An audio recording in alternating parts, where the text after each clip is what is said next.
If you like the story, you can support the author on Patreon. Link is in the description. Chapter 131. Come on, bro, you're just bailing? As Beautifly's swarm ability activated, the chat in the livestream naturally began discussing. There's actually an ability like that. Isn't this just the bug-type version of Blaze? Seeing these messages, Kairos couldn't help but twitch his mouth slightly. Just as he had thought, this world's understanding of bug-type Pokémon was indeed quite limited, you could even say impoverished. He patiently explained in detail the activation conditions and specific effects of the swarm ability. The livestream chat was once again surprised. Some had already figured out the current situation. So if the streamer gets lucky and triggers the low HP effect, wouldn't he get this ability's boost too? Wait, guys, I just realized if there's also the ability's power boost, can't Beautifly sweep the team now? Holy crap, did the streamer already calculate the HP amounts, so he deliberately used Reflect instead of Light Screen? Because if he'd used Light Screen earlier, that Thunderbolt couldn't have taken away so much of Beautifly's HP. Watching the livestream audience's discussion, Kairos nodded. For Pokémon with abilities that provide damage boosts when HP drops below certain conditions, you must calculate their HP carefully to utilize the ability well. Often you need to calculate the opponent's damage to achieve the goal of lowering your HP line for the damage boost, just like with that Electabuzz. By the way, Electabuzz's special attack base stats aren't particularly high because some points were allocated to attack. If it were another Pokémon with powerful special attack, Beautifly wouldn't have any HP left, so I'd need to find another method to achieve this effect. After Kairos finished explaining, Gym Leader Watson on the battlefield had already sent out a new Pokémon, brown body, large ears, wave-like tail, chubby and mouse-like in appearance. This was clearly a reissue, but unlike ordinary reissue, this was an Alolan reissue. Many viewers in the livestream were seeing this Pokémon for the first time, naturally sparking a new wave of discussion. Some who had previously watched Iono or Cynthia's streams and recognized this Pokémon began discussing rapidly. Wait, even with Swarm's boost effect and Silverwind's all-stat boost, I don't think it can still sweep Watson's team. Just this reissue alone, it can't handle it, right? If I remember correctly, this guy's ability doubles its speed in electric terrain, and it's already fast to begin with. Even Cynthia's Ludicolo couldn't outspeed it back then. Right. If I saw the streamer's team info correctly earlier, Beautifly's speed base stat seems lower than Ludicolo's. Even with a 50% speed boost now, it definitely can't outrun this reissue. Can the remaining HP really tank one of reissue's moves? As the livestream audience frantically discussed with chat messages, as if to confirm their words, with electrical energy crackling beneath the battlefield, a notification appeared on screen. Feeling the surging electricity around it, Reissue's Surge Surfer ability activated. Reissue's speed was greatly boosted. Looking at the Reissue flickering with grey speed boost aura, Kairos didn't even blink. Kairos naturally knew Watson's team composition by heart. None of his Pokémon had priority moves. And the only Pokémon fast enough to outspeed a Beautifly that had used Silverwind and gained one speed stage was this Reissue. In fact, this Reissue had a base speed stat of 110. Even without its ability triggering, a Beautifly with one speed boost couldn't possibly outspeed it. So everything seemed to circle back to the original problem: without two consecutive Silverwind boosts, Beautifly had no possibility of sweeping. But that wasn't actually the case. In this game, besides the player's team composition and skill, luck was the second most important factor. And luck could be pursued what's commonly called fishing for good RNG. If triggering Silverwind's boost was the most crucial first RNG point of this battle, then now was the second and final one. Amid the chat's discussion and doubt, Kairos didn't switch to another Pokémon. Instead, he unhesitatingly chose his move Still Silverwind. This behavior naturally confused the chat. Is he throwing? He should retreat, right? After finally getting the HP line right and triggering Swarm, now the streamer's being greedy for boosts and not withdrawing really unwise. However, as the livestream viewers discussed, when the turn began, a sharp light suddenly flashed from Beautifly's body, accompanied by a notification. Beautifly seized the moment. Beautifly used Silverwind. Such a reversal naturally caused the chat to spam question marks. What's happening? How did Beautifly go first? Beautifly is holding the Quick Claw that we got earlier in Rustboro City. When equipped, the Pokémon has a 10% chance to perform a priority attack. Pretty lucky this time it actually triggered. As Kairos explained, on the battlefield, beautifully, who should have moved second, suddenly flapped its wings vigorously. Silver whirlwinds flashed across the sky like a raging torrent, precisely hitting Reisha's body and enveloping it in repeated high-speed impacts. With Swarm's power boost plus Silver Wind's 1-stage special attack enhancement, even though Reisha's bulk wasn't particularly low, its HP bar began rapidly plummeting and emptied instantly in that surging silver whirlwind. Not only that, what surprised everyone even more was that rainbow light burst from Beautifly's body once again. Silver Wind's 10% stat boost chance had triggered yet again. It's over. Kairos leaned back in his computer chair, looking at the screen full of flying question marks while touching his nose with a complex expression. He was actually a bit surprised, too. What's up with his luck today? I don't think I modified the game's probability rates. As Kairos felt surprised and puzzled, with Silver Wind's sweep, Alolan Reisha's defeat also meant the end of this gym battle. Watson's remaining Pokémon had no priority moves to finish off Beautifly's remaining HP, and with 2 consecutive stat boosts, Beautifly could now use Silver Wind to one-shot anyone it faced. Wild whirlwinds continuously swept across the battlefield, ruthlessly crushing every Pokémon that Watson sent out. Several turns later, when Watson's final Pokémon, Magneton, was also directly one-shot despite Silver Wind's minimal effectiveness against it, the final result of this gym battle was announced. Kairos wins. As the battle interface exited in the game, Watson approached, praising Kairos with surprise and admiration in his voice, awarding him the badge and the gym victory reward trademark Thunderbolt. But at this moment, the livestream viewers' attention was completely away from the game. Everyone felt somewhat dazed. When this streamer said he'd clear the game with an all-bug team, they all thought it was absurd and incredible. But now it seemed this streamer actually had some real skills. Rock Gym cleared in 1 try, Fighting Gym cleared in 1 try, and now even the Electric Gym cleared in 1 try. Holy crap, the streamer is actually amazing. I'll never doubt the streamer again. Although this win definitely had luck involved, I have to say that following the streamer's deduction and plan, trying multiple times would eventually work. How did the streamer do it? Did he already plan the strategy when he played to this point before? But the streamer couldn't have predicted before this stream that he'd challenge with an all-bug team, right? Yeah, that's what I find most terrifying. The streamer's tactics and thinking were completely improvised on the spot. Even Silverwind seems like he secretly switched it in before the battle started. I didn't even see when Beautifully equipped the Quick Claw.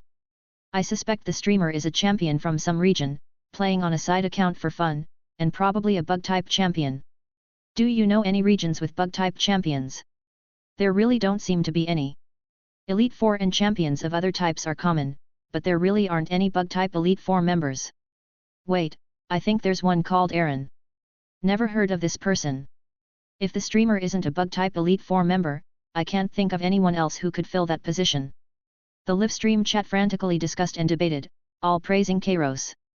The previous voices of doubt had long disappeared, since he had already slapped those people in the face with actual results.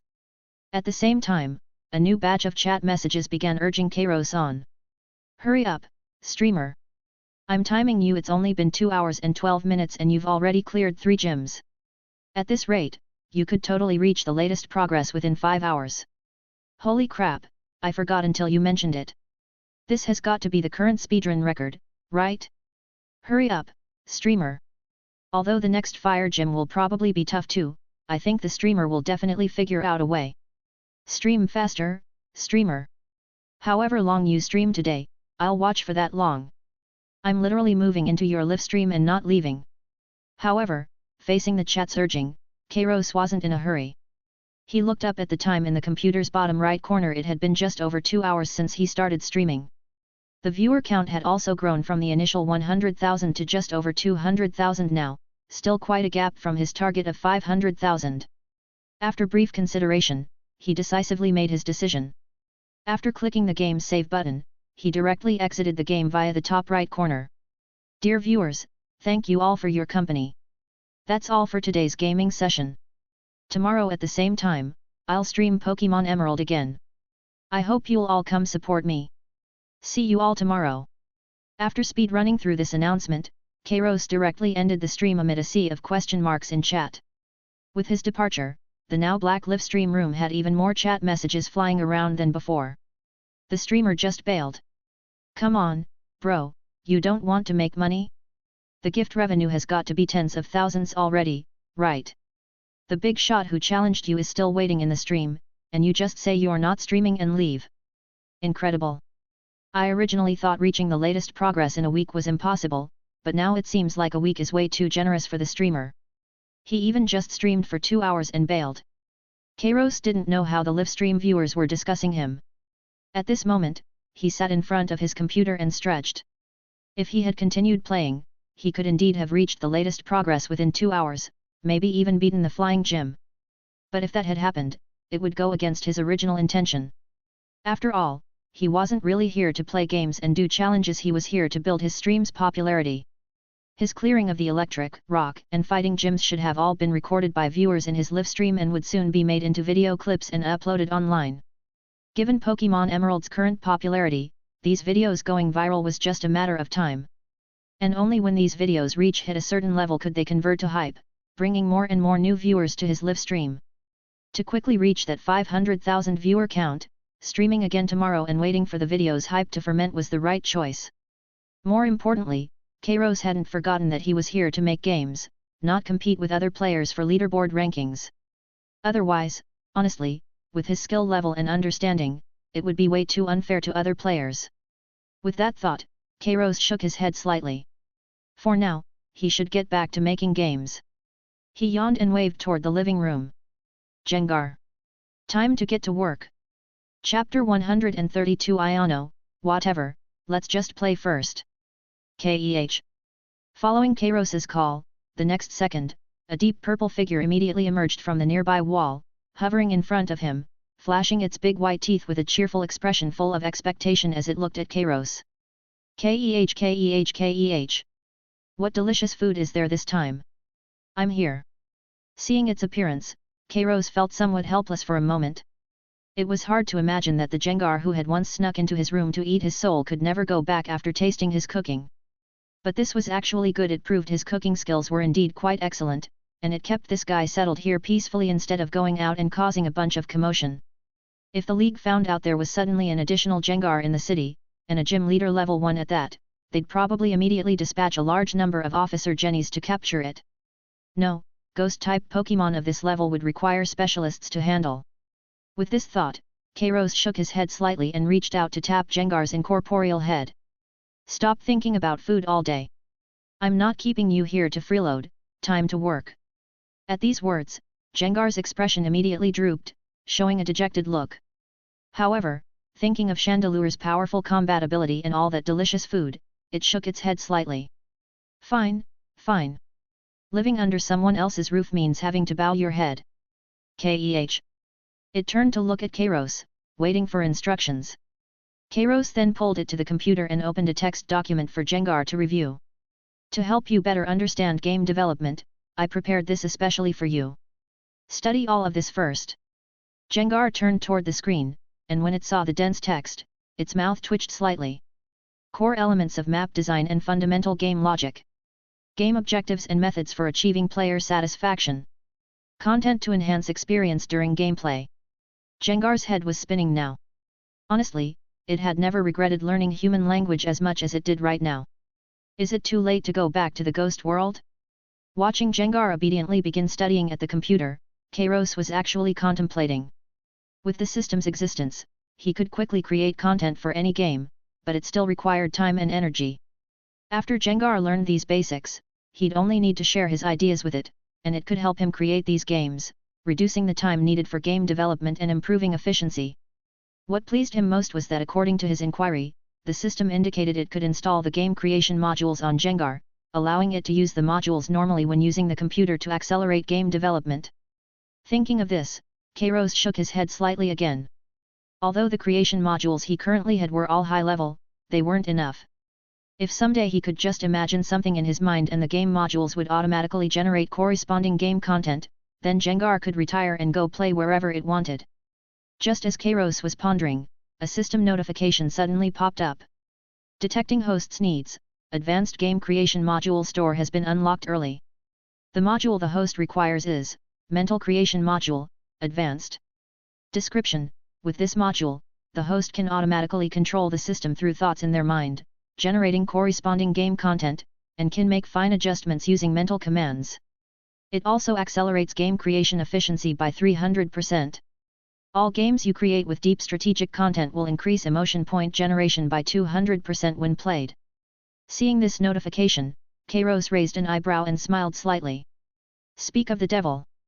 This module could perfectly meet his needs, even providing an additional 300% boost to game creation efficiency and 200% increase in emotion point acquisition. After all, games with the difficulty of Ultra Emerald should already count as having deep strategic content. But if he wasn't mistaken, this module probably wasn't cheap either. Sure enough, just as Kairos had expected, when he looked below the notification line, he was shocked to see a cost that was practically astronomical. Purchase cost, 100,000 emotion points. Kairos couldn't help but click his tongue. Just as he'd predicted, the more powerful game modules required increasingly outrageous amounts of shock points. These 100,000 points were more than all his current modules combined. However, his emotion point acquisition rate was getting faster and faster. He glanced at his point balance. His account now had as many as 15,000 points. This was the result of recent continuous sales increases for Pokémon Emerald and gradual accumulation from his streaming. As before, Kairos wasn't in a hurry to spend these points. Instead, he saved them up properly, waiting until he really needed them to make a big purchase. With this thought, Kairos glanced at his quest panel. There was still over a week until the new game festival would be completely settled. As for that 500,000 viewer quest, it seemed to be the most achievable one currently. If those videos spread smoothly, it might even be completed tomorrow. So I should continue doing what needs to be done now. He reached out to close the quest panel and sat back down at another computer, opening the game development software and quickly entering his workflow. The current story progression for Ultra Emerald had reached about halfway through the first playthrough. The upcoming plot would have players go to MT Chimney, witness Team Aqua and Team Magma steal the two orbs, then infiltrate their respective bases to obtain key information. After completing all this and challenging the Psychic Gym, the entire first playthrough would reach its climax. The epic battle between Groudon and Kyogre. Even with current module capabilities, creating this story segment perfectly and completely would be somewhat challenging. But thinking about presenting such a battle before all players, Kairos's mouth curved upward slightly. It was time to give this world's players some real legendary Pokémon shock. The next morning, sunlight fell into a detached villa in the Paldea region, illuminating the silhouette of a girl by the window. Ayano had just woken up, lazily stretching with drowsy eyes as she greeted the nearby Belle-Ibolt. After simple grooming, she came to her computer screen and eagerly started her stream. She showed her trademark energetic smile to the screen. Hello, it's Ayano time. Good morning everyone. Today's goal is clear: take down the flying gym. After a full day of streaming yesterday, she had successfully cleared the Weather Institute content and struggled quite a bit to defeat her rival before falling asleep satisfied despite her exhaustion. Getting up early today was naturally to continue playing Pokémon Emerald. As soon as her stream opened, a series of viewers flooded into the stream room, and chat messages began surging more enthusiastically than usual. Good morning streamer. Have you forgotten you're still a gym leader yourself? Haha, streaming Emerald every day. Ayano hasn't been to her gym for 3 days, right? Won't the league revoke your gym leader status at this rate?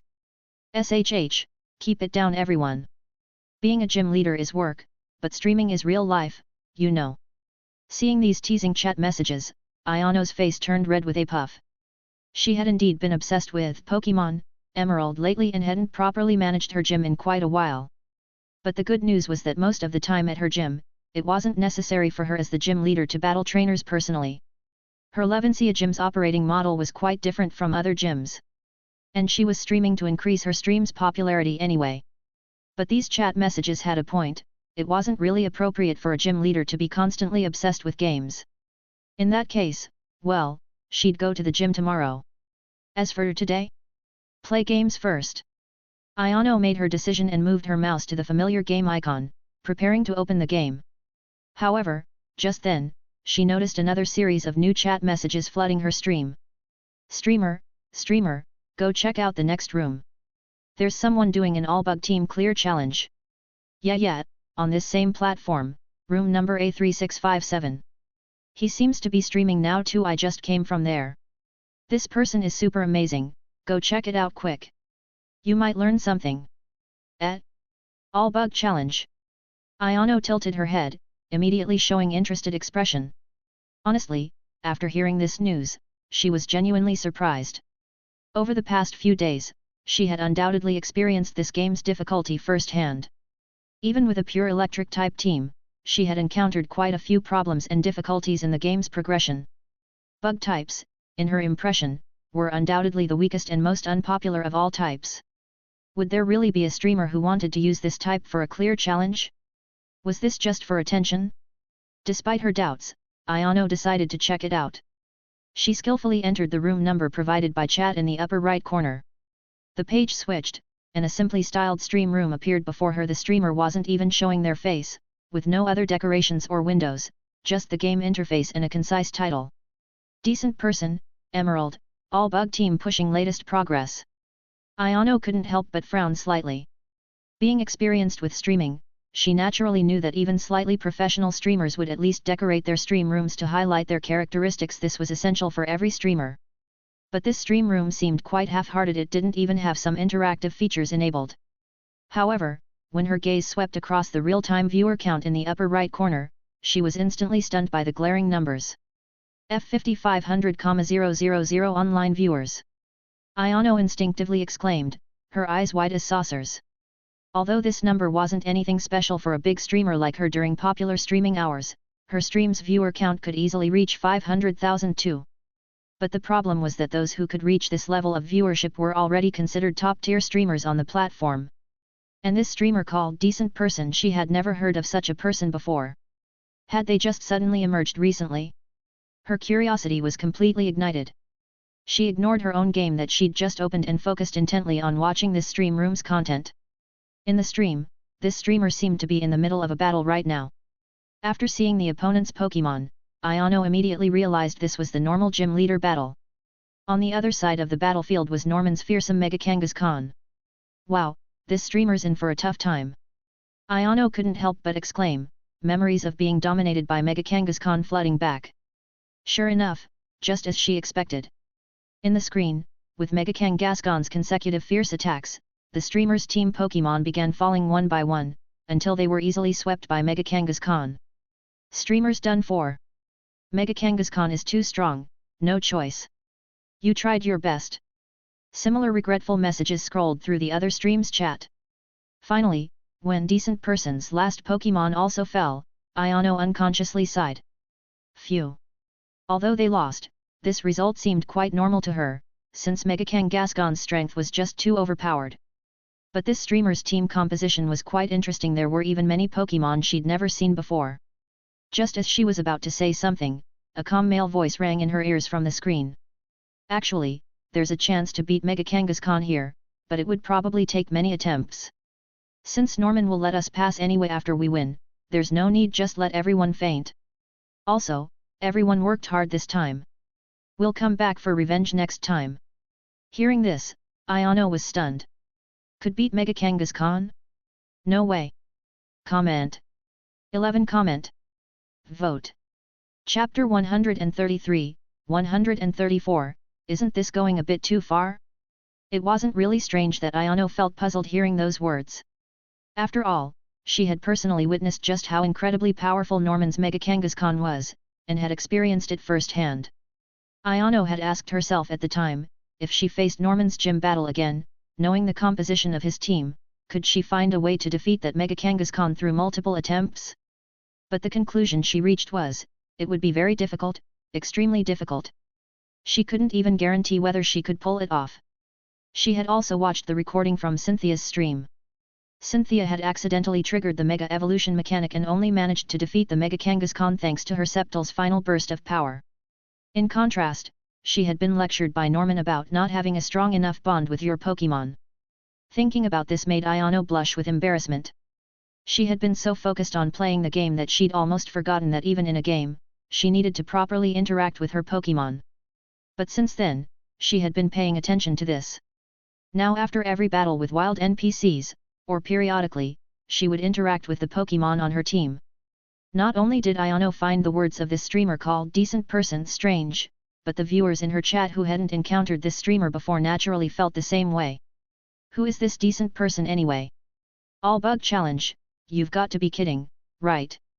Yeah, didn't he just get kicked to death by Norman's Mega Kangaskhan like a stray dog?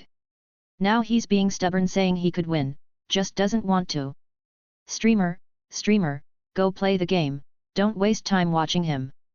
Facing these less than friendly comments, Ayano coughed lightly with a smile on her face. Everyone, you don't need to be so unfriendly when you speak. We should be a bit more polite. I just took a look, and actually his team composition is quite well thought out.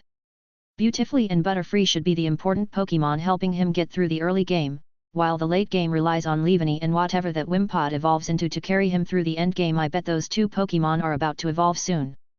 Under this game's difficulty level, daring to do an all-bug challenge is actually pretty impressive. As for what he just said, while I don't entirely believe it either, maybe he really does have some method.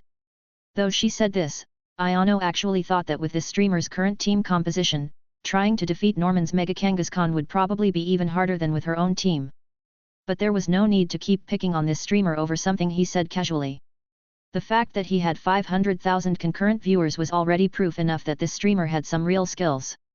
With this thought, Ayano was about to close his stream and continue her own broadcast.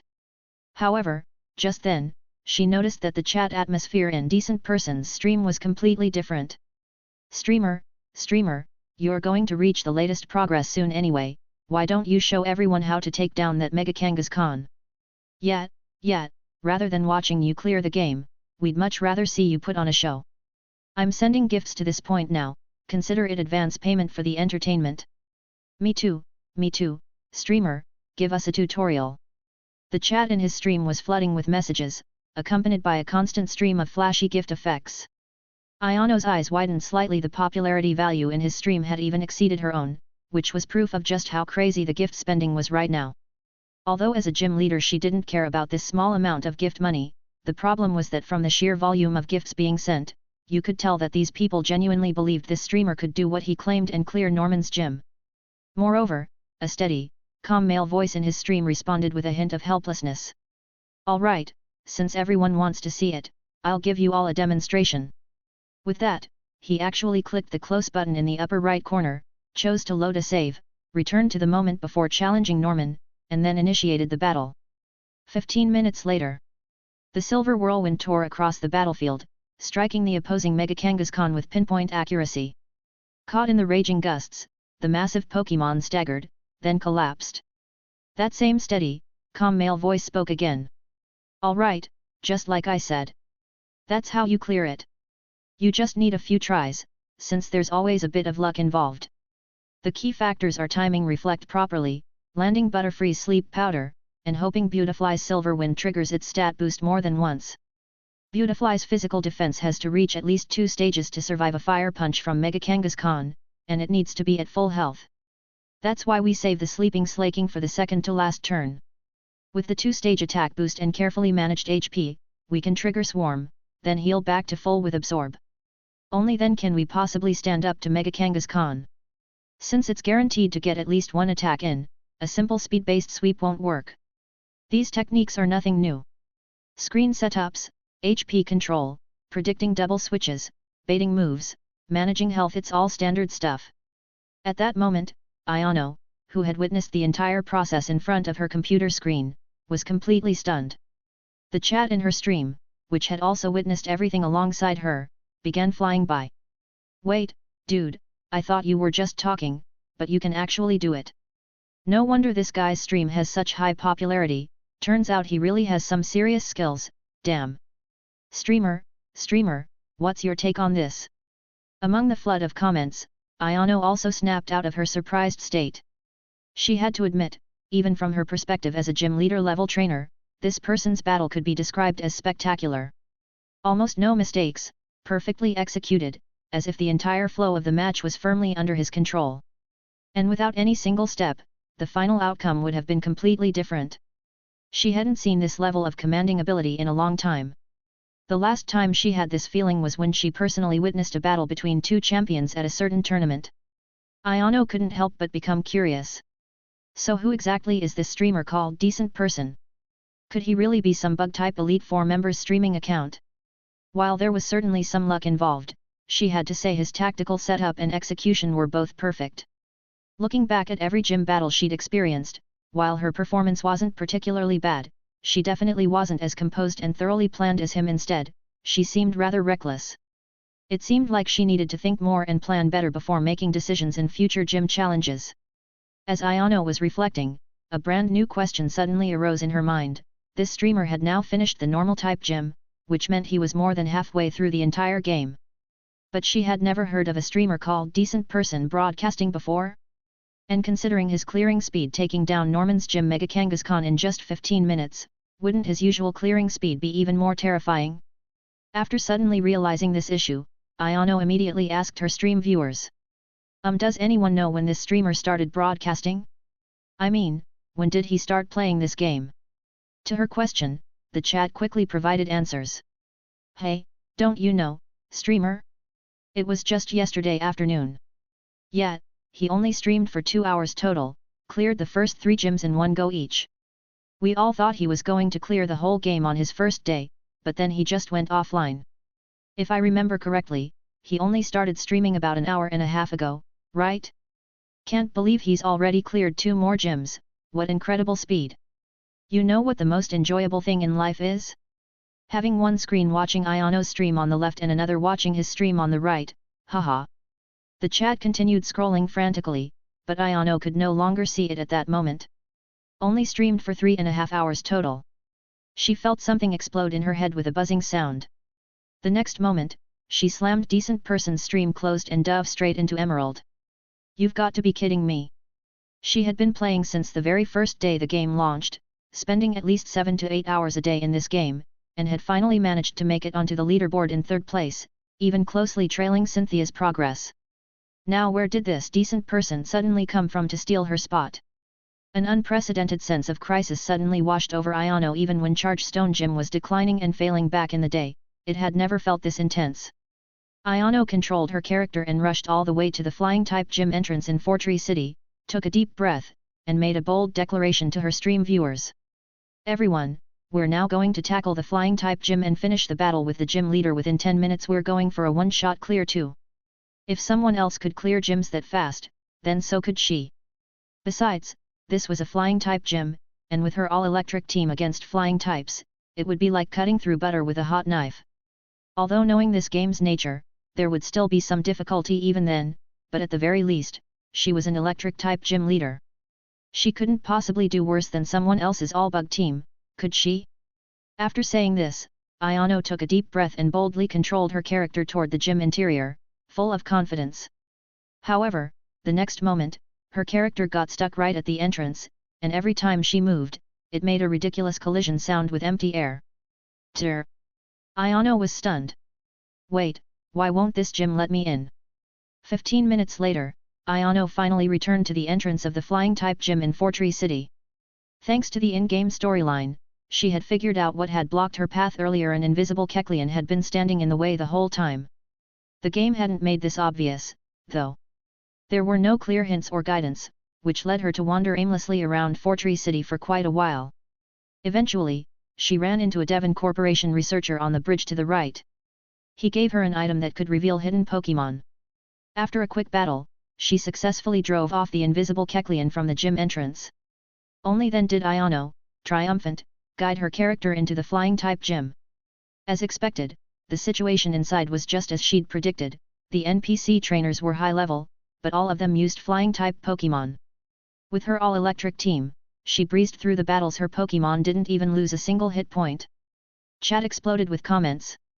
If we ignore the 15 minutes she spent wandering around, this might be her smoothest gym challenge yet. Obviously. What's hard about electric vs. flying? I bet this'll be her fastest gym clear.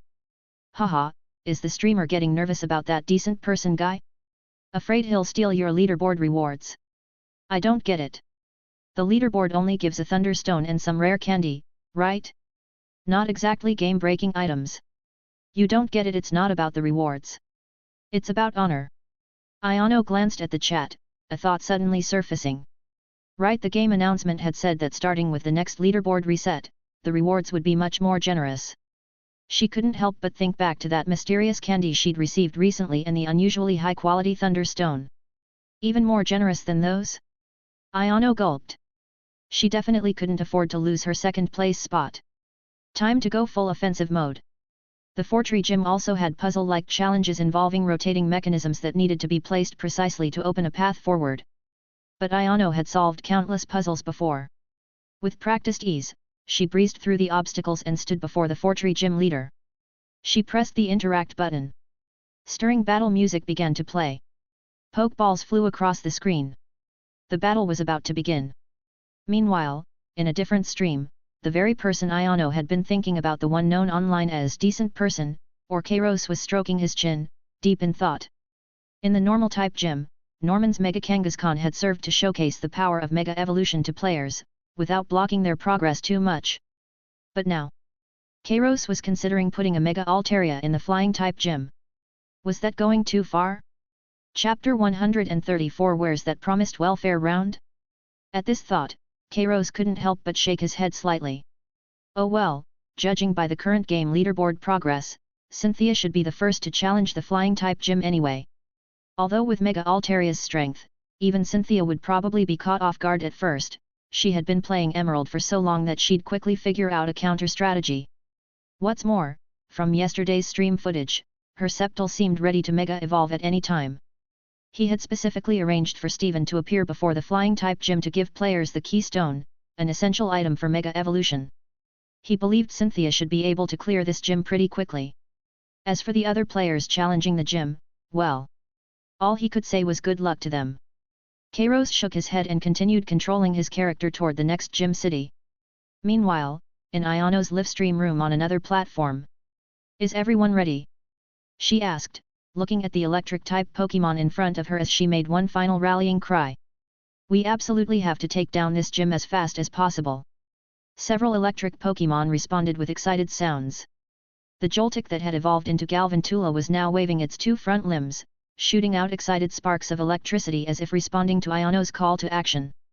Ayano scanned her current team and began her final analysis. All the Pokémon in her party had reached level 45. Joltik had long since evolved from its original form into its final evolution, Galvantula, with its battle power increased several times over.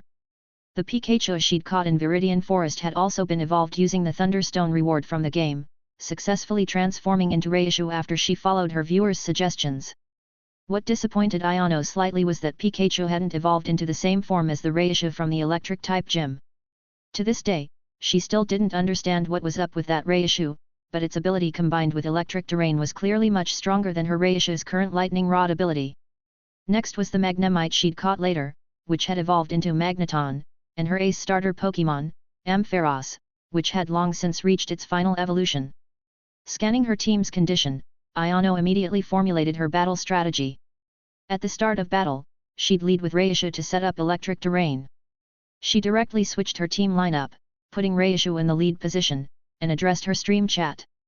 Since this is a flying type gym, the gym leader will definitely have countermeasures for electric types, that's a given. Raichu is fast and knows Iron Tail, which can effectively hit ground type Pokémon, plus he's the one who knows electric terrain, so we absolutely need him in the lead position. If the flying gym leader dares to use a fast Pokémon to compete with Raichu on speed, we're not afraid after all, our Raichu has a speed stat of 110 in this game. Ayano's analysis naturally earned praise from viewers in her stream chat. I knew that Decent Person from before was putting pressure on the streamer. Now she's actually analyzing and strategizing before gym battles, haha. Finally seeing the streamer get serious. This is the skill a gym leader should have. Go for it, streamer. Try to get it in one shot, too. I just checked the game leaderboard, looks like Cynthia hasn't cleared the flying gym yet. She didn't stream today, probably had something going on. If you clear the flying gym, streamer, you'd become number 1. This comment made Ayano pause. She'd assumed Cynthia would have already cleared the flying gym by now, but apparently, she had some business to attend to. While becoming first place by clearing the flying gym this way seemed a bit like winning by default. But thinking about being number 1 on this game's progress leaderboard still made Ayano feel a little excited. She took a deep breath, made her final preparations, and walked forward. What appeared before her was a platform inside the gym, with a woman standing on the elevated stage. She had deep blue hair, wore a blue and white flight suit, and had large goggles on her head. Her whole presence radiated calm composure while still being quite beautiful. This was none other than Winona, the flying-type gym leader of the Hone region. Oh, a challenger! After the gym leader's standard opening line, countless Pokeballs flashed across the screen. Along with stirring music, Iono's gym battle officially began. Iono naturally sent out her planned lead Pokemon, Raichu, just as she'd strategized. But as Winona threw her Pokeball, a familiar figure appeared directly before Iono's eyes. It was unmistakably a level 47 Swellow. This Pokemon's appearance naturally caught Iono off guard. She'd already discovered that starting from a certain gym leader, the gym leaders and other NPCs in the game all possessed considerable AI, even seeming able to read players' team compositions in advance and send out the most suitable Pokemon to counter them. If she had to say, Roxanne from the Rock-type gym had already been going easy on her back then, otherwise, if she'd led with Arcan right away, her team would have been completely helpless. But now, facing her all-electric team with Raichu as the lead, this gym leader was actually sending out a flying-type Pokemon? Her trainer's intuition made Iono vaguely sense something ominous. But thinking it over, she really couldn't imagine what threat a Pokemon like Swellow could pose to Raichu. Raichu wasn't just extremely fast, its durability wasn't particularly low either. Surely this Swellow couldn't one-shot Raichu, right? Besides, if it came down to speed, Raichu might not be slower than Swellow. At this thought, Iono's eyes sharpened. Steeling herself, she directly selected Thunderbolt to attack. Since the opponent had led with a flying type, she obviously didn't need to waste a turn setting up electric terrain. Take one down first. However, the next moment, as she input her command and the turn began, a prompt appeared on screen along with a cluster of flames bursting from Swellow's body. Swellow's flame orb activated. Swellow was burned. Seeing this scene, Iono's heart jumped in alarm as some traumatic memories began frantically assaulting her. Flame orb? Wait, could it be? The next moment, brilliant light and energy waves suddenly erupted from Swellow's body. Swellow's Guts ability activated. Swellow used Brave Bird. As Swellow's body ignited with brilliant fiery light, it dove from above and slammed hard into Raichu. The latter's HP bar began dropping at an alarming rate, instantly hitting 0. Raichu was directly one-shot by Swellow's Brave Bird, enhanced by both the move and Guts ability. Forget electric terrain, she couldn't even get Thunderbolt out before losing a key team member. In front of her computer screen, Iono felt completely petrified. In her stream chat, viewer comments were flying everywhere. Haha, bet you didn't see that coming, Norman and I learned from the same teacher. Thought the streamer was finally getting serious, but turns out Iono forgot. She just got slammed by a Swellow not too long ago, and she's already forgotten. Pokemon Emerald Lesson 1, watch out for any Pokemon that ignites with flames at the start of battle, because they very likely have Guts ability and will kick you to death in the first turn. The stream chat was quite lively, and Iono finally snapped out of her dazed state. If it had just been Guts ability enhancement alone, Swellow would have had some difficulty one-shotting Raichu, since it didn't have any moves that were super effective against electric types. But the problem was that it had used Brave Bird, a physical move with extremely high power. She'd seen in this game that this move actually had 120 base power, 20% higher than Thunderbolt. However, such a powerful move did come with certain risks and negative effects. The Pokemon using this move would take some recoil damage, though she didn't know exactly how much. As the turn ended, a prompt quickly appeared: Swellow took recoil damage. Its HP bar immediately dropped by half. This made Iono breathe a sigh of relief. Although Raichu had been defeated, at least the opponent had taken some damage. If it had taken down her Raichu without any loss, that would have been too much to bear. Pulling herself together, after brief consideration, Iono directly sent out Magneton as a defensive measure. Its steel typing could resist Swellow's flying type moves. Thinking about it now, she should have led with Magneton for defensive purposes the moment she saw the opponent. But she couldn't entirely blame herself. Who could have predicted that instead of losing the speed battle, her Raichu would get one-shot by a Guts-boosted Swellow with Brave Bird? As the new turn began, this time Iono didn't hesitate and directly selected Thunderbolt. Even a Guts-enhanced Swellow couldn't tank Steel-type resistance and one-shot Magneton with Brave Bird. After all, the latter not only had type resistance but also far superior physical defense and durability compared to Raichu. However, the next moment, instead of the familiar deep blue light, Swellow's body erupted with brown energy waves, with the shadow of a fist materializing in front of it. Seeing this icon, Ayano immediately got that bad feeling again. Wait, this is? The next moment, the game prompt appeared. Swellow used reversal. It's super effective. Ayano? Wait, what kind of move is this? The current situation didn't give her more time to think. As brown-gold brilliant light flashed across the screen, Magneton's HP bar once again began plummeting at a familiar rate. Just as its HP bar was about to be completely depleted, it stopped at the last sliver barely visible as just a red dot. A prompt appeared. Magneton's sturdy ability activated. It hung on. Only then did Ayano snap back to her senses and breathe a slight sigh of relief. Everything had happened so suddenly that she'd almost forgotten Magneton's ability prevented it from being one-shot by an opponent at full health. But seriously, what was this reversal thing? It was super effective against steel types, and with that fist-shaped icon just now, could it be a fighting type move? She'd never heard of this move before. On the battlefield, brilliant light flashed from Magneton as it barely survived, and golden electricity, accompanied by a super effective prompt, naturally and decisively took away Swellow's remaining half HP. However, the current situation was clearly very unfavorable for Ayano. Not only had electric terrain failed to be set up, but she'd also traded Magneton at critical HP and Reisha's complete knockout just to take down one Swellow, without even understanding the opponent's other Pokémon. Even worse, with Magneton's low speed stat, being in such low HP against other flying types was practically the same as being knocked out. A series of comments appeared in the stream chat.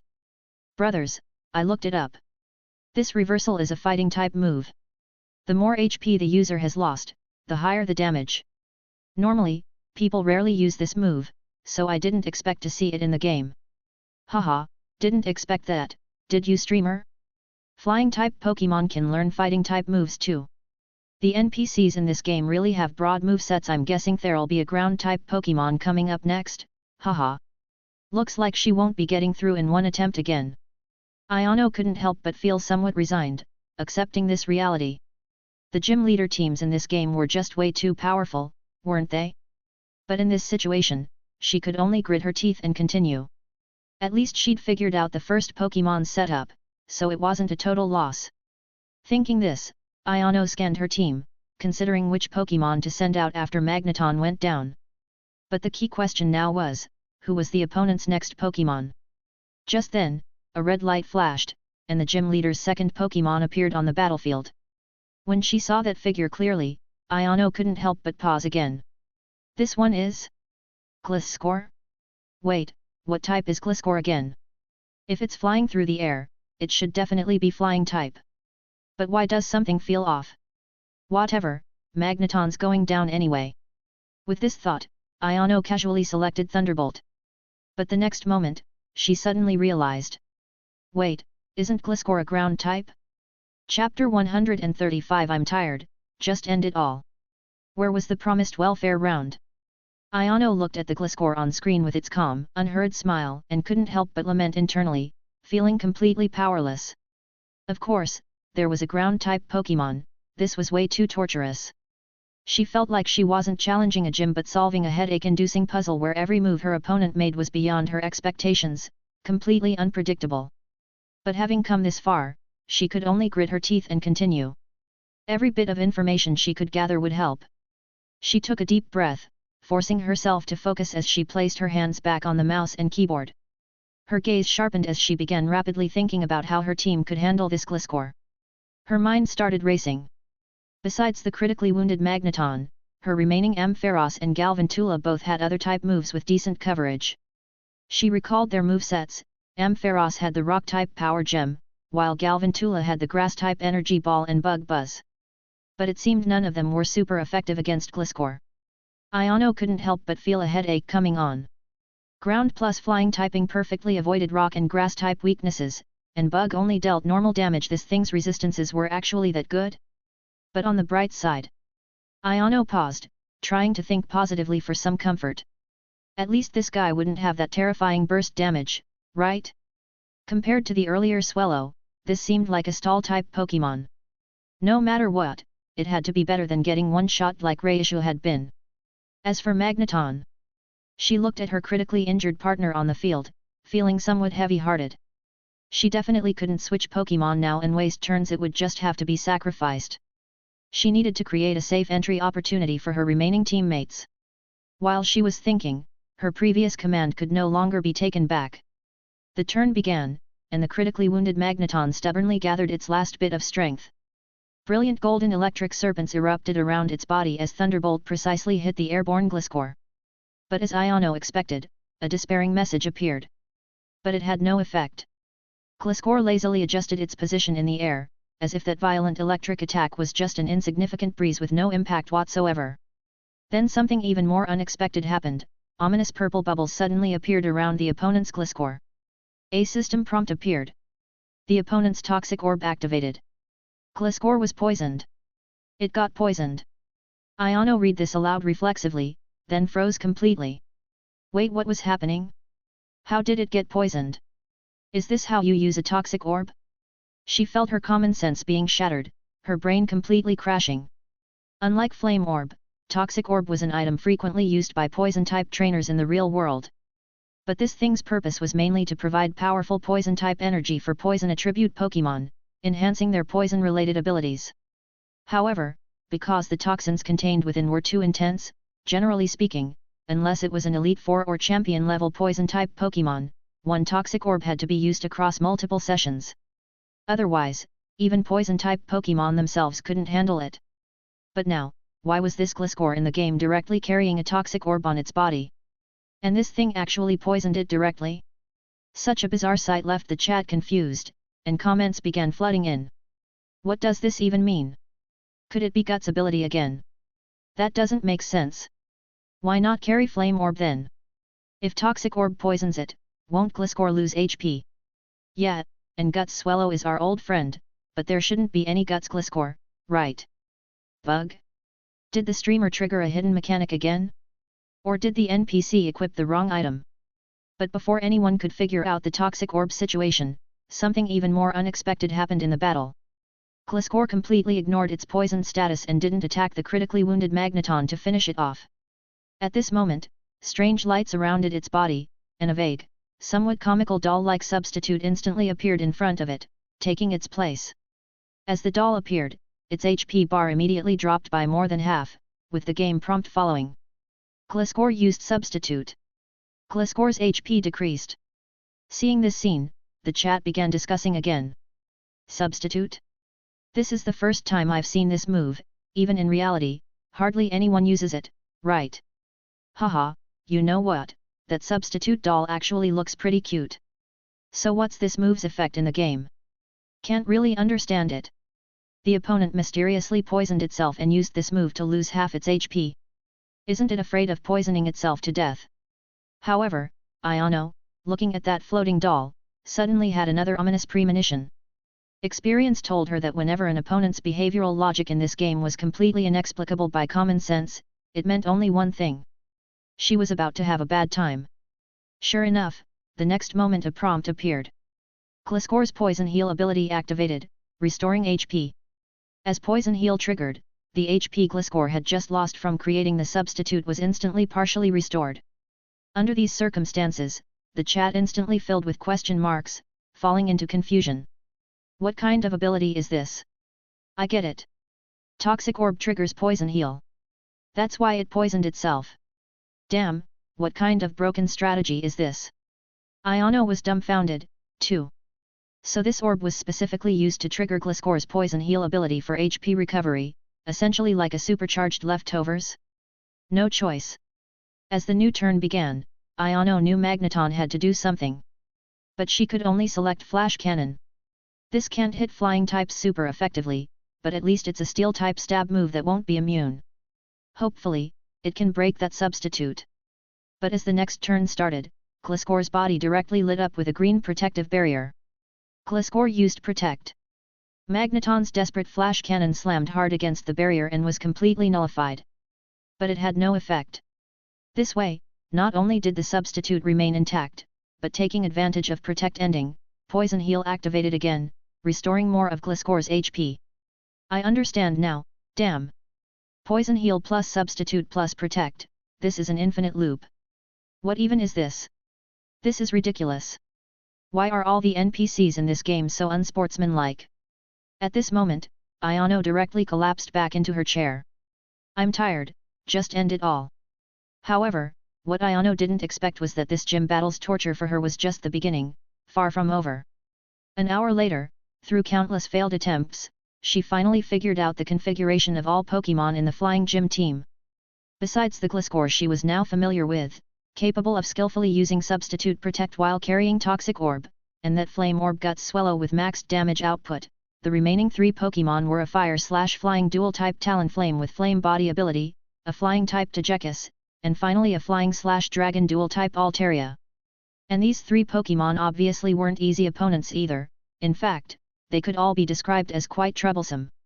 Comparatively, the easiest to deal with was Talonflame. It didn't have Swallow's extremely violent output, but its speed and physical attack stats were also extremely high. Magneton still couldn't tank its damage.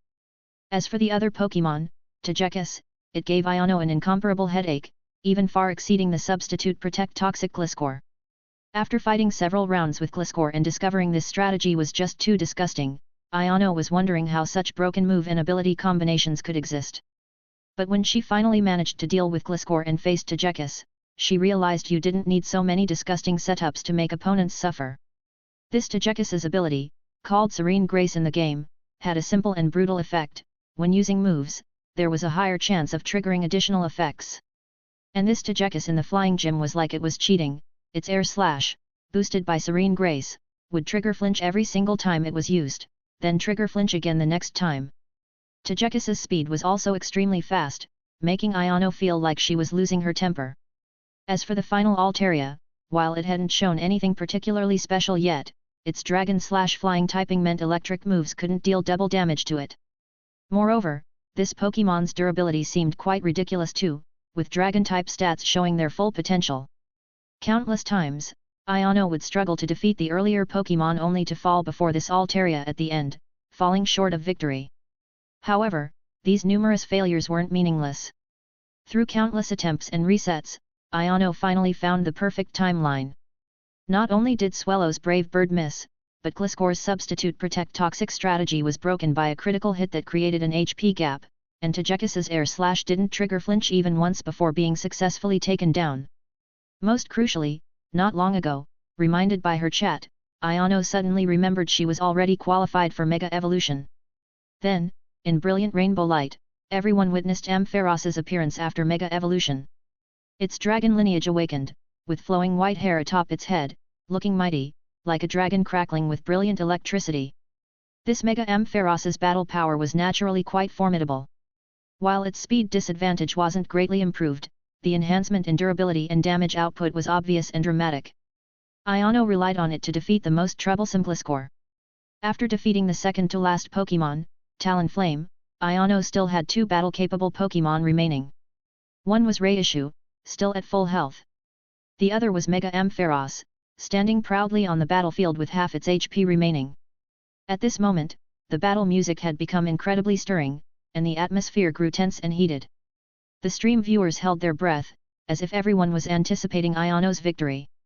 And she herself was frowning intensely, entering a state of complete concentration. After dozens of challenges, could she finally see the dawn of victory? The turn began. Red light flashed from a Pokeball, and as the opponent's final Pokémon, Altaria, entered the field, Ayano unhesitatingly shouted out loud. "Please, Ampharos, use Dragon Pulse." Dragon was quite a subtle type, as Dragon types could be mutually super effective against their own kind, and Ampharos gained Dragon typing after Mega Evolution. With Mega Ampharos's power after Super Evolution, if this move could hit Altaria, its powerful damage output could definitely one-shot it directly. However, Ayano's expression wasn't particularly good, because she knew Ampharos was very slow, while Altaria's speed was very likely higher than Ampharos's. And as a Dragon-type Pokémon, Altaria naturally had Dragon-type moves too. Sure enough, just as expected, Altaria moved first. With a clear cry, deep blue light waves condensed in its mouth, forming a dragon shape that rushed directly at Mega Ampharos.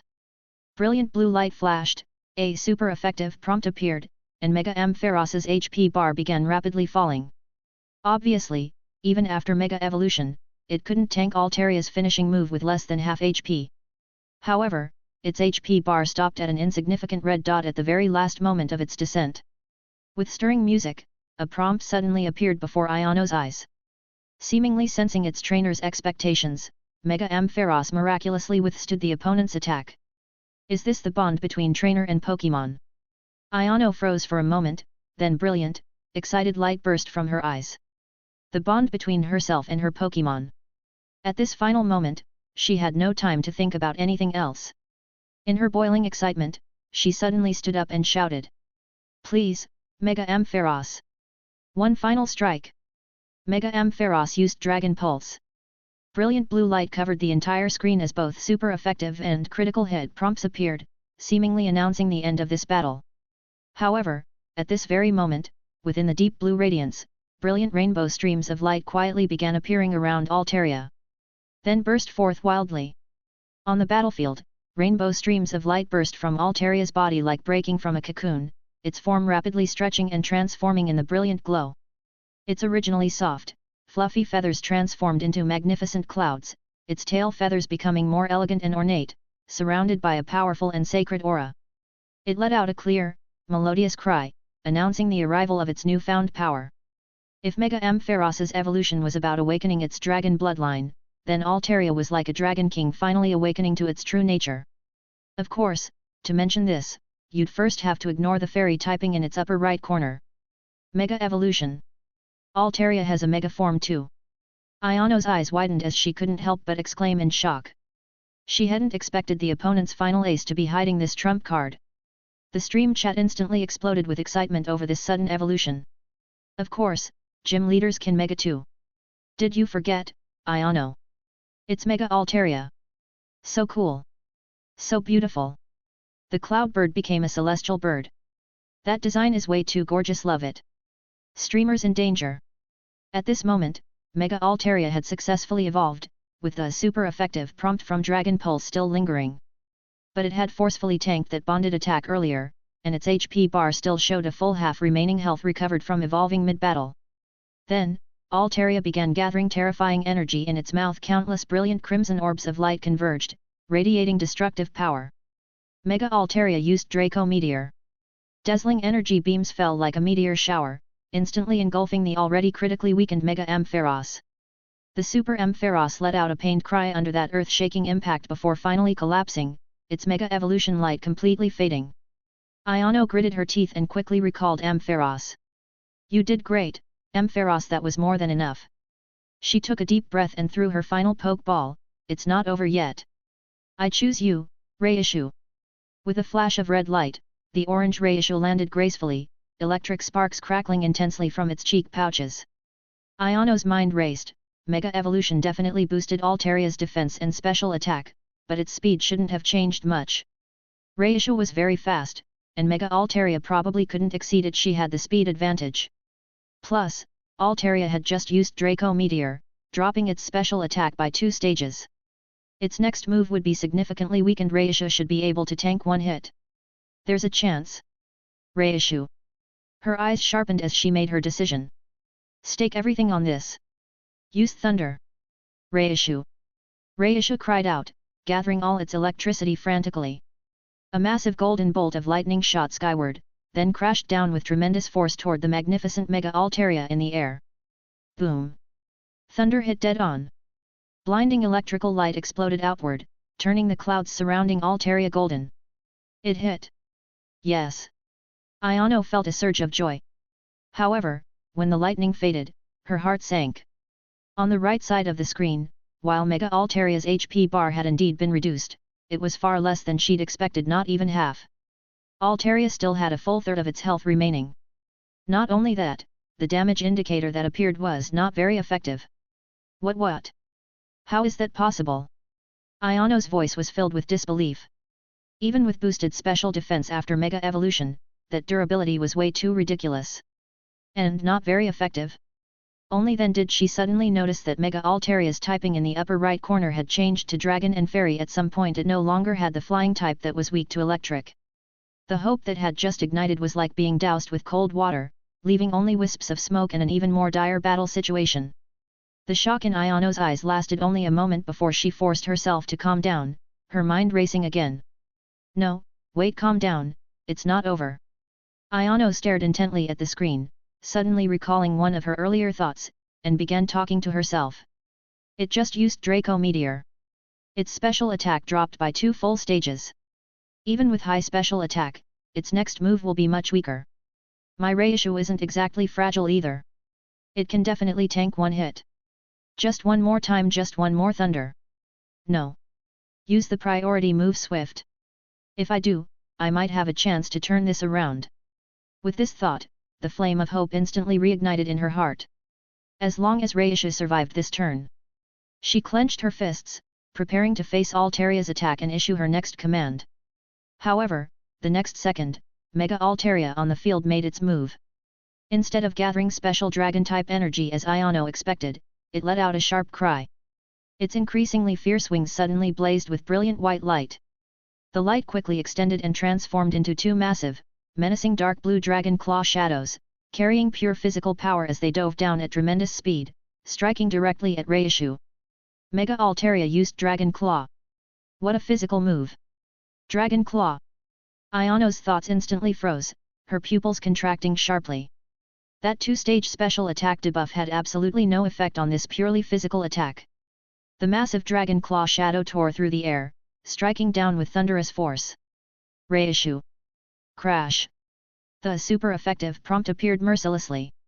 Reishu didn't even have time to react, no chance to move, before its golden body was completely consumed by the violent blast. Its HP bar emptied in an instant as it collapsed powerlessly to the ground. Reishu is unable to battle. There are no more Pokémon able to fight. You blacked out. As the screen went dark, Ayano seemed frozen in place, sitting motionless in front of her monitor. Her fingers remained on the keyboard, mouth slightly open, unable to make a sound. All the tactical calculations in her mind, all her wishful thinking, all her hope, everything was torn to shreds by that unreasonably powerful Dragon Claw. After a brief silence, the stream chat exploded like a tsunami. Dragon plus Fairy, that's broken. And with that power, Mega Altaria is a mixed attacker. The streamer spent all that time calculating, didn't expect a physical attack to the face. A whole hour and it's gone again. Closest to victory, but then snap, shattered. This time the gym leader can't go easy like Norman did. So is it too late to call the gym leader mommy now? The screen reflected Ayano's dazed face in the familiar Pokémon Center. After a long while, she slowly and weakly collapsed onto her desk, letting out a long sigh mixed with despair, helplessness, and a hint of breakdown. Ugh, how could this happen? Ayano remained face down on her desk for several minutes before taking a deep breath, rubbing her slightly throbbing head, and sitting up straight to pull herself together. Phew, it's okay. Failure is the mother of success. Substitute Protect Toxic, Serene Grace Flinching, and Mega Altaria, I've noted it all down. Next time I'll definitely win. She encouraged herself while moving her mouse, preparing to launch yet another assault on that damned flying gym. However, just then, a conspicuous comment with donation effects slowly drifted across the top of her screen. Don't be discouraged, Ayano. Keep it up. But I just checked out the neighboring stream. That decent person streamer already beat the flying gym. He had to restart a few times, too, but I think he only needed 4 or 5 attempts. Maybe you should go learn from him. Ayano's hand froze in mid-air. Hey! She didn't react immediately, even wondering if she was hallucinating from losing too many times. Just over an hour ago, she clearly remembered watching that guy battle the normal gym. How long had it been? Almost instinctively, filled with disbelief and confusion, she frantically switched out of her streaming interface and opened the game progress leaderboard. The name in first place had changed, no longer Strawberry Ice Cream, but Number 1 Passerby, Flying Gym, cleared. The bright red number 1 indicator made Ayano's vision go white. She was completely stunned. Ayano's brain seemed to crash, repeatedly trying to process this information but unable to load it. He cleared it? The flying gym? In just these few hours? Counting from when he started streaming, how long had he been playing total? At most 4 or 5 hours. Here she was, using an electric team with absolute type advantage, getting brutally demolished and repeatedly crushed for over an hour, only to get kicked back at the final moment. But him? With that team that looked like random roadside catches, with types actually weak to flying a full bug team. Reverse type matchup and he solved it this quickly? Wait, is this guy cheating? A voice echoed in Ayano's mind, filled with enormous absurdity and incomprehension. She even instinctively glanced at her game interface, wondering if there was some kind of bug. Meanwhile, in Kairos's stream, the atmosphere was completely different. The screen showed the gym leader's defeat results, with chat exploding like boiling water, frantically refreshing across the entire screen. Gift effects barely stopped flowing. Streamer's amazing. Holy crap! He actually pulled it off. A bug type took down fire and flying. He's a true master of type disadvantage. See that? This is playing with your brain. Haha, Ayano next door is still getting dragon clawed in the face by Altaria. Congratulations on reaching first place. Speedrun record creator. Who said the streamer was just copying homework? Come forward. Among the flood of screen refreshes, Kairos rubbed his chin and explained to himself. Luck was actually a bit bad this time. Talonflame's brave bird got a critical hit back then, otherwise, I wouldn't have needed such a close win. But at least we made it through. Silverwind really is useful. Clearing a game he'd made himself naturally held no sense of achievement for him, even with a full bug team. But Kairos hadn't forgotten his routine of celebrating and encouraging his team's Pokémon after battle victories. Just then, from the corner of his eye, he caught sight of his stream's viewer count. With the Flying Gym victory, his stream popularity had soared to 650,000. And correspondingly, a notification popped up directly in front of Kairos. Ding! Congratulations, host, side quest streaming advanced completed. Side quest, streaming advanced. S. Quest description, obviously, you're now an excellent Pokémon fan. Quest requirements, your stream's concurrent viewers exceed 500,000, completed. Congratulations, host, quest rewards received, mysterious S-rank special system item box X1, 5000, shock points random advanced module X1. Seeing this notification, Kairos immediately spoke decisively into his microphone. Everyone, that's it for today's stream. We'll see each other tomorrow or whenever, that's all. Before the chat could even react, he directly closed both the game window and stream. What was the point of continuing to stream when he'd already gotten his quest rewards and didn't need money? Besides, at this clearing pace, he'd almost outrun his own game development speed if he kept streaming. Better leave it for the players. As for what to do now, that went without saying. His gaze eagerly fell on the several floating orbs of light that had appeared before him, radiating with excited brilliance. After streaming for so long, it was finally time to claim his rewards. He skillfully reached out and touched the largest golden orb. Dazzling light instantly burst forth, revealing what lay within. It was a brilliant golden treasure chest encrusted with countless diamonds. In the center of the chest was a deep purple orb that Kairos recognized all too well, unmistakably a Master Ball icon. This was the main event, the grand finale reward of this quest, an S-rank special system item box. The previous special item, the rare candy gift box, had already surprised and amazed Kairos, directly boosting his Chandelure to Elite 4 level. So what amazing things could this S-rank special system item box contain? The next instant, Kairos took a deep breath and reached out to open that massive chest. And the next moment, in the brilliant light, what appeared before him made him freeze in shock. It looked like a phone? So this was what exactly? However, the next moment, an information prompt appeared before his eyes. Ding! Congratulations, host, you have obtained the S-rank special system item Dimensional Communicator. Chapter 137 Reward Settlement, New Game Project. At this moment, looking at the prompt before him and the Dimensional Communicator that appeared no different from an ordinary phone, Kairos couldn't help but raise an eyebrow slightly. No, this thing actually looked nothing like a regular phone anymore.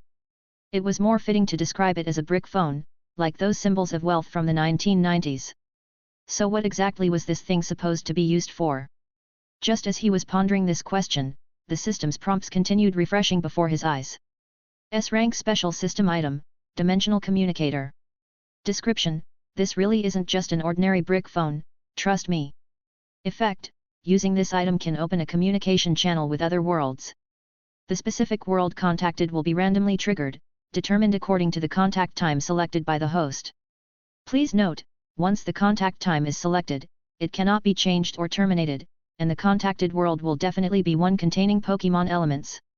Additional bonus, after the host opens a channel through this communicator, the amount of shock points obtained from other worlds is multiplied by 3. More functions will be displayed after the host successfully contacts a world through this device. After scanning through the item's description, not only were Kairos's doubts not resolved, they actually deepened. Opening channels between other Pokémon worlds. What did these other Pokémon worlds refer to? Could they be worlds like those in the movies, or perhaps the world from the anime? And what could he do after opening the channel? Make games for them to play too? Kairos was genuinely surprised by this development. He hadn't expected the item from this treasure chest to have such an effect. But then he thought about it differently. Didn't this indirectly prove that besides the Pokémon world he was currently in, there were other parallel worlds? No wonder after arriving in this world, he'd felt that many things here were different from the original story. This wasn't the Pokémon world he was familiar with. If that was truly the case, then this could get quite interesting. The corners of his mouth turned up slightly as he picked up the brick phone-like device. A line of text immediately appeared on the narrow screen above. Please select the dimensional communicator's contact time. 3 days. 7 days. 1 month. Please note, the longer the selected contact time, the higher the level of the world that can be connected, but correspondingly, the success probability becomes lower. Seeing this prompt, Kairos raised an eyebrow. There was actually a possibility of contact failure? After brief consideration, he directly pressed the button and selected the shortest 3-day contact time at the top. He'd start with the shortest duration to test the waters and see what these other Pokémon worlds connected by this device were actually like. With Kairos's selection, a dull ringing sound came from the brick phone, which then flew directly from his hand, transformed into a stream of light, and disappeared. A 3-day countdown timer also appeared in the bottom right corner of Kairos's system panel. He couldn't help but sigh softly. The specific function of this item would become clear in 3 days. As for what world it could connect to, anything would be fine as long as it wasn't the manga world. After all, the world view in the manga version was indeed a bit too dark. At this moment, just as Kairos was pondering and moving his gaze away from the countdown timer in the bottom right corner of his system panel, he was surprised to discover that another golden light ring had emerged from the treasure chest. However, this ball of light was obviously not as intensely bright as the previous one. Oh? There were actually more rewards? He reached out to touch the light orb again. As the radiance faded, what appeared in his hand this time was an item he was incredibly familiar with, one he'd just encountered moments ago. It was a deep purple pokeball with an M at the top, its surface flickering with dazzling, domineering light. Ding! Congratulations host, you have obtained the S-rank special system item Master Ball, modified. This time, before Kairos could think much about it, the item's description appeared directly before his eyes, explaining its function. S-rank special system item, Master Ball, modified. Description: there's only one Master Ball in the first playthrough, but if you have cheats, that's not the case. Effect: the probability of catching any Pokémon with this ball is 100%, and for 7 days after successfully catching a Pokémon with this ball, that Pokémon cannot break free from the Master Ball.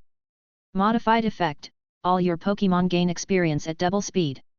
This time, Kairos couldn't help but widen his eyes slightly. Compared to the somewhat puzzling effect of the dimensional communicator, this item's effect was much more obvious, brutal, and direct. This was essentially a permanent double experience card plus an original Master Ball from the games. According to this description, even if Arceus showed up, as long as it took one hit from this ball, it would be directly captured. However, Kairos was clearly aware of several issues. First, he indeed had no plans to become a trainer, so the situation where he'd use this Master Ball would most likely be when encountering some problem he couldn't solve himself, using it as a defensive measure to capture dangerous Pokémon. Second, while Master Balls might be relatively easy to understand in games, in the real world, this thing was actually quite unethical. In the real world, every Pokémon was an independent individual. As a trainer, capturing a Pokémon wasn't a unilateral action, but a mutual choice between both parties. Whenever Kairos had seen those power fantasy novels from his previous life where protagonists who crossed into the Pokémon world with cheats would just throw Master Balls at any Pokémon they liked, he'd always felt a bit troubled. If becoming the strongest was as simple as capturing Pokémon this way, then a certain wealthy man would probably already be invincible. Even if you successfully captured legendary Pokémon with a Master Ball, they could use their overwhelming power to forcibly break out of it. In Scarlet and Violet, when Koraidon's energy went berserk, it directly expanded and destroyed the Master Ball, a perfect example. However, now the system had added an effect guaranteeing it would last 7 days, so at least for legendary Pokémon, this thing could restrain them for a while. In any case, for the current Kairos, this was purely a trump card for self-defense. Holding this Master Ball, Kairos felt much more relaxed. Originally, when he'd just crossed over, he'd been wondering whether he needed to improve Litwick's strength to avoid being helpless in dangerous situations. But later, Litwick had directly become an Elite 4 level Chandelure thanks to rare candies, and now he had another Master Ball in hand. Safety-wise, he certainly had much more security. With this thought, Kairos carefully stored the Master Ball in his system backpack. But after thinking about it, he simply took the thing out directly and hung it around his neck with a string. After all, nobody in this world would recognize a Master Ball, and besides, it was better to keep this thing on hand. If he really encountered trouble and had to retrieve it from the system space, he might not have enough time. Shaking his head slightly, Kairos's gaze fell again on where the treasure chest had been. At this moment, the chest had disappeared completely, obviously indicating that this round of rewards had been fully claimed. However, he wasn't in any hurry, since the rewards given by the task weren't just this much. He reached out to touch another light orb, and a dazzling prompt instantly spread out before his eyes. Ding! Congratulations host on obtaining a high-level special module. Kairos's gaze immediately focused, and the corners of his mouth turned up slightly. Compared to the previous 2 rewards, obviously, the appearance of this high-level special module surprised him even more. Special modules were different from regular modules. You might not get one even after dozens of draws, and each special module's effects were far superior to other modules of the same level. So what was this module? His gaze immediately fell on the module interface. Sure enough, there was now an additional line of new text, but unlike all his previous modules, this module's text was burning with golden flames, looking brilliant and dazzling, carrying a sense of nobility. S-Rank Special Production Module, PWS, Parallel World Server. Description: this module allows games you create to connect to any other world you have visited, loading onto people in those worlds in the form of virtual projections, making them your players. Additional effect: shock points obtained through this method are increased to double the original amount. After reading this module's description, Kairos was instantly shaken to his core. Holy crap! If this module had come alone, it might not seem very useful. After all, the worlds he'd visited so far were only his current world and his original world from his previous life. In that original world, Pokémon games had already been developed to a certain level. Even if he went back there, he'd probably need to use virtual reality technology to create more advanced games to surprise people in that world. But since they'd already been exposed to the Pokémon IP, the emotional points they could generate would naturally be greatly reduced. But if this was combined with the item he'd just obtained from the treasure chest called the Dimensional Communicator, everything would be completely different. The Dimensional Communicator could help him reach other parallel worlds, while this module would allow him to directly deliver games remotely to players in other worlds. This way, every time he connected to another world through the Dimensional Communicator, he could distribute games he'd created to them. More importantly, this special module could double the emotional points from players who played this way, while the Dimensional Communicator would triple the emotional points. Combined, that would be a 6x bonus. Damn, when had he ever fought such a well-funded battle?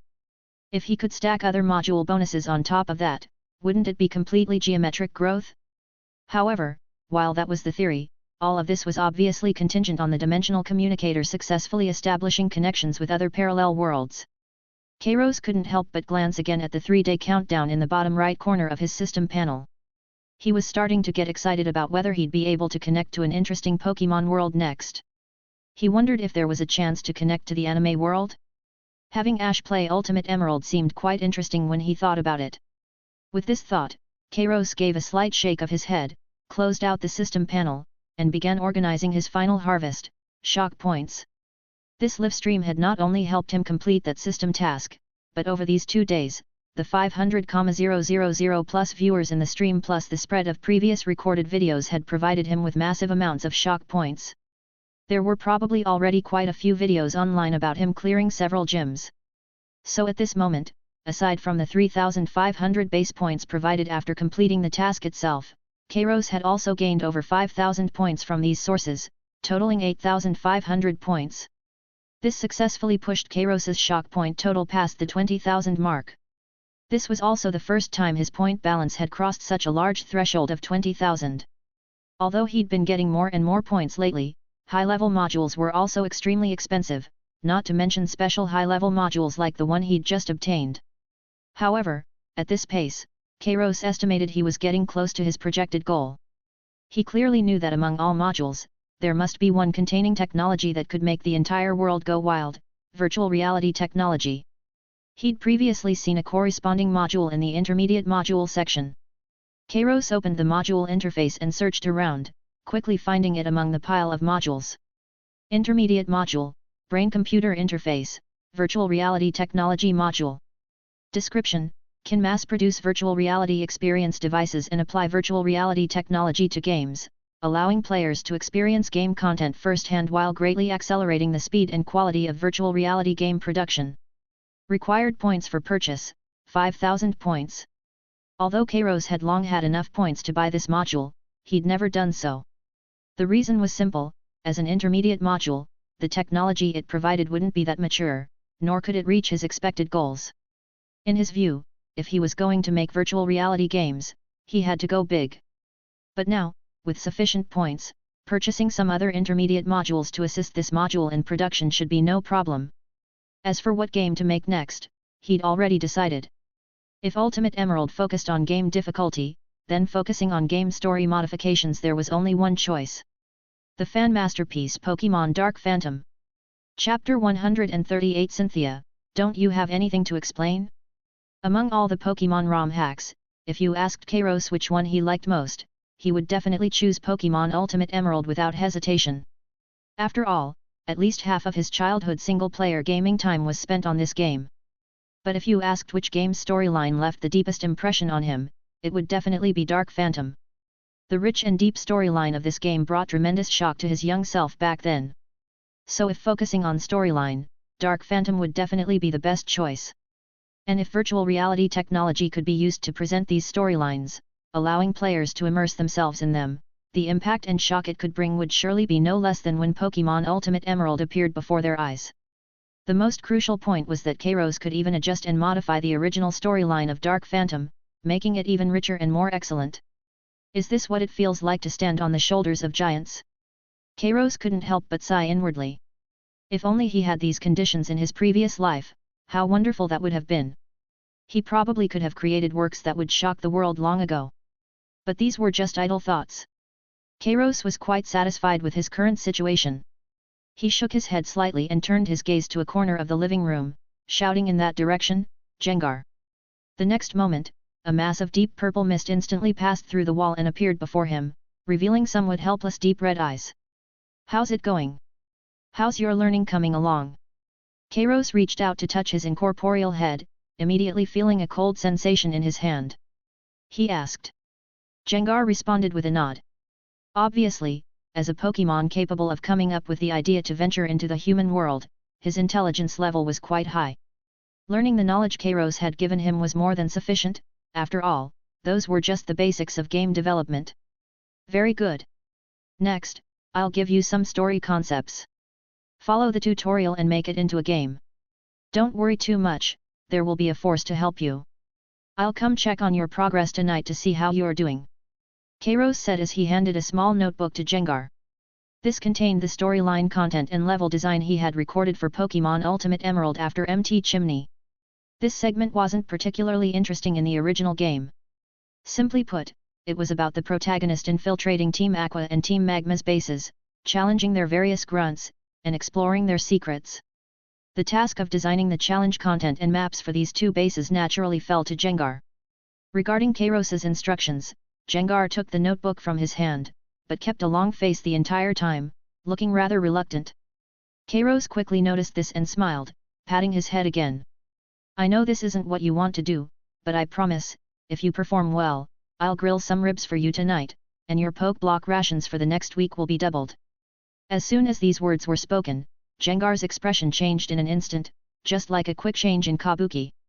He looked infinitely more spirited than before, even straightening up toward Kairos and trying his best to give a standard salute with his little stubby hands. Jengar.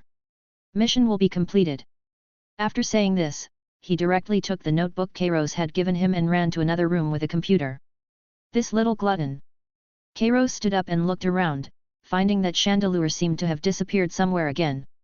He could only shake his head slightly and sit on the sofa to take out his laptop. Simple content like map design and level generation could naturally be left to Jengar. But those two battles against the leaders of Team Rocket and Team Aqua naturally couldn't be presented as they were in the original, and needed his own design. Once players completed these two story segments, next would be heading to the next town to challenge the Psychic-type gym, and then trigger the most crucial storyline moment. He really wondered what the players' reactions would be when they saw the battle of the three legendary Pokémon. Just thinking about it was rather exciting. The above was everything that happened on Kairos' side during the day and night while Cynthia was unconscious. And now, let's return to this moment. Sinnoh region. Garchomp's majestic form broke through the sky's cloud layer, landing precisely in front of a villa atop a mountain peak. Cynthia jumped directly down from Garchomp's back. Even though her body hadn't fully recovered yet, at this moment she couldn't care about that. Her mind was filled with only one thing, reclaiming her first place position on the game's leaderboard. The moment Garchomp successfully mega-evolved in the Regirock cave, she hadn't even fully processed what had happened. During the flight back on Garchomp's back, Cynthia clearly realized one thing in her heart: if the rare candy's power boost to Spiritomb had already made her feel surprised and shocked, then this time, the Mega Stone and Mega Evolution appearing before her eyes had completely stirred up a violent tsunami in her heart. All of this was actually real. The rewards from a game could actually affect the real world like this. She couldn't help but reach out and grip the pendant hanging from her chest, the keystone. On the way here, she had already clearly asked Garchomp where this thing came from. The answer was that it had been obtained from the desk in the study. And when she had claimed the game reward that day, she had also received it at the desk in the study. When she summoned the game's reward claiming interface, Mega Evolution gift set was clearly displayed at the top. So this was the reward the game had given her that day. She just didn't know why she hadn't received it immediately at first. But that wasn't important. What was important was this world was probably about to undergo tremendous changes. And the reason for these changes was the game she was playing, Pokémon Emerald. Now, maintaining her number one position on the leaderboard wasn't just about learning about Rayquaza from the game's mysterious creator. It was about relying on this game to obtain more powerful items and rewards beyond ordinary imagination, to explore everything that corresponded between the game and the real world. Thinking of this, Cynthia strode forward and pushed open her room door. However, when she saw the scene before her, she froze. Because a familiar figure was standing right in front of her. It was Caitlin. She looked up into Cynthia's eyes and snorted with displeasure. "I have to ask Miss Cynthia, don't you have anything you want to explain?" Seeing the familiar figure before her, Cynthia couldn't help but pause. Why would Caitlin suddenly appear here? But the next instant, she immediately realized, she had probably learned from the nurse that she had returned home, so Caitlin had directly used teleport to come over. Since the villa was rented to her by Caitlin, knowing the location was natural. It was just that Caitlin had never visited like this before. At this moment, Cynthia suddenly realized that rushing off immediately after waking up, leaving the hospital without saying goodbye, was indeed a bit hasty. Caitlin seemed to still be lying in the next room over. So she took a deep breath and said, "Sorry, I did have some particularly urgent matters to handle. I should have told you before leaving. It might be a bit complicated to explain. I was a bit scattered at the time, my apologies." However, upon hearing this, Caitlin shook her head, her calm gaze carrying a hint of inquiry. "No, you know that's not what I'm talking about. What I want to know is what exactly happened between you and Garchomp in front of Regirock back there."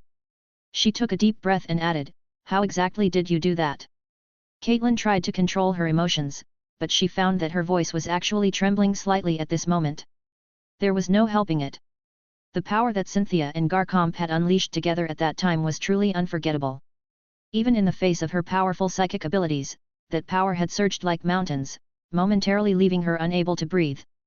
And as events proved, just as Caitlin had thought, after completing that special transformation, Cynthia and Garchomp had actually dominated Regirock in battle.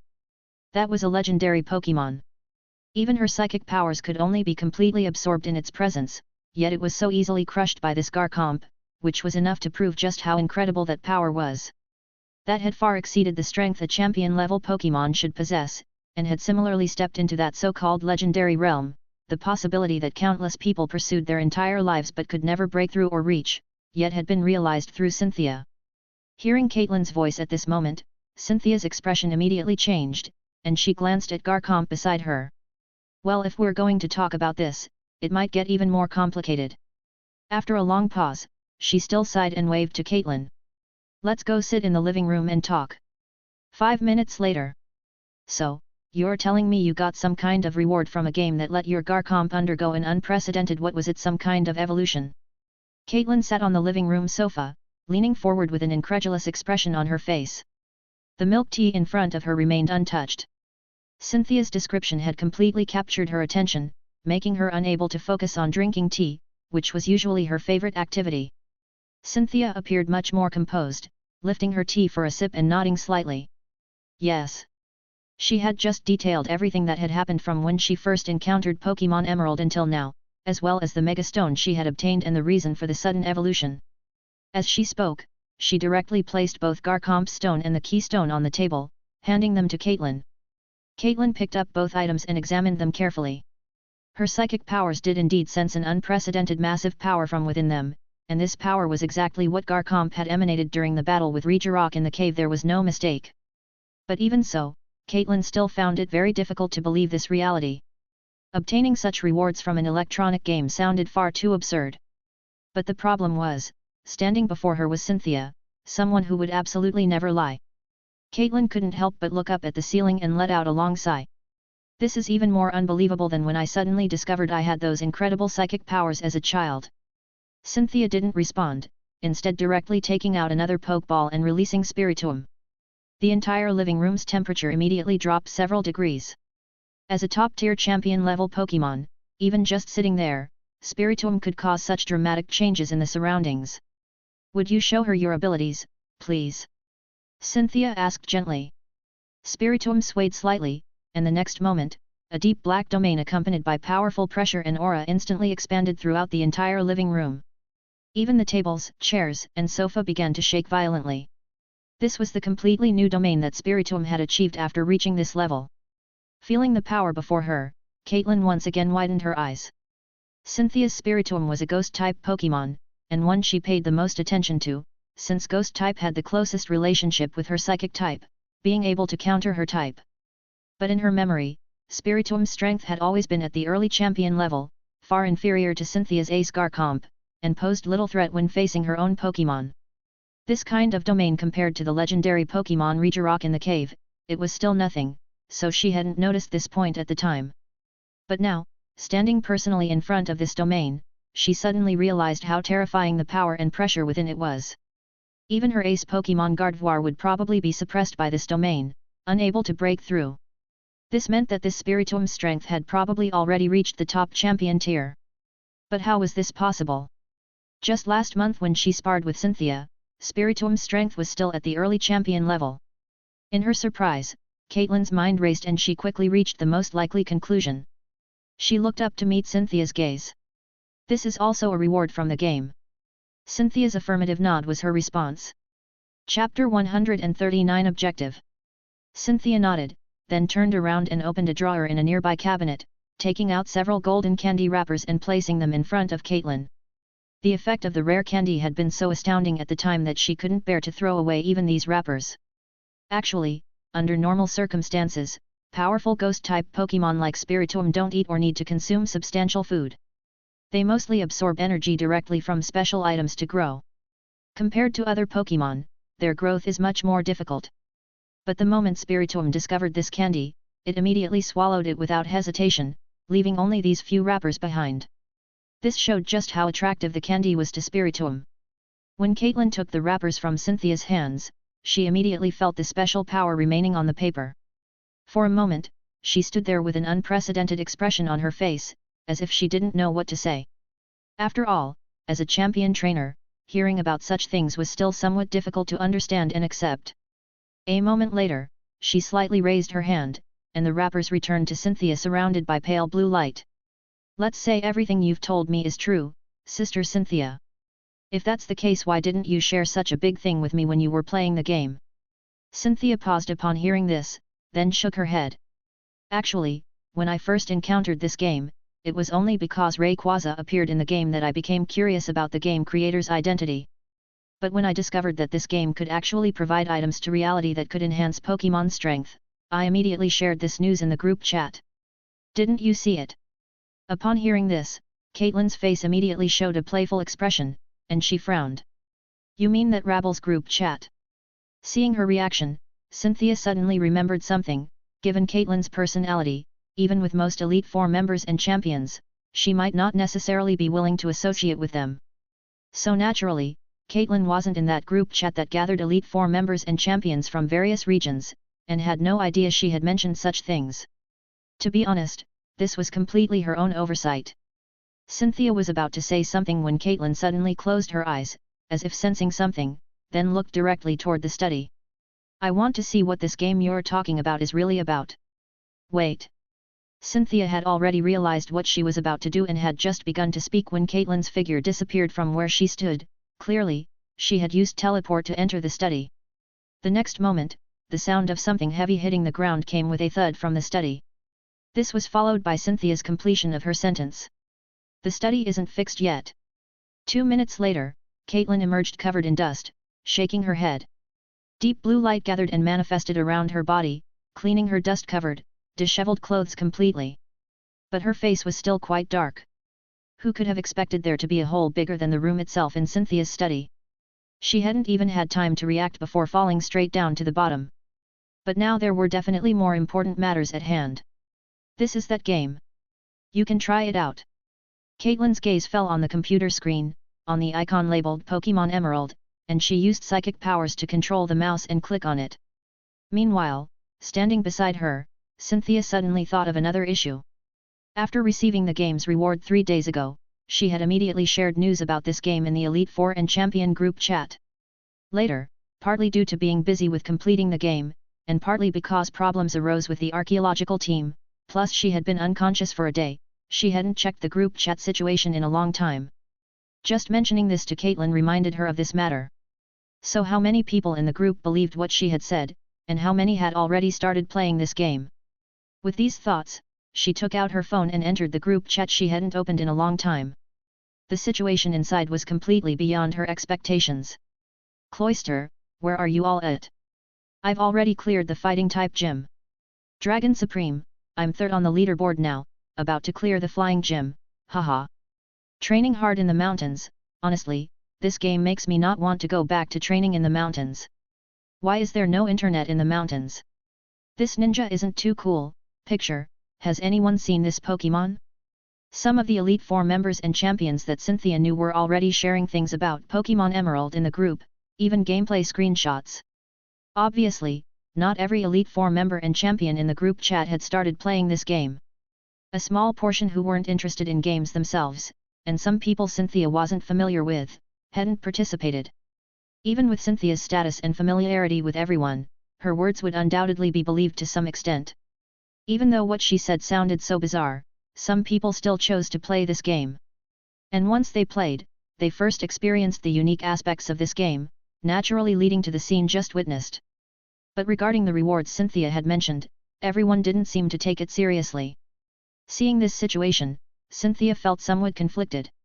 After discovering she had obtained the Mega Evolution Stones, Cynthia's first thought was to immediately share with everyone in the group that the game can provide this level of rewards to enhance Pokémon strength. But now she suddenly realized that even with her status, if she didn't demonstrate that evolutionary power in front of everyone, probably no one would believe such an outlandish thing. And now the problem had become even bigger.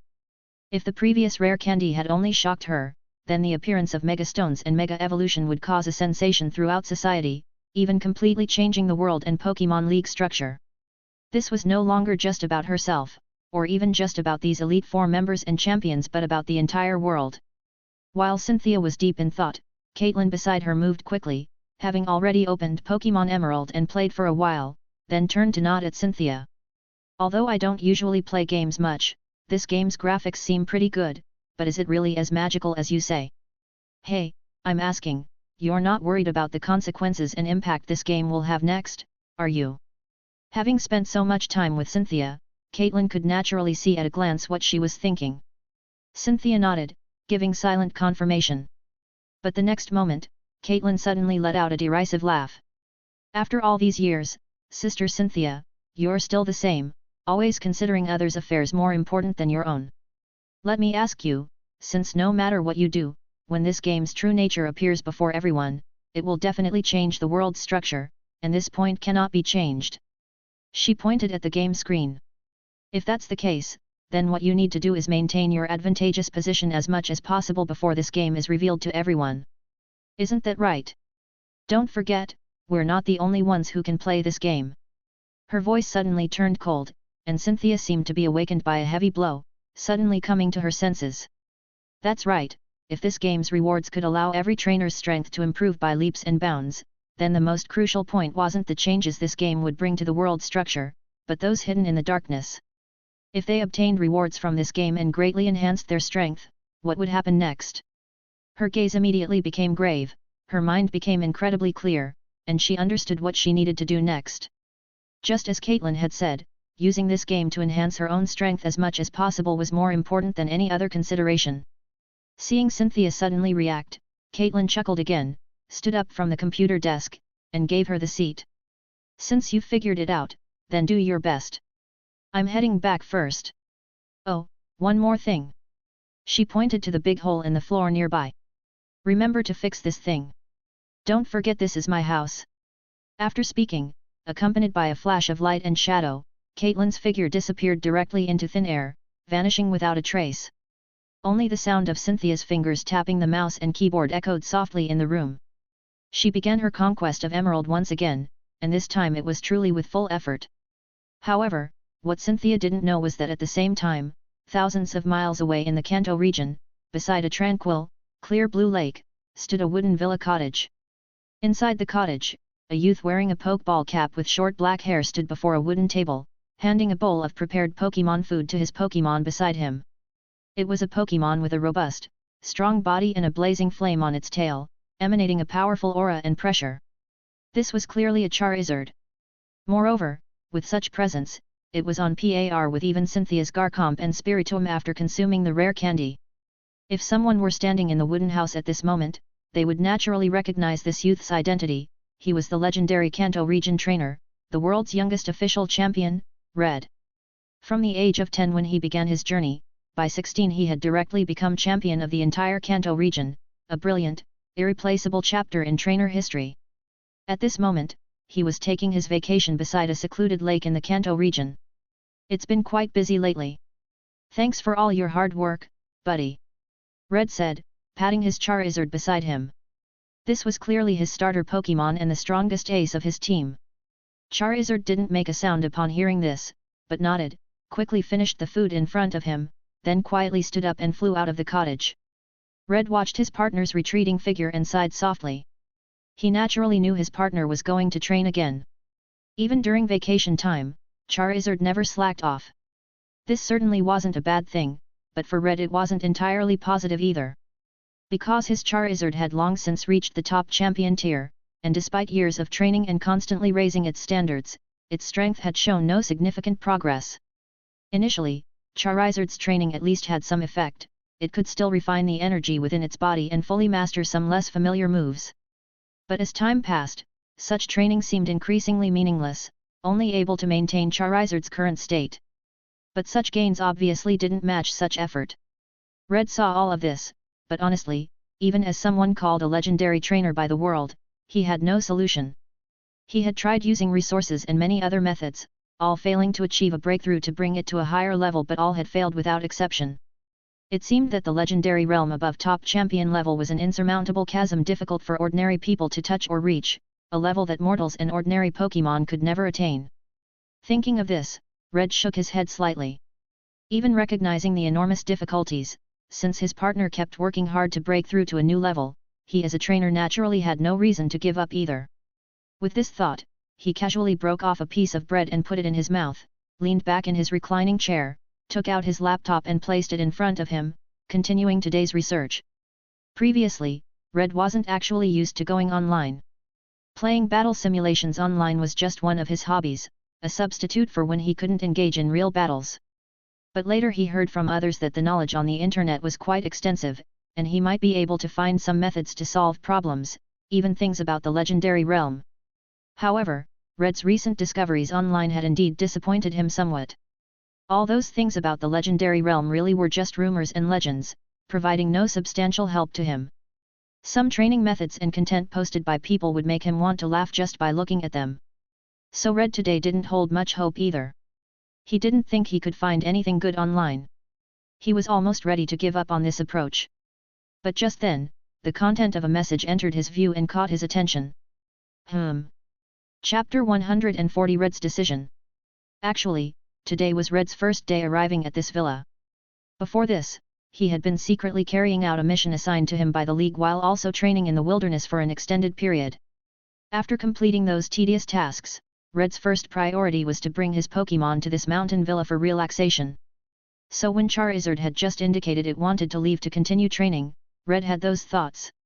It was simply working too hard and pushing itself too much. Correspondingly, during this time, aside from occasionally searching online for breakthrough methods, Red hadn't even opened his communication apps. He believed these things would only interfere with his training state. At this moment, as he disabled his phone's Do Not Disturb mode, a flood of messages from social group chats naturally poured in. What had just caught his attention was one of these messages with a special notification. Advanced Trainer Exchange Group, 999 plus new messages. Red's mission and training period had lasted about a week. Based on his experience, this group chat filled with Elite Four members and champions was usually quite quiet, with people rarely speaking up regularly. Having 999 plus messages in just 1 week was a first in his lifetime. So had something major happened recently? He raised an eyebrow slightly and clicked into the group chat. However, the content that met his eyes was completely beyond his expectations. Cloyster, just cleared the fighting gym. Pidgey is actually pretty useful early game, I recommend everyone catch one. Dragon Supreme, dropped to 3rd on the leaderboard. About to take on the flying gym, this time I'm definitely going to surpass Cynthia haha. This ninja isn't too cool, it's me again, picture, has anyone seen this Pokémon? Ice Artist, Regirock so this is what a legendary Pokémon is like. Fighting Genius, everyone, who exactly is this decent person who cleared with all bug types online? Does anyone know them? Psychic Queen at Dragon Supreme want to surpass Sister Cynthia? Ask my Gardevoir if it agrees first. Dragon Supreme. This ninja isn't too cool, so has anyone seen the Pokémon in the picture? Urgent. T/N, ha ha ha ha. Red quickly caught the keywords in their conversation, Pokémon Emerald. What was this? It sounded like some kind of game? He scrolled through these messages and content, soon seeing many Elite Four members posting game screenshots in the group, confirming his guess. Red's expression couldn't help but become somewhat strange. The Elite Four members and champions who could appear in this group chat were all without any padding whatsoever, absolutely first-rate powerhouses with talent and strength far exceeding ordinary people. It was hard to imagine such a group of people would gather together to discuss an electronic game. Could this game have something special about it? Speaking of games, Red had naturally encountered them in his younger years. However, he quickly discovered that real-world Pokémon battles were more attractive to him, and games couldn't really spark his interest in comparison. The only electronic game he had deeply engaged with was Battle Frontier, but that was really just a substitute when battling wasn't convenient. Like during his recent mountain training period, Red hadn't logged into that game in quite a while. Discovering that this group of Elite Four members and champions in the chat were actually discussing an electronic game, Red felt somewhat disappointed and directly closed the group chat. But thinking it over, he still felt curious, so he opened a search window and typed in Pokémon Emerald. What met his eyes were several posts glowing red, indicating extremely high popularity. Pixel game Pokémon Emerald emerges from nowhere, incredibly popular, let this editor take you on an exploration. Mysterious player decent person successfully clears flying type gym. Surpasses Cynthia and other trainer streamers to currently rank first in progress leaderboard. Decent person is conducting an all bug type clear challenge, latest progress recorded, complete battle recordings. Among the flood of messages, half were about the popularity of this game called Pokémon Emerald, while the other half were entirely about a player called Decent Person. Red also scanned through this information and actually became somewhat interested.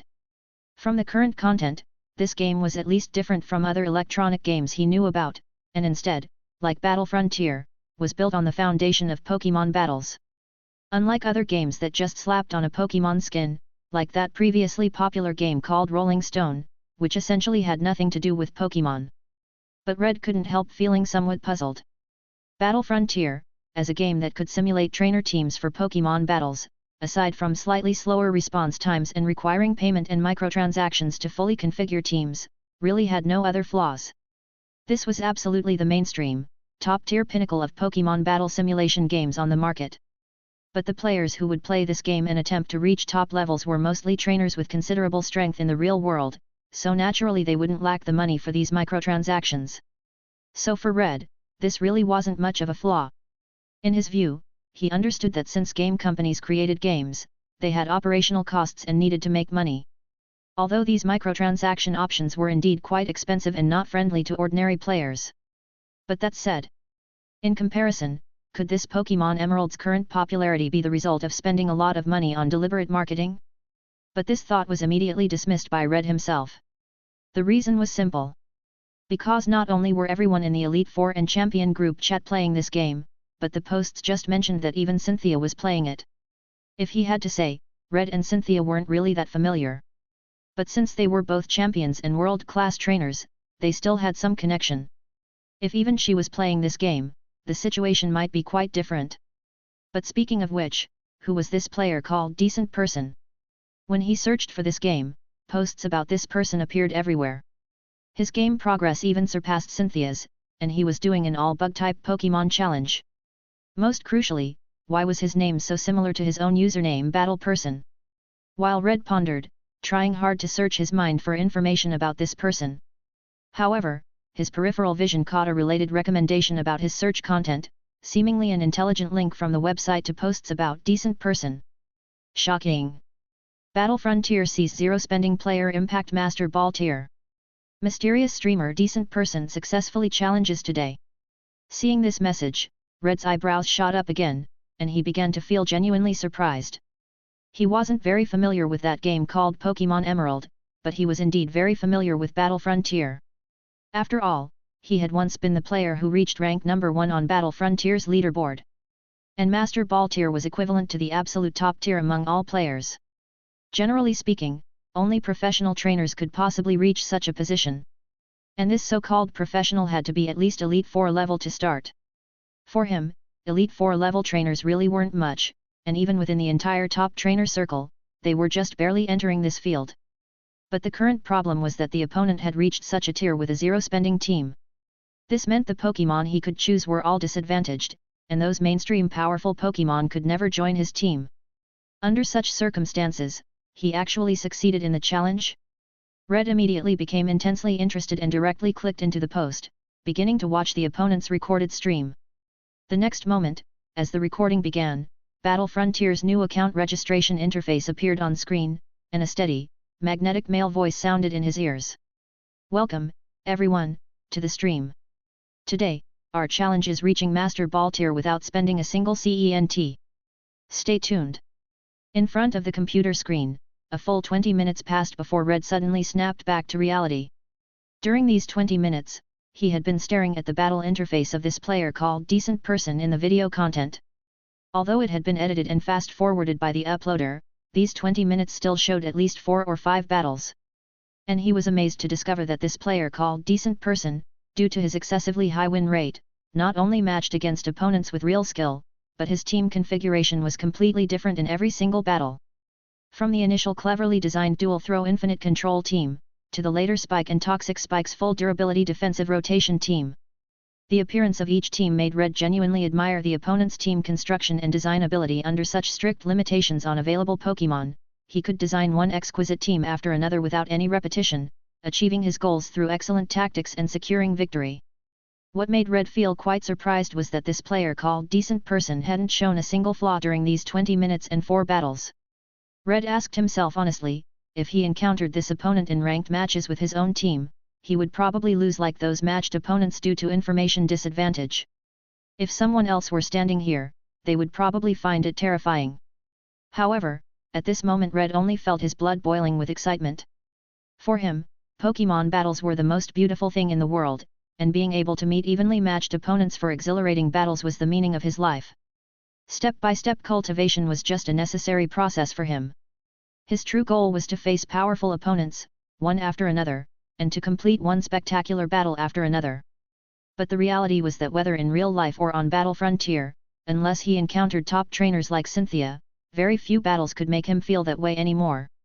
However, the appearance of this decent person made him see hope once again. After brief consideration, he exited the video web page and directly opened the streaming platform, searching for a decent person. He indeed found the opponent's stream room. However, he discovered the opponent wasn't currently streaming. But even with a black screen, countless people in the stream room were sending dense barrages of comments. When is the streamer coming back? I'm going to die if I can't watch the streamer's stream. Yeah, the streamer currently has the fastest progress of all streamers online. I'm quite curious what will happen after the flying type gym. I advise you not to wait here. Yesterday the streamer cleared 3 gyms in just 2 hours then went offline directly. This morning they streamed for just 2 hours before going offline again. This person really doesn't lack money. Of course, being so skilled, they're obviously some champion. I'd believe it if you said it was Red's alternate account. How could such a person lack money?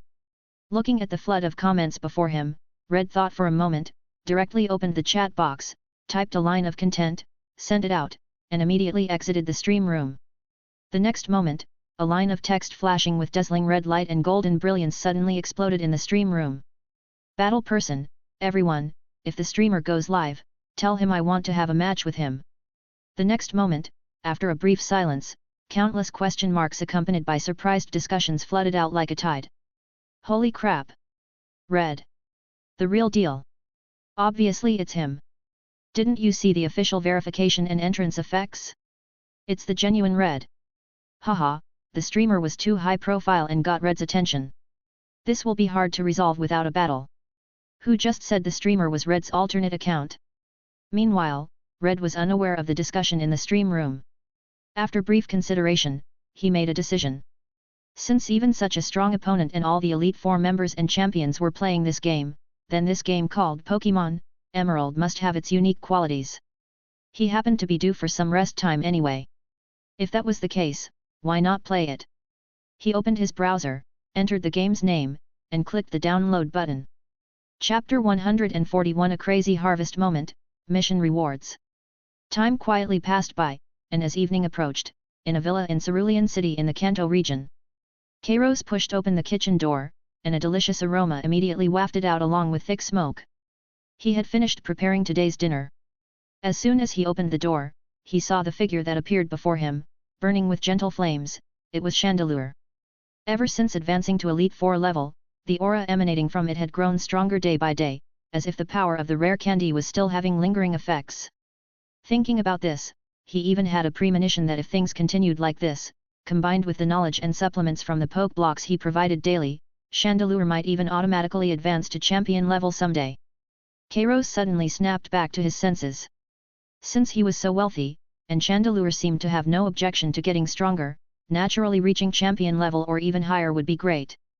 As the saying goes, if you want to get stronger, you either work hard or spend money, and right now, after selling so many copies of his game, what he lacked least was money. He might as well see if he could spend money to buy more ghost-type resources for Chandelure to use.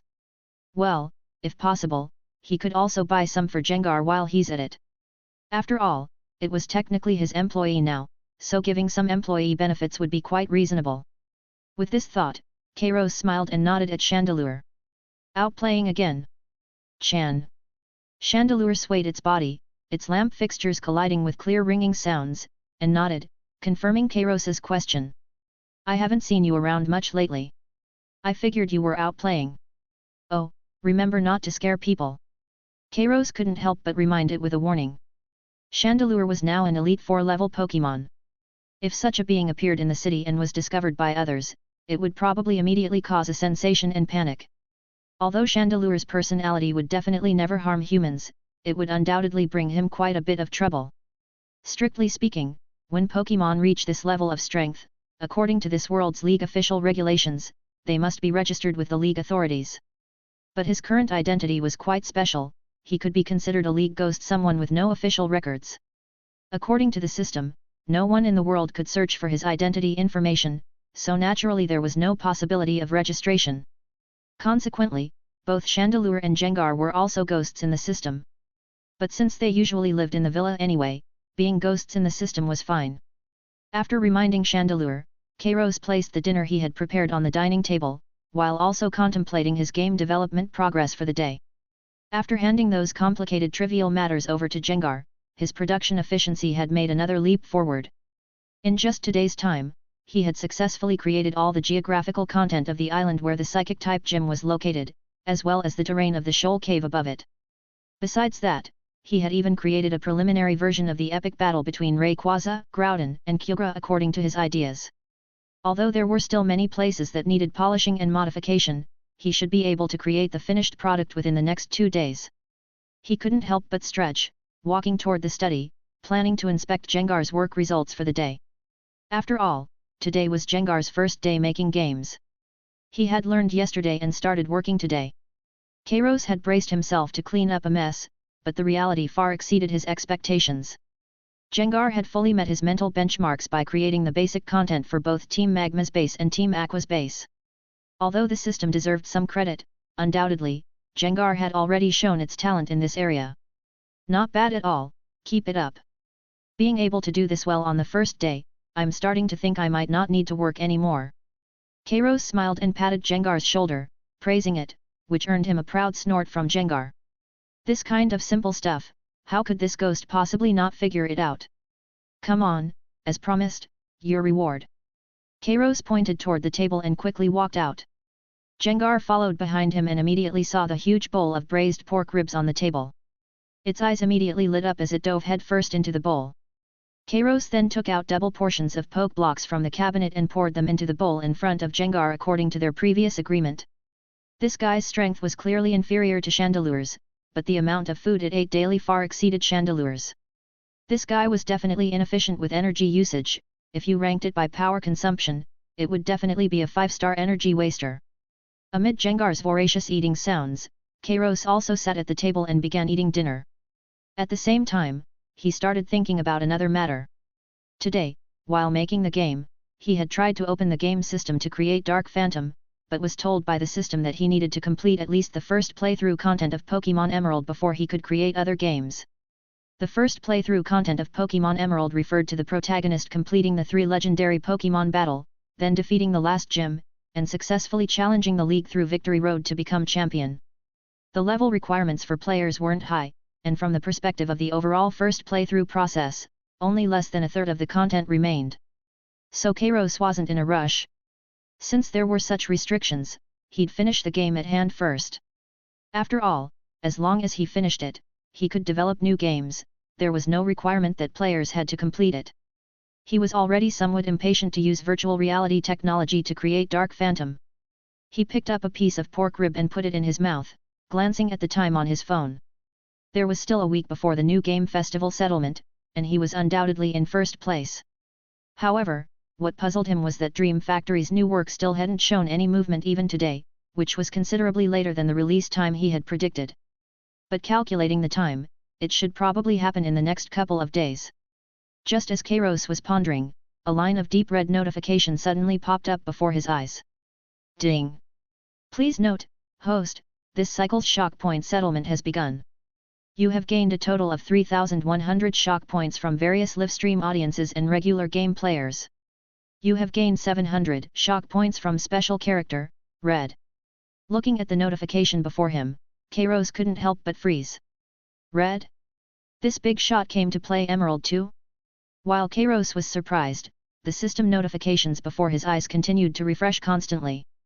Besides Red just now, there was subsequently a long string of Elite Four and Champion names all providing him with emotion points. There were Elite Four members he was familiar with like Lorelei and Lance, as well as several Elite Four members from other regions whose names he didn't even remember. There weren't any champions, mostly Elite Four members, but the quantity was quite substantial, more than a dozen people. Seeing this, Kairos understood what was happening.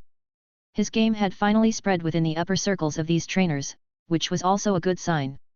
However, he clearly knew there was probably only one reason for this: Cynthia and Lance had told others about the game's reward system. According to Kairos's understanding, the current situation in this world wasn't particularly good. The ghost world alone was already giving the League quite a headache. Although with the power of those top trainers, they should ultimately be able to solve the ghost world uprising problem. Besides the ghost world, several dark organization forces lurking in the shadows were also quite powerful and watching hungrily. Once something went seriously wrong at this critical juncture, the entire world would probably explode like a spark igniting an oil barrel. And Cynthia was probably anxious to improve the strength of these Elite Four and champions because of this, which was why she shared the game. Otherwise, there was no way to explain why so many Elite Four members were playing Emerald simultaneously. The game's appeal alone probably wouldn't mean much to these Elite Four and champions. But clearly, judging from the shock point values he had currently obtained, when they were attracted into the game by Cynthia's words, they were still amazed by Pokémon Emerald itself and unconsciously began delving deeper into this game. Kairos's gaze lingered on the final golden notification before him. Ding! Congratulations host, you have gained a total of 8,700 emotion points from special characters this cycle. Combined with the points generated by your gameplay videos spreading online, your total emotion point income for this cycle is 14,300 points. 14,300 points. Looking at this number, Kairos couldn't help but put down his bowl and take a deep breath. He had to admit, this kind of one-time large income felt great, but the bulk of this came from these Elite Four members who had just encountered the game. As newcomers just starting to play this game, the emotion points they provided for the first time would be greatly increased, then gradually decrease as time went on. But as long as he could successfully unlock their emotion thresholds, he could restore their emotion point production efficiency back to what it was now. But speaking of emotion thresholds, Kairos suddenly realized a problem. After he had sent both the Mega Evolution gift box and rare candy as rewards to Cynthia, she should have gotten the Mega Stone long ago. Even so, her emotion threshold still hadn't broken through. She wouldn't have been afraid to eat the rare candy and failed at Mega Evolution, would she? That shouldn't be right. If that were the case, how could she possibly notify these Elite Four and champions to come play the game? The more Kairos thought about it, the more he felt his speculation was correct. Then the only explanation for why Cynthia couldn't complete her threshold breakthrough should be what the system said: it had to be the right medicine for the condition. Even the shock that Mega Evolution brought her wouldn't work. As for Cynthia, after seeing that battle between the three legendary Pokémon, she should be able to smoothly complete her threshold breakthrough, right? After all, for Cynthia herself, the Pokémon from myths and legends were what could most shock her. Both her first and second threshold breakthroughs were related to legendary Pokémon. Kairos's heart couldn't help but fill with anticipation. Judging from Cynthia's current game progress, witnessing the battle between the three legendary Pokémon probably wouldn't be long now. He hadn't forgotten that as long as her emotion threshold broke through, he would gain a special ability related to Cynthia. To be honest, Kairos was quite curious about what kind of ability related to Cynthia would be like. It couldn't be related to legendary Pokémon, could it? Just as Kairos was pondering, the notification before his eyes instantly disappeared, and a completely new notification suddenly appeared. This time it came with celebratory trumpet sound effects, representing the completion of some mission. Ding! Detected that your game sales have reached 300,000 copies.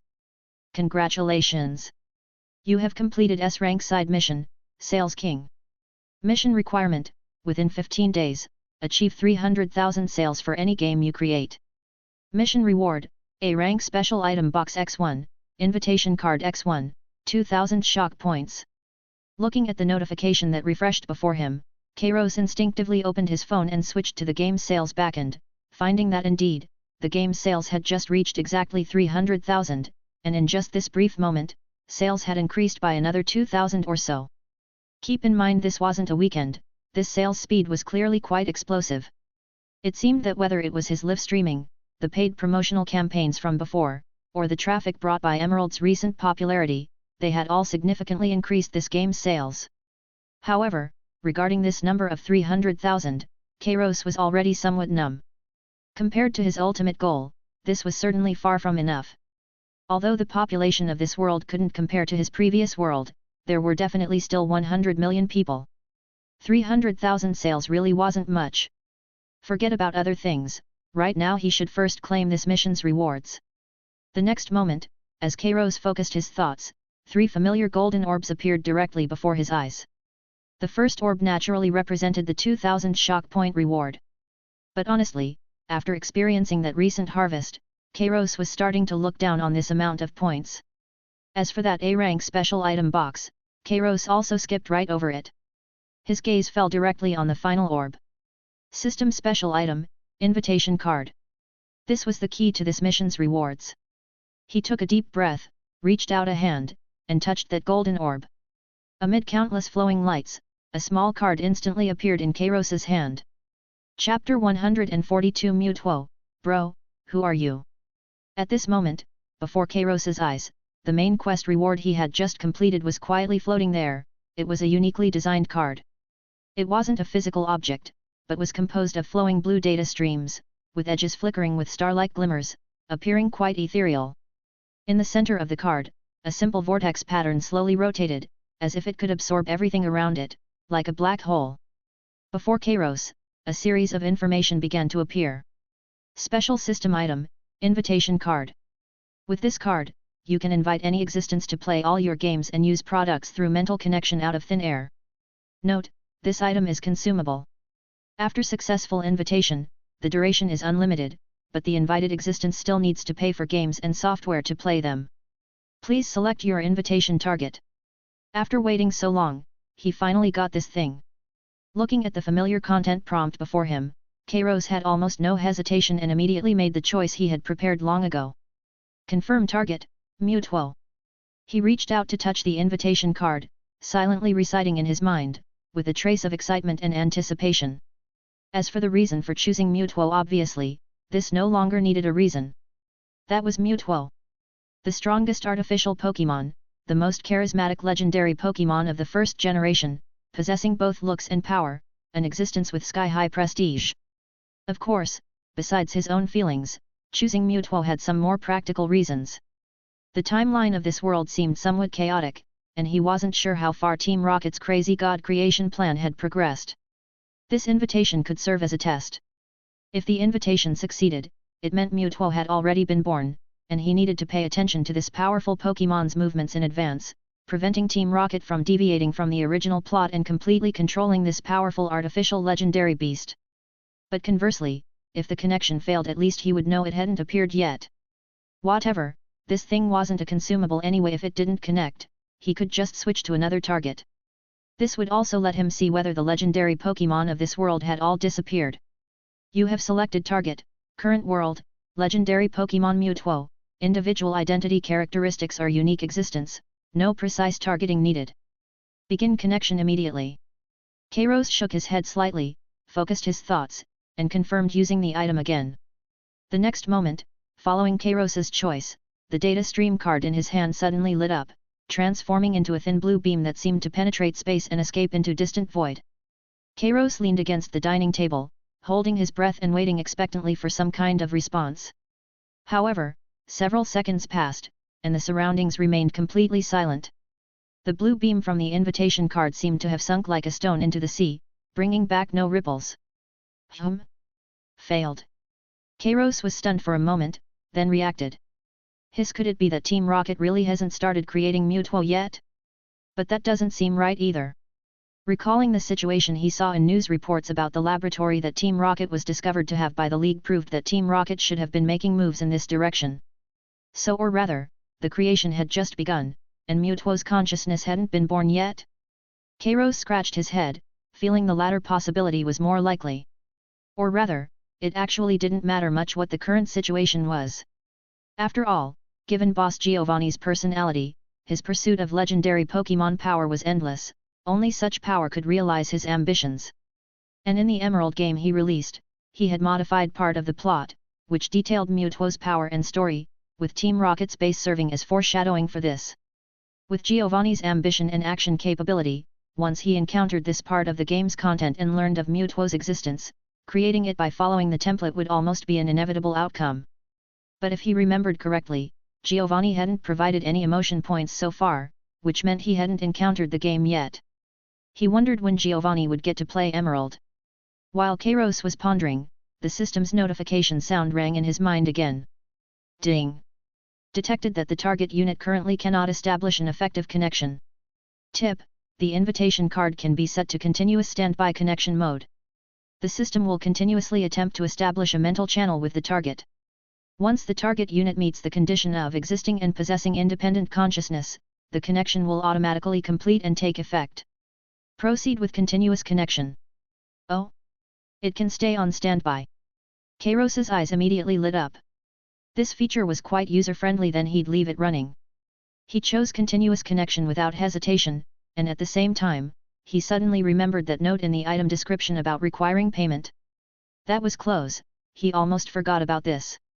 Since it's for my favorite Mutuo bro, of course the first experience should be on me.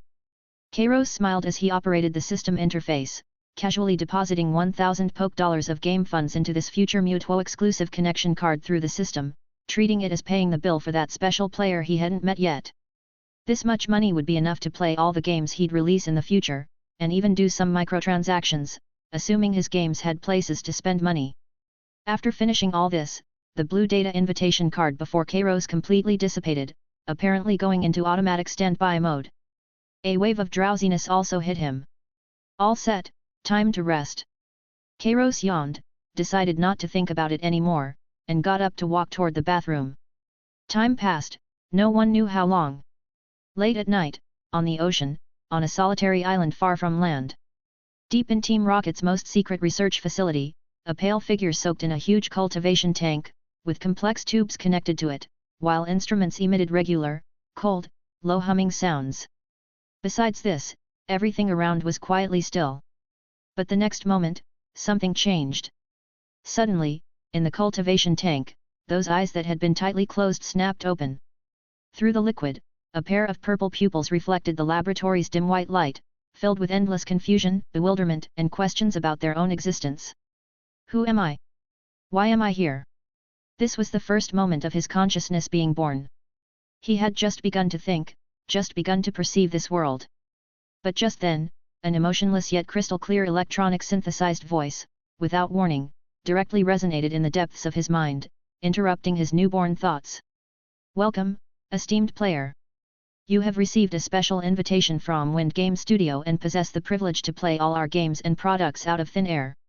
Detected that Inviter Wind has paid initial game fees for you. Begin playing. Mutuo. The enormous confusion of his recent birth was instantly covered by this incomprehensible content. This was also the second time he had experienced the emotion of confusion since coming into this world. What is this? At this moment, before Kairos, the invitation card composed of flowing blue data streams had dissipated, replaced by a new prompt on the system interface, continuous connection established, waiting for target unit response. But he had already fallen into sleep and naturally couldn't detect this. Meanwhile, on Mutuo's side. Strictly speaking, this wasn't the first moment of his self-consciousness being born. Before today, when his body and form had condensed in the laboratory's cultivation tank, Mutuo had discovered he could already perceive some of the surrounding situation, and could even understand the words spoken by those white creatures in the research facility. Not only that, during the formation of his consciousness, it seemed something had poured vast amounts of information into his mind, making him understand the identities of these people and know quite a few things. This was a laboratory, surrounded by many machines that belonged to his creators, used to monitor his condition and create him. They were humans, and he was a Pokémon. As a Pokémon, he needed to unconditionally obey the commands of these creators. But this information hadn't explained the most crucial question just now. Who was he? Not only that, but now Mutuo's heart was filled with even greater confusion. The voice that had just sounded in his ear was really too strange. It wasn't human language, not even any language he understood, yet he could precisely understand its meaning. Player? Game? Privileges? Fees? Wind? These words individually might have vague correspondences in the fragmentary conversations of the surrounding humans, but combined together, appearing at this moment and place, made Mutuo feel quite strange. The next moment, within this empty research facility, he made a decision. Mutuo's eyes suddenly lit up with deep purple light. His powerful psychic power instinctively spread out like the most precise radar, instantly sweeping over every corner of the entire laboratory, even the entire island. He tried to find the source of this voice. Could it be another so-called machine? But under the carpet-style search scan, Mutuo found he still came up empty-handed. It was as if this voice didn't come from the outside world, but was directly imprinted in his heart, as if it were innate. This anomaly also made Mutuo's vigilance instantly climb to its peak. People often fear and question unknown things, and as a newborn Pokémon, he was actually the same. Mutuo tried to use his newborn yet powerful telepathic ability to send cold questions toward the source of the voice, toward that empty air. Who's speaking? Come out. Tell me, what is this place? But there was no response. Only that cold, mechanical notification sound, like a stuck machine, stubbornly repeating the same sentence over and over again. Esteemed player, begin playing. This one-sided, uncommunicative exchange made Mutuo feel irritated. He decided to ignore it, retracting his psychic power, his purple pupils refocusing on the cultivation tank glass before him, looking at his own blurry reflection on the glass. Mutuo temporarily classified this strange auditory hallucination as an unexplainable anomaly, forcibly suppressing it in a corner of his mind. But the selection interface before him remained like a ghost, constantly floating in the background of his perception, impossible to dismiss. The night passed without incident. Morning sunlight streamed through the windows into the room, and a new day began.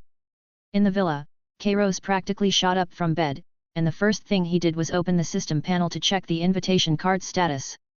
However, before his eyes, the status continuous connection established, waiting for target unit response remained unchanged.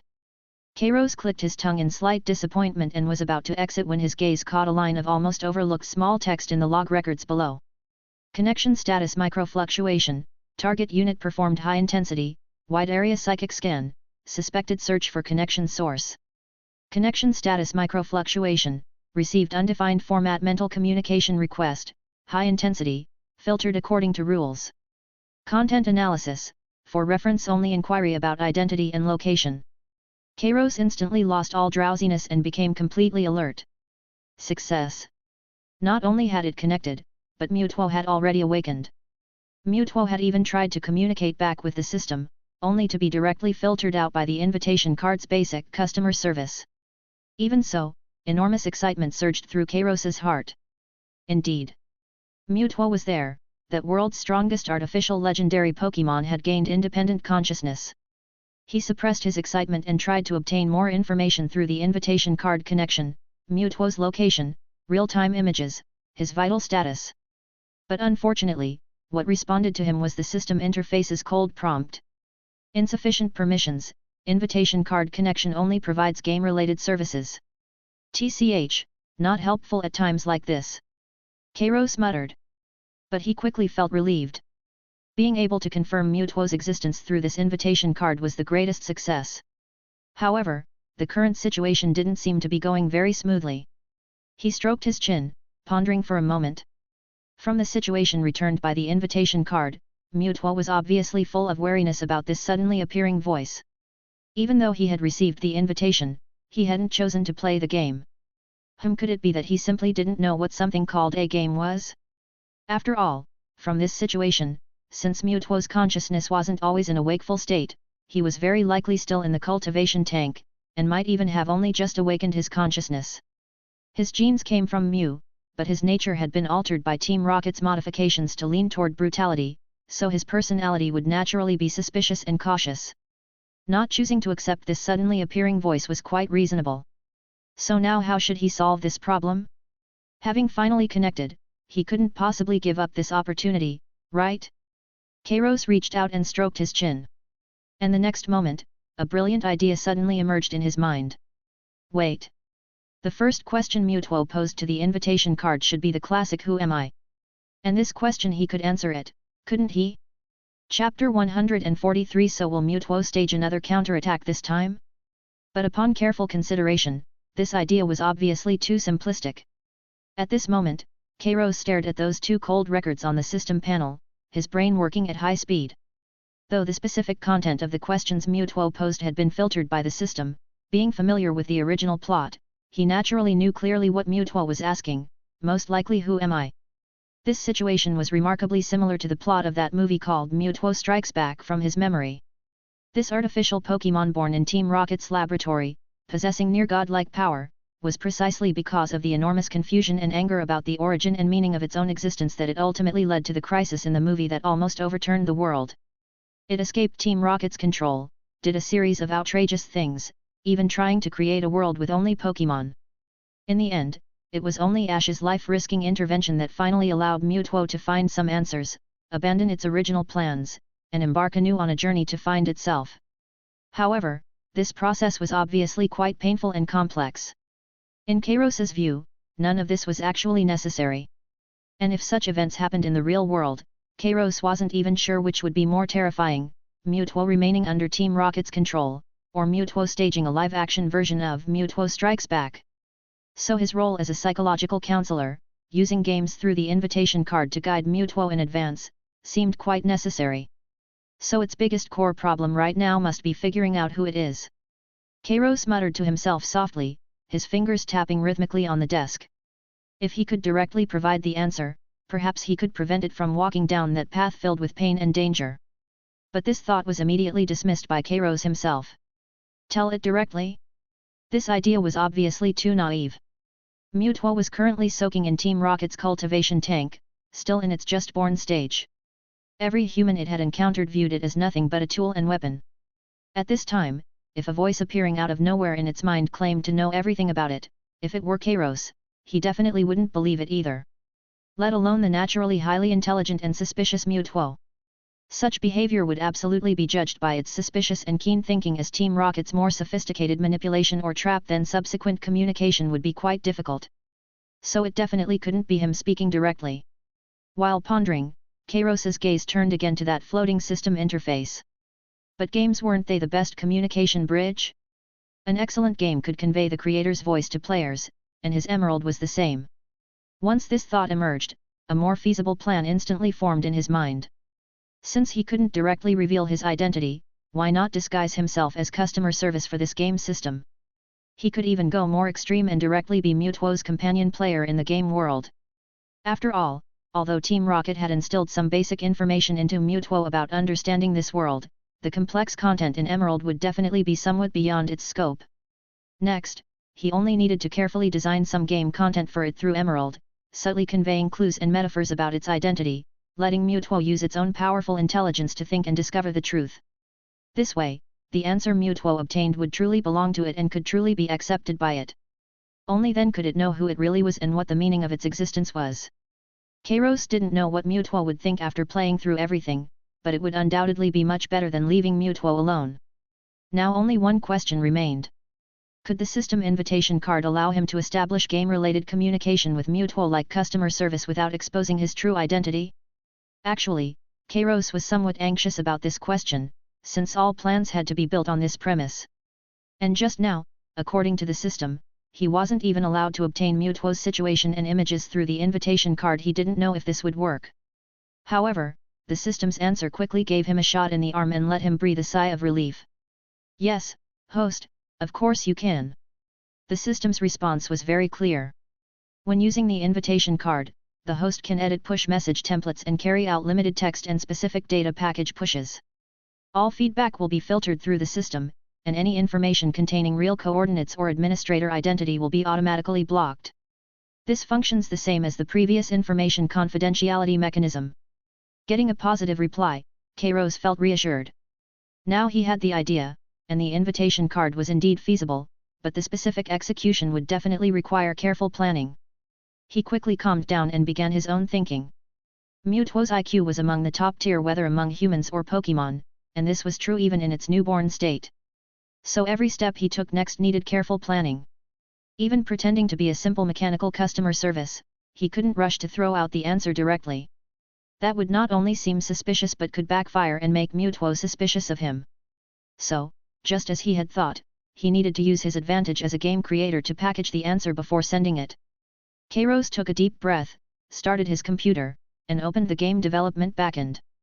Now it was time to add some content exclusive to Mewtwo to the game. After all, this should have been content that players could experience anyway. Soon Kairos successfully used his experience and the system's enhancement to create an ancient legend about Mew in a CG animation with ambiguous meaning called Gene Dream. To summarize, this CG depicted in quite abstract ways the origin of Pokémon and life, Mew's freedom and magic, and the potential and loneliness contained in some new life created based on origin. This CG provided Mewtwo with keywords like Mew, genes, creation, and inheritance, which could help it better answer that question while not explicitly mentioning Mewtwo itself, but using Mew to represent it. After all, strictly speaking, Mew was also a Pokémon directly created by Arceus, different from other Pokémon, with no companions or parents. There was only one unique Mew in the world. What this CG aimed to do wasn't directly send information, but open a window for Mewtwo to let it see some scenery that would attract it. After preparations were complete, Kairos directly used the invitation card function to link with Mewtwo again and began his plan.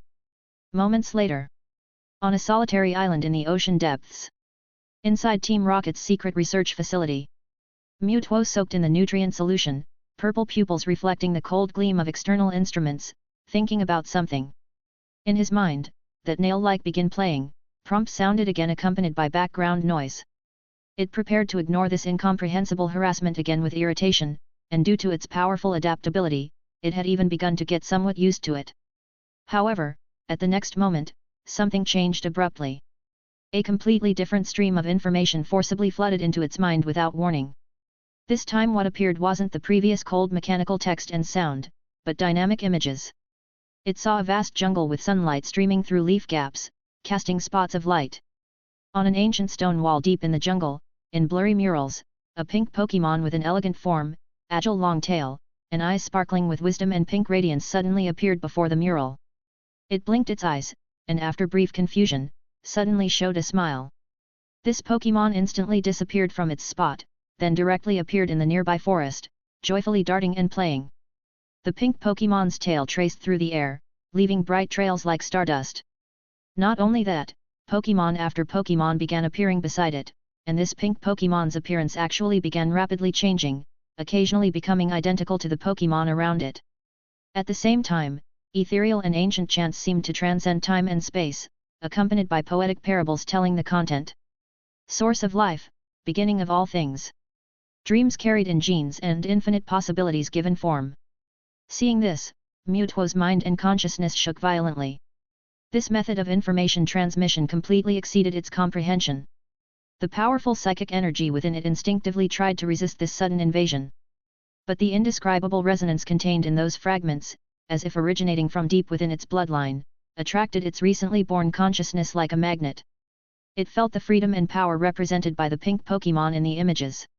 Although words like genes, creation, and inheritance couldn't make it completely understand. Intuition told it that these words, these images, were all related to the biggest mystery in its heart. Especially that pink figure made it involuntarily feel a strange stirring. Like irritation, disgust. Yet also like carrying powerful attraction, drawing its instincts and heart. The next instant, before Mewtwo could react, all images suddenly disappeared. What remained for Mewtwo was only a hazy and ethereal feeling. And that began playing, text. But it was precisely this feeling that made it experience an unprecedented curiosity about the unknown. This was also the first time it had felt an emotion other than wariness toward this voice that had always been regarded as hallucination and harassment. It didn't choose the yes option, but no longer tried to drive away that interface. Mewtwo began using its powerful brain capacity to repeatedly replay and analyze that brief experiential fragment in its consciousness, trying to find hidden answers from every image, every detail. Meanwhile, Kairos was tensely watching the system interface. The status that originally showed waiting for target unit response suddenly changed, updating to target unit is deeply analyzing pushed content. Immediately after, a new notification popped up. Ding! Congratulations host, you have gained trace emotion energy conversion points from special unit Mewtwo. Emotion types, confusion, curiosity, surprise. Total points, 300. Seeing this notification, Kairos's eyebrows immediately raised. Was this success? Though it was minimal feedback, it was actually a huge breakthrough when facing Mewtwo. At least this proved Kairos's strategic direction was correct. Mewtwo had not only received the information but truly begun thinking. But to achieve his goal, this was obviously far from enough. Kairos suppressed the urge to immediately follow up with more information and quietly waited for a while. In his previous life, one of his favorite entertainment activities was fishing. Fishing required patience, and now was the same.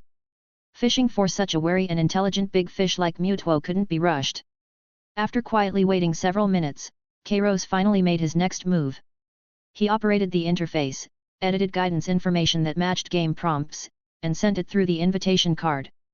Promotional content adapted to player has been sent. Currently only 10% of content has been distributed. To obtain deeper information and more complete content, please experience the complete game storyline and choose to begin playing. Kairos deliberately set up a threshold, linking deeper information with the proactive action of playing the game. This both followed normal logic without seeming abrupt and could increase Mewtwo's willingness to actively play the game. This would make it feel like it was choosing to explore everything rather than passively accepting the game's indoctrination. Meanwhile, in the cultivation tank, Mewtwo sensed this new guidance message. Deeper information, complete game storyline. It already understood the meaning of these word combinations. The shock brought by that segment about the pink Pokémon and the strong feeling lingering in its heart made it develop an unprecedented desire for the deeper information mentioned in the text. This desire was almost overwhelming its wariness about everything before it. So, what could this be? Was this a test by those called Team Rocket, its creators? Or was it an elaborate trap designed for it? Its thinking operated at high speed, engaging in fierce internal conflict. Finally, the thirst for knowledge about the ultimate question, who am I? Gained overwhelming victory. Its newborn heart, full of power yet with nowhere to direct it, truly needed a direction to move forward, truly needed a puzzle piece to fill the gap. Mewtwo finally made its decision. With a trace of remaining caution and irrepressible curiosity, Mewtwo carefully used its powerful psychic power to touch that option that had continuously harassed it since its awakening but was now incredibly attractive. Yes. Chapter 144 Mewtwo's Confusion, Customer Service. Just as excitement filled Kairos's heart, a system notification appeared before his eyes. Detected that your selected unit has activated game connection. Use monitoring function to view their game status. Seeing this notification, Kairos was stunned for a moment, then came to his senses. It seemed that while the invitation card couldn't view the player's surroundings in real time, the player's situation within the game could be clearly observed. This was a good thing. And if this was possible, he could undoubtedly more smoothly execute his plan to disguise as game customer service and guide Mewtwo. He directly clicked confirm on the floating window before him. The next moment, Kairos felt his consciousness blur as he entered a peculiar state. A black panel floated before his eyes. Obviously, that was Mewtwo's game interface. Unfortunately, he still couldn't see Mewtwo's current condition or hear sounds and movements from Mewtwo. But actually, this was already sufficient. Kairos waited quietly. Before him, the black window soon suddenly lit up, and Emerald CG began playing. Watching the familiar scene before him, Kairos couldn't help feeling emotional. He never imagined that after crossing into this world, he'd have the opportunity for his childhood hero to personally play his own game. And it was Ultimate Emerald too. It almost seemed unreal. Indeed, people can never imagine where they'll be standing or what they'll be doing a year from today. Meanwhile, on the other side, in the laboratory, Mewtwo only felt his consciousness sink into another world as bizarre images began unfolding before him like before. Only this time the images were clearly visible. On a verdant lawn, a human girl was riding a bicycle, dancing in sunlight, with several different-looking Pokémon following beside her. These should also be Pokémon. Looking at those life forms, Mewtwo narrowed his eyes slightly. But these didn't seem very similar to the Pokémon in his understanding. Why did they all look so joyful? According to the information and memories in his mind, Pokémon should be tools controlled by humans, existing to serve humans, with no reason to possess their own consciousness and emotions. This was one of the reasons Mewtwo was troubled by his own existence. From the moment he heard that voice, even from the moment his consciousness was first born, he had felt the emotion of confusion.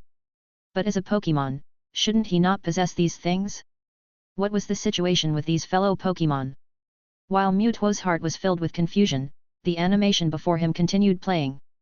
Finally, the perspective pulled back, and in brilliant white light, a huge window appeared. Pokémon Emerald, accompanied by the sudden appearance of a dragon-like phantom. The moment he saw that phantom, Mewtwo's pupils couldn't help but contract sharply. His instincts felt a powerful sense of oppression and force from this phantom, making every newly born gene and cell in his body jump violently. Since his birth, this was the first time he'd felt such a thing. But before he could think more, his vision went black again.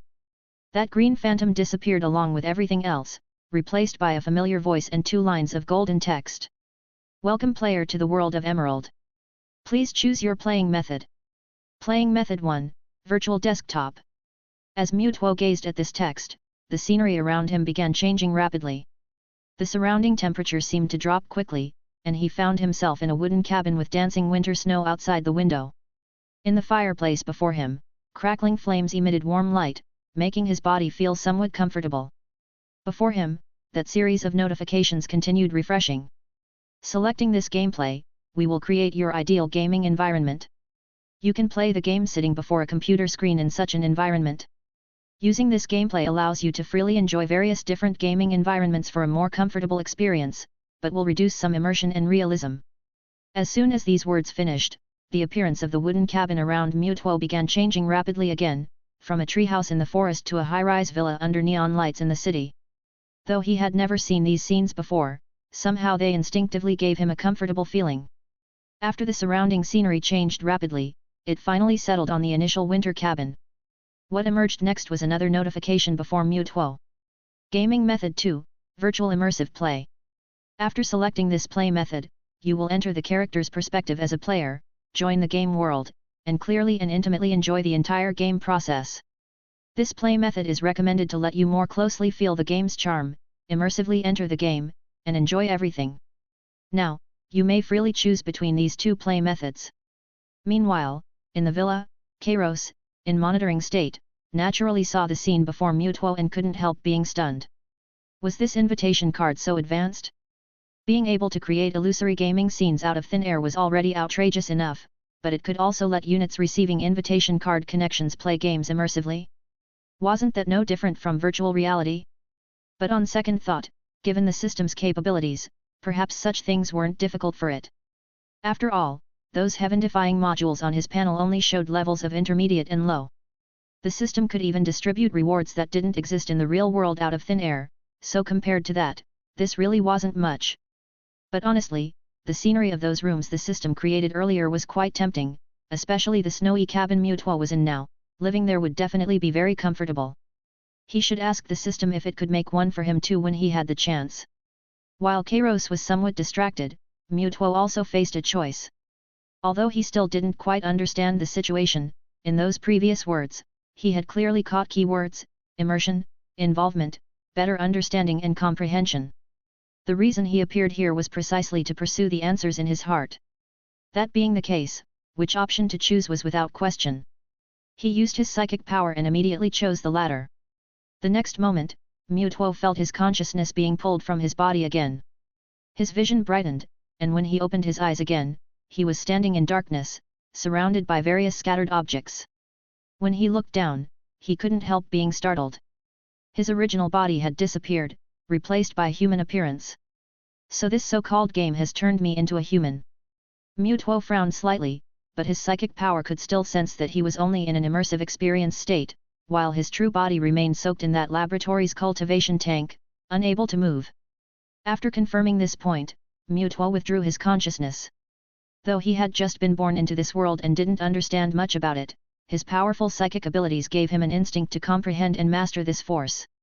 One of psychic power's strongest effects was making others sink into illusions created by psychic force, producing hallucinations and losing control of reality. Looking at his current state, it was indeed somewhat similar. This made Mutuo feel somewhat uneasy and uncomfortable. But thinking that the question might get an answer from this, he silently endured and reinvested his consciousness into that illusory world. At this moment, a gentle female voice came from outside the darkness, attracting his attention. "Dream, moving was hard work. We've arrived at our new home, come upstairs and set the alarm clock." At this moment, Mutuo's emerald journey officially began. Meanwhile, unbeknownst to Mutuo, Kairos was witnessing his emerald gameplay through the invitation card function. It had to be said, Mutuo's IQ was indeed quite high. Even having just entered the game, he performed much better than some novice players who had never encountered this game before.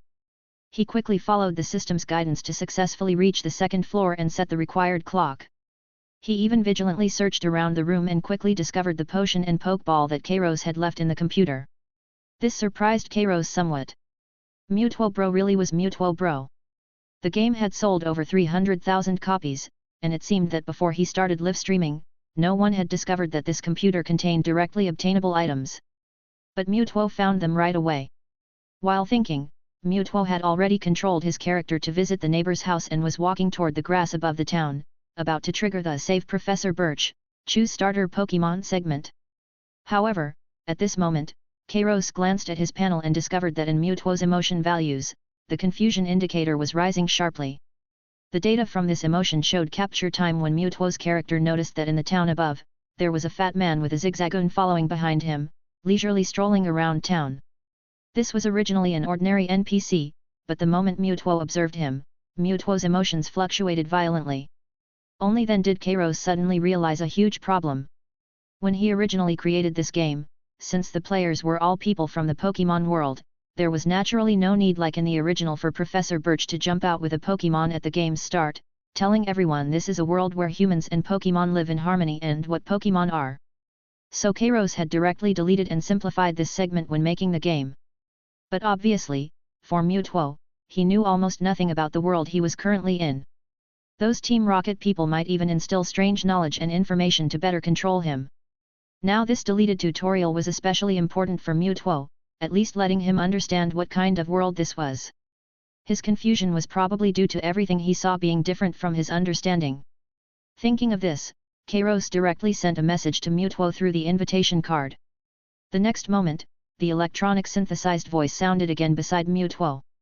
Welcome player to the game. I am your game assistant.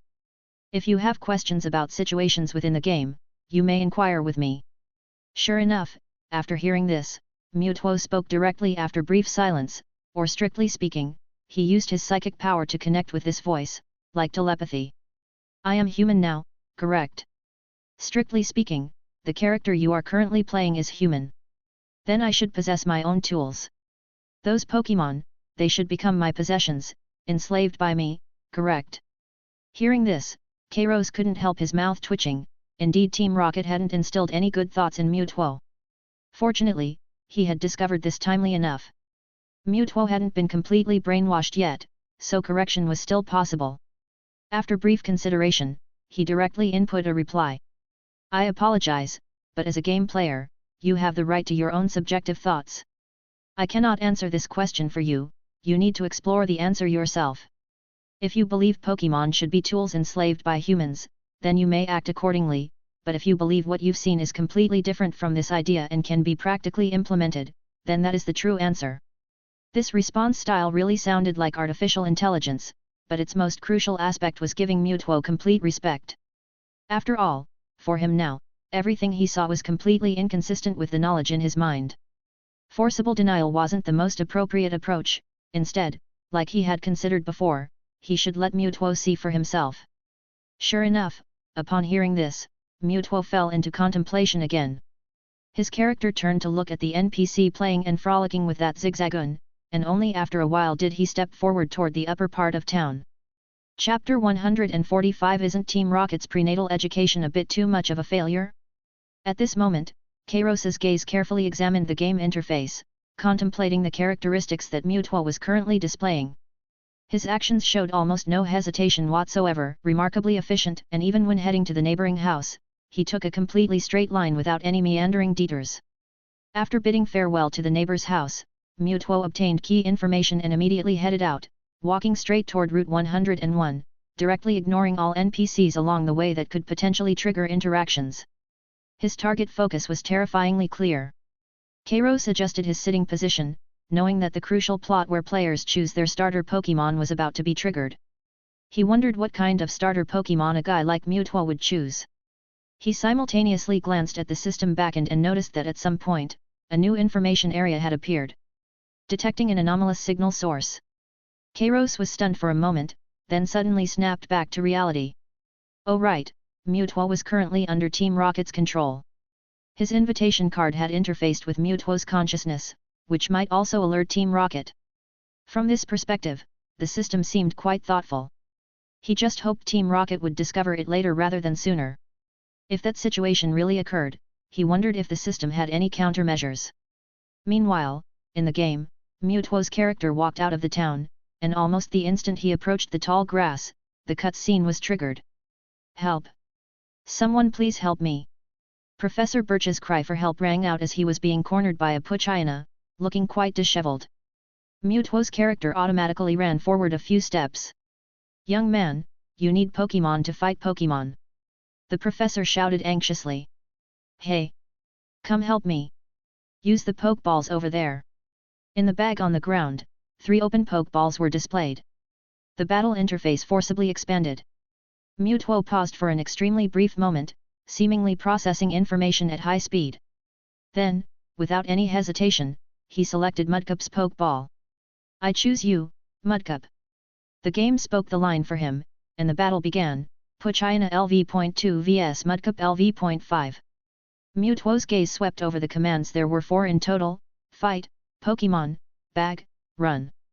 He could naturally understand these words clearly. With almost no decision-making time, he directly made the corresponding choice. Fight, Mudcup used tackle. Mudcup's body leaped out, landed a hit, and Poochyena's HP bar dropped by a section. It counterattacked, also dealing minor damage. Mewtwo's expression showed no fluctuation as he again selected tackle. The second hit connected, and the lower level Poochyena's HP bar was depleted. Amid cheerful music, the battle ended. Kid, you did great. Professor Birch breathed a sigh of relief and stepped forward. However, Mewtwo's controlled character remained in place, not immediately following. His gaze fell on Mudcup, which had just finished the battle. On the monitor in front of Kairos, the confusion emotional index suddenly began spiking. Clearly, he had fallen into bewilderment. Kairos thought about it but actually couldn't analyze why Mewtwo would have such a reaction. What he didn't know was that just now, Mewtwo had keenly captured the fact that HP depletion and battle resulted in Pokémon losing battle capability rather than death and destruction. This created a violent clash with his ingrained perception that Pokémon are purely battle tools. If they're tools, why aren't they destroyed when they fail? And just then, the game's prompt suddenly popped up. Ding! Congratulations on your first battle victory. Your friendship with Mudcup has increased. This was naturally a prompt that Kairos had specifically added for Mewtwo. Friendship was a crucial element for him to understand the relationship between humans and Pokémon. Sure enough, he saw Mewtwo's character move slightly at this prompt. Friendship. Mewtwo's telepathy resonated silently, more like self-reflection, seemingly searching for everything about this concept. And the system promptly provided an answer. Friendship symbolizes the relationship between Pokémon and players. Increased friendship may bring unexpected surprises and even enhance Pokémon's battle capabilities. So, this is a calculable cooperative efficiency parameter. Under this explanation, Mewtwo directly and instinctively transformed emotional connection into a kind of performance indicator. Only then did he silently follow the professor back to the research lab, accepting Mudcup and the Pokédex. And Mewtwo seemed to show obvious interest in the Pokédex. After understanding the Pokédex's function through the professor's description, he first scanned a Slaycoat beside Professor Birch. The Pokédex's mechanical voice followed, beginning its introduction. Slaycoat, the slacker Pokémon. It spends most of the day sleeping. Although lazy, it will move its body to eat leaves it likes. Mewtwo's gaze lingered on words like sleeping and leaves it likes for a long time without moving away. Obviously, this completely failed to correspond with the battle tool information in his mind.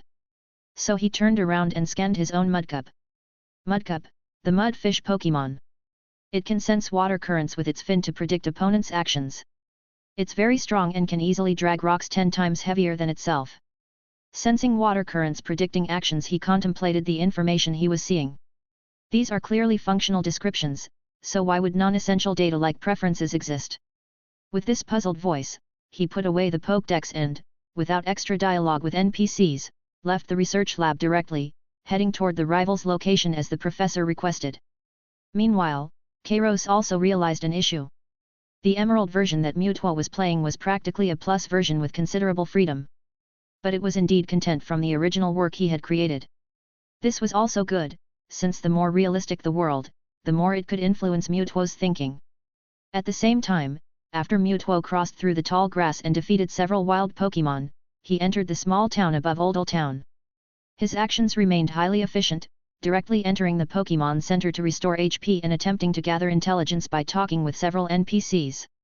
Just as Kairos had noticed, his action choices were always the shortest route, the most necessary options. Just like a machine. On the roadside, he saw a youngster in shorts feeding his wormple berries. Mutuo's character suddenly stopped and watched carefully for a while. On Kairos's monitoring panel, the curiosity emotional value showed a small but clear fluctuation. He seemed to be thinking again. After a while, Mutuo stepped onto Route 103, encountering his first trainer challenge. The opponent was also a youngster in shorts, with a level 2 wormple. This kind of battle naturally posed no difficulty. As Mutuo selected tackle, under level suppression, Mudcup directly won with one hit. However, after the battle ended, the youngster paid Mutuo prize money and then gave a thumbs up, exclaiming, "Your Mudcup is really strong. Looks like I need to keep training." Mutuo's character showed no reaction, walking straight past the opponent. But Kairos noticed that when hearing really strong, Mutuo's emotional data again produced subtle fluctuations, with the confusion index rising once more. He heard Mutuo's self-talk. "This is praise, recognition of strength. What's the purpose of this verbal feedback?" Obviously, he was trying to use logic to analyze everything unfamiliar he was seeing. After a moment, Mutuo ended his contemplation and continued on his way. However, just when Kairos thought everything would continue smoothly transitioning, piercing alarms and rumbling sounds suddenly exploded beside his ears, and the entire screen began flashing with dazzling red light. Warning: external signal strength detected increasing. Connected unit is undergoing deep neural scanning. Risk level: high. Kairos's pupils contracted, immediately realizing this should be Team Rocket detecting anomalies and beginning to check Mutuo's status. They absolutely couldn't let them discover Mutuo's situation. "System, is there a way? If not, he'd have to cut off the game directly." However, just as his words fell, the system's prompt popped up. "Command confirmed, invitation card interference program running. Interference successful. External signal has been disguised and shielded, current risk level, safe." Kairos couldn't help but breathe a sigh of relief. Fortunately, both the invitation card and system were reliable, so there shouldn't be any problems now. He looked up at the monitoring screen again. Mutuo seemed completely unaware of what had just happened. He had just defeated another trainer and finally reached the end of this route. Soon, a trainer standing with his back to him in the middle of the road appeared on screen. This was obviously the rival that Professor Birch had mentioned. Mutuo's character moved forward, automatically triggering dialogue. "Oh? You must be that new trainer Professor Birch mentioned, right?" The rival turned around, wearing a confident smile. "Let me see what kind of Pokémon the professor gave you. Come on, let's battle." Amid stirring music, the battle interface instantly expanded. "Rival wants to fight." Rival sent out Trico. LV8. Mutuo's gaze swept over the opponent's Pokémon, and information quickly displayed. Trico, Grass type, LV8. He had almost no pause, just like the previous times facing trainers, directly chose Mudcup and issued the tackle command.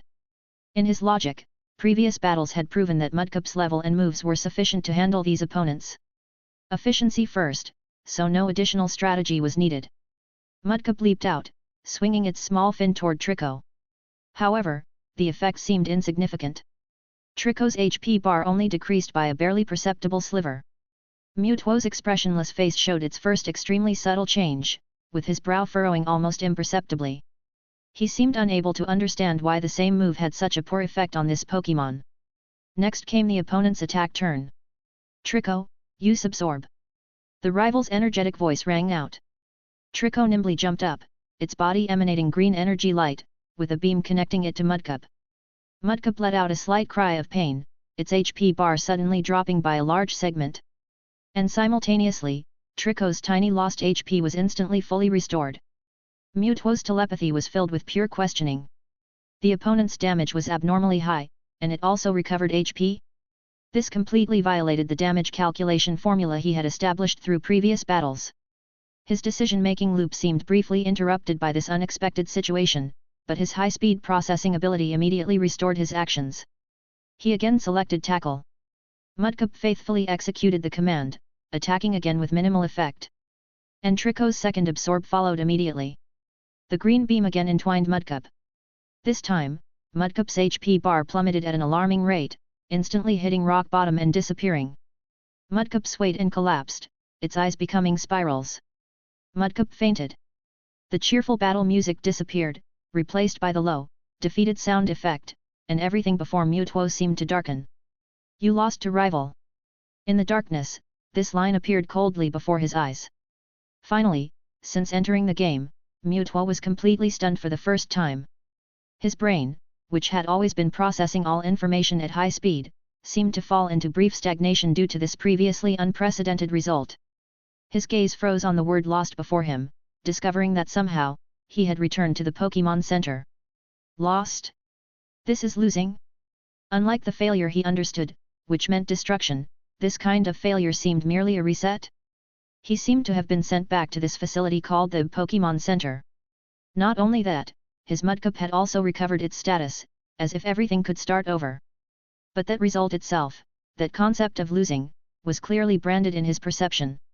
This was an extremely unfamiliar feeling, difficult to parse with his existing logic. Not anger, not fear, but a strong sense of maladjustment based on plan error and low efficiency. Why? Why was Mudcup's attack damage so low? Why was the opponent's attack so powerful and able to restore HP? He looked up at the sky. A voice, shaped by concentrated psychic energy, rang out, flat and cold. Explanation required. Mutuo's thought was direct. Stripped of tone. Efficient. Opponent's move, abnormal. My move, ineffective. Cause? Kairos, who had been watching, froze then blinked in disbelief. Mutuo was asking him? Then it clicked. Team Rocket had fed Mutuo massive amounts of data, but hadn't even taught him the type effectiveness chart? This prenatal education was kind of a total failure, wasn't it? Chapter 146 An unusual feeling. Complaining was one thing, but the work still had to be done. Kairos activated the system directly, providing a response in the most concise prompt style possible. He knew that any excess emotion or unnecessary explanation would be filtered out as irrelevant by Mutuo, who prioritized efficiency above all else, so there was no need to say more than necessary. Game battle tip: Pokémon types have mutual restraint relationships. Water-type attacks are not very effective against grass-type Pokémon, while grass-type attacks are super effective against water types. Players are advised to consult the Pokédex before battle and use type effectiveness rules to formulate tactics. Type effectiveness chart as follows. Kairos thoughtfully sent over a full type effectiveness chart. Mutuo's mind quickly parsed and stored this new rule type effectiveness, recalculating all battle data on the spot. His logic immediately became clearer. The previous failure, it turned out, wasn't due to insufficient tool strength, but rather poor tool compatibility. The Mudcup tool was simply ill-suited for tasks involving grass-type tools. The logical solution: expand the tool set.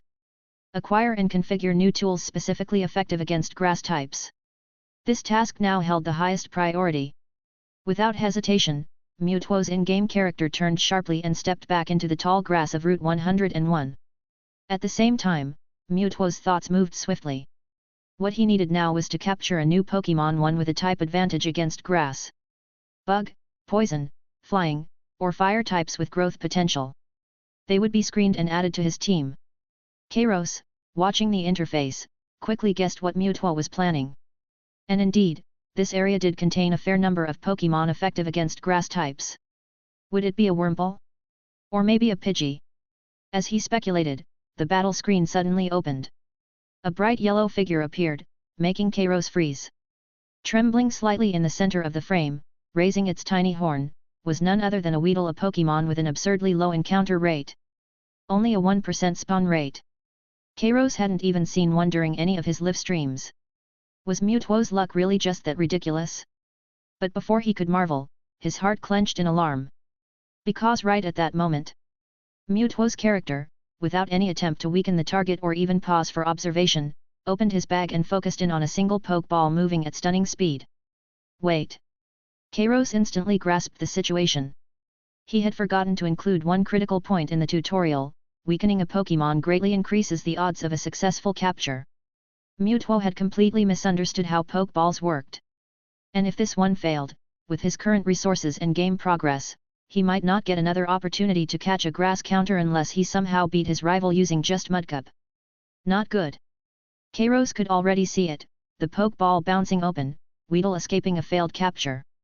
Should he step in now and send a follow-up instruction? But Mewtwo acted before he could intervene, showing no hesitation or uncertainty. He threw the Pokeball. His logic core had already reached its conclusion: defeating the rival was paramount, and the optimal solution was obtaining a Grass-type counter. With a Bug/Poison-type Weedle right in front of him, there was no reason to wait. The Pokeball traced a smooth arc through the air, struck the Weedle, and enveloped it in red light before dropping to the ground. It rocked once. The dull click echoed in the silence left by the stopped battle music. Twice. Kairos held his breath. A third time. Ding! The crisp, unmistakable chime of a successful capture shattered the tension. Capture successful. Holy crap, a critical catch on the first try. Kairos was stunned. Weedle had a low capture rate. Even at this level, throwing a Pokeball straight out like that had less than a 1% chance of working. And yet, here it was. On the other side of the screen, Mewtwo remained perfectly calm, as if this outcome had been entirely within expectations. He added the newly acquired tool to his party without checking the Pokédex and immediately began practical training, his goal clearly in mind. He encountered wild Pokémon continuously, giving every battle opportunity to Weedle, maximizing its experience gain for rapid leveling. Kairos couldn't help but nod. Catching a new Pokémon, then grinding to evolve it was like watching a year's worth of typical gameplay condensed into minutes. Soon, after a victory against a wild Zigzagoon, Weedle was surrounded by a gentle, radiant light. Its form began shifting, the shell hardening. It evolved into Kakuna. Mewtwo coolly recorded the tool upgrade process. Kakuna. Bug/Poison type. Defense significantly increased. Learned moves, Poison Sting, Harden. Efficiency remained the only metric that mattered. Mewtwo returned to the rival battle. The red-haired girl's dialogue popped up again, full of energy. You're back. I won't lose this time either. Mewtwo skipped straight past it and sent out his lead Pokémon. I choose you, Kakuna. Harden. His command was brief. Kakuna's shell shimmered with a metallic shine. Its defense stat rose by 1 stage. The rival's Trico lunged forward, this time using Pound instead of Absorb. But thanks to the defense boost, Kakuna barely lost a quarter of its HP. The next round began. Poison Sting. Thin, purple glowing poison needles shot from the gaps in Kakuna's shell, striking the agile Trico directly. The power of type advantage revealed itself immediately. It's super effective. Trico cried out, its HP bar plummeting by 2/3. The rest of the battle barely needed to be described. After a second poison sting, Trico collapsed, eyes swirling. The victory resulted in a noticeable drop in the frustration value on Mewtwo's emotion panel. Even more importantly, it reaffirmed the effectiveness of his strategy: expand the team with specialized counters. After defeating his rival, Mewtwo continued the storyline. Receiving more Pokeballs from the lab. Visiting Norman's gym. Helping May capture her starter Pokémon.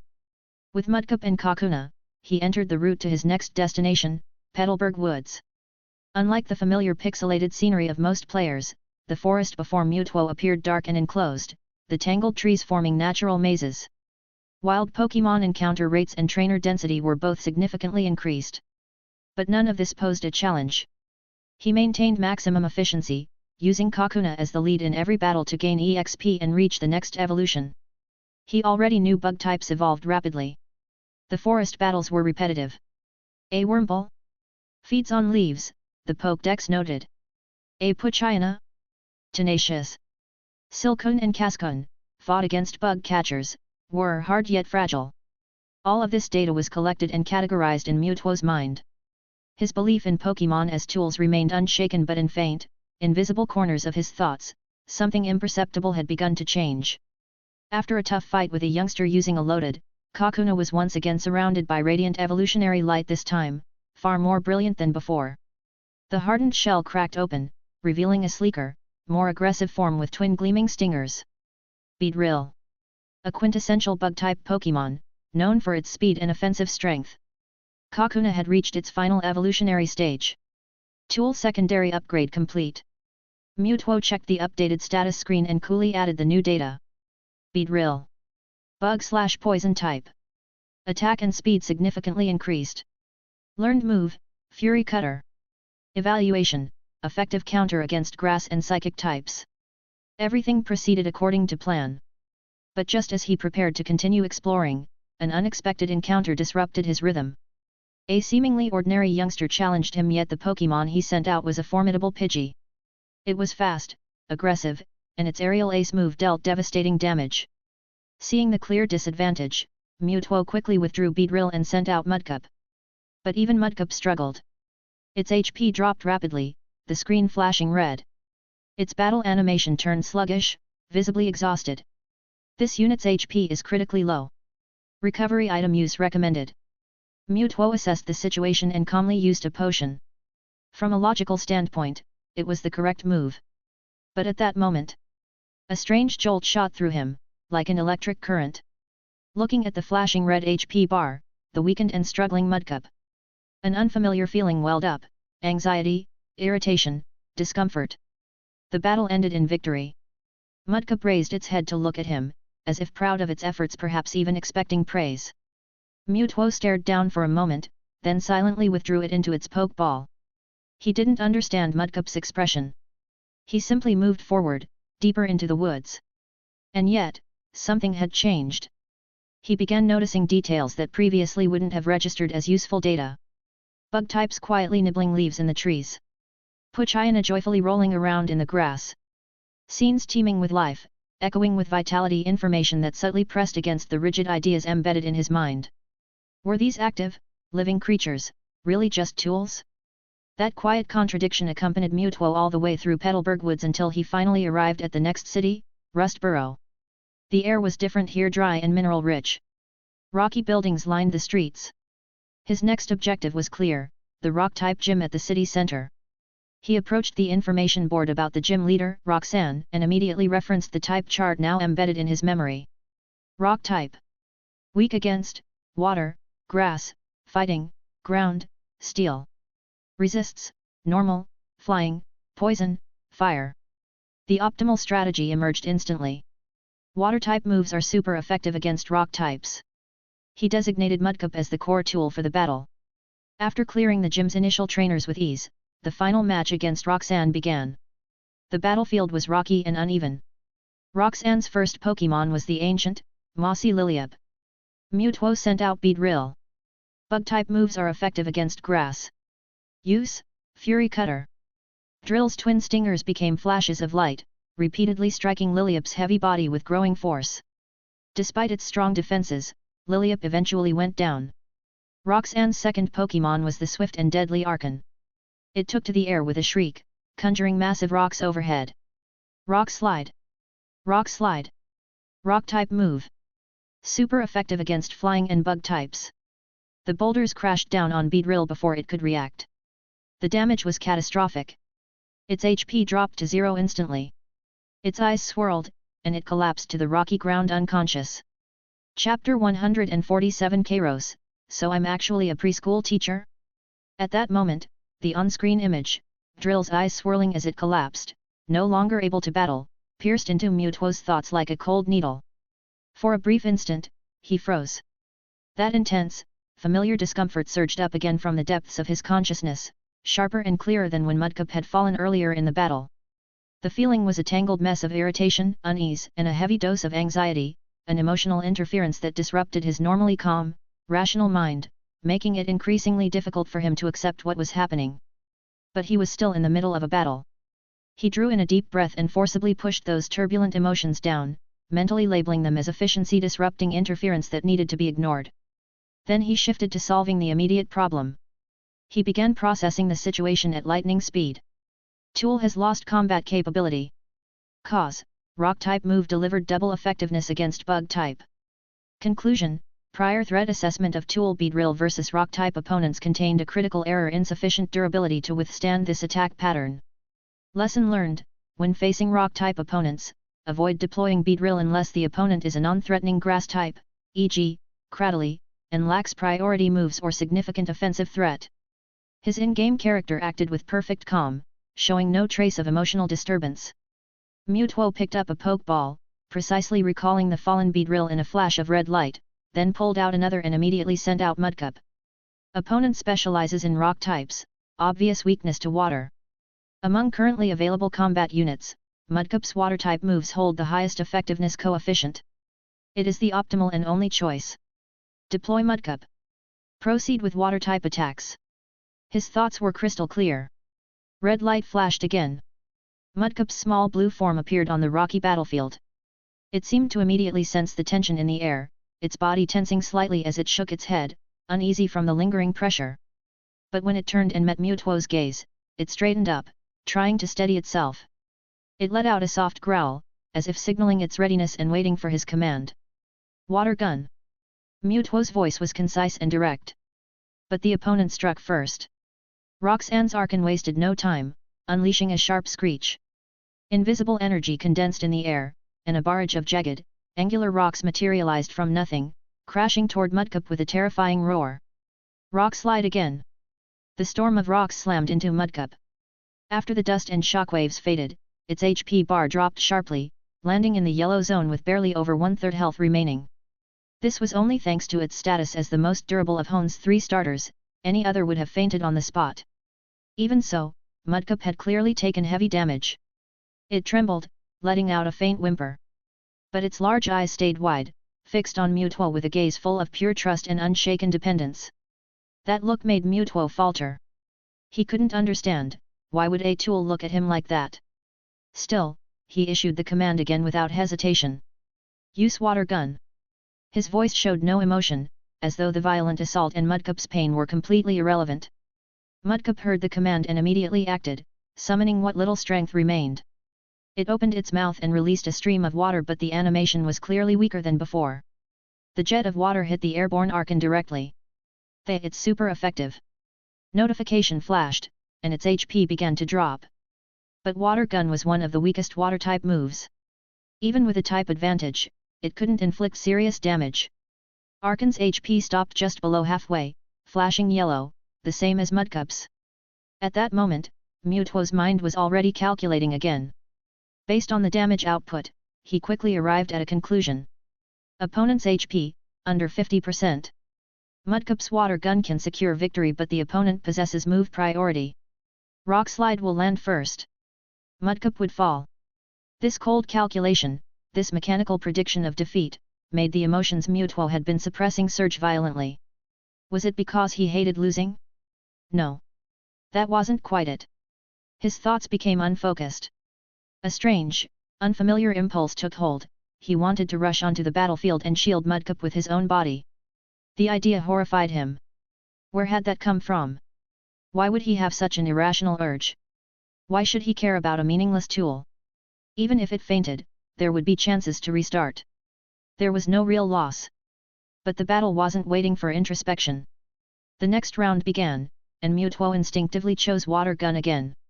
Hearing his command, the trembling Mudcup immediately steadied itself, raising its eyes to glare at Archon with newfound determination. Watching that small figure, bruised, exhausted, and yet still defiant, Mewtwo fell into a strange daze. In that moment, he realized something. No, this wasn't right. They didn't feel like tools.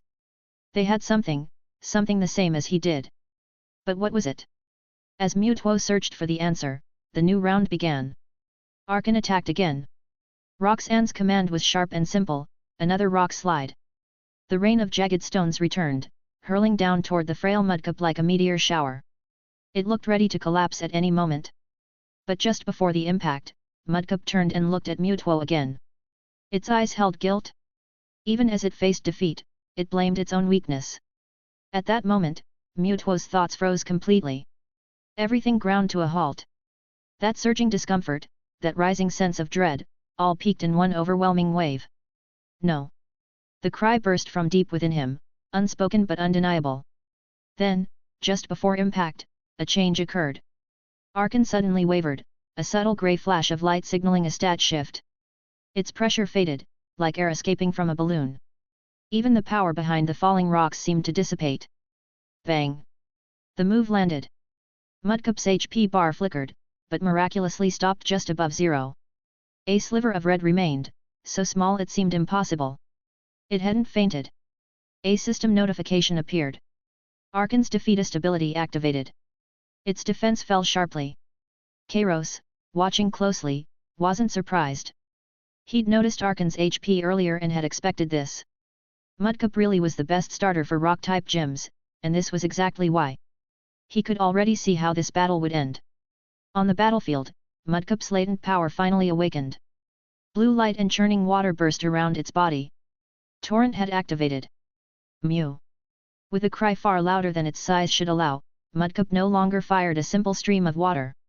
It unleashed a thick, high-pressure blast, a full-force water gun empowered by Torrent. It's super effective. The water slammed into Arkan like a cannon. Its HP bar emptied in an instant. In the animation, Arkan's body twisted from the impact, eyes spiraling as it collapsed, unable to fight. Roxanne looked stunned by the sudden reversal. After a short pause, she recalled Arkan and sent out her final Pokémon, Nosepass. But the glow of Torrent still burned around Mudcup. The power boost hadn't ended. Before Mewtwo could even react, Mudcup acted on its own. Another water gun surged forward. The just-entered Nosepass didn't even have time to move. The blast hit it squarely. It's super effective. With no time to respond, Nosepass was flung back like a ball, slamming into the rock wall. Its HP dropped to 0, KO'd instantly. The battle ended. Congratulations! You won the battle. Congratulations! Your Mudcup leveled up to LV16. Oh? Mudcup is. A rainbow glow enveloped Mudcup. Its body rapidly shifted, growing more solid, transitioning from 4 legs to 2, paws reshaping into arms. Congratulations! Your Mudcup evolved into Marshtomp. Despite the victorious fanfare, Mewtwo remained motionless. The joy of winning was entirely overshadowed by the conflicted feelings still roiling inside him. Even Mudcup's evolution couldn't snap him out of it. Gym leader Roxanne approached, smiling appreciatively. I never expected you and your Pokémon to be stronger than Bedrock. I acknowledge your strength, but next time, I won't lose. She handed over the stone badge and the rock tomb trademark. But Mewtwo barely noticed. Dialogue boxes flashed by, skipped at maximum speed. He didn't even glance at the badge in his hand, it might as well have been just another item. Then, Marshtomp collapsed. The energy spent during the fight and the evolution had left it utterly drained. Mewtwo instantly snapped back to awareness. He recalled Marshtomp without hesitation, turned, and sprinted out of the rock gym at full speed, headed straight for the Pokémon Center in the city's corner. He burst through the automatic doors, ignoring the other NPCs, and charging straight to the counter. He shoved the Pokeballs for Marshtomp and Beedrill toward Nurse Joy, demanding treatment. The entire process was fast, almost too fast, carrying a sense of urgency completely unlike his usual composed efficiency. Even he didn't notice how frantic he seemed.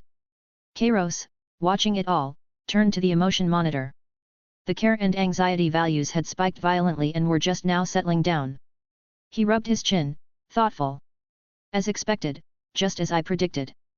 Mewtwo wasn't inherently cold or twisted.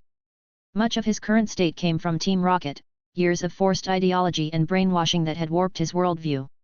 What Kairos was doing now was it forcibly restoring Mewtwo's original understanding of life and Pokémon before it was too late. Hey! It really did feel like he was a preschool teacher. But still, if things only progressed at this pace, it wouldn't be enough. He'd have to find a way to give Mewtwo something stronger. Chapter 148 Pokémon Aren't Tools.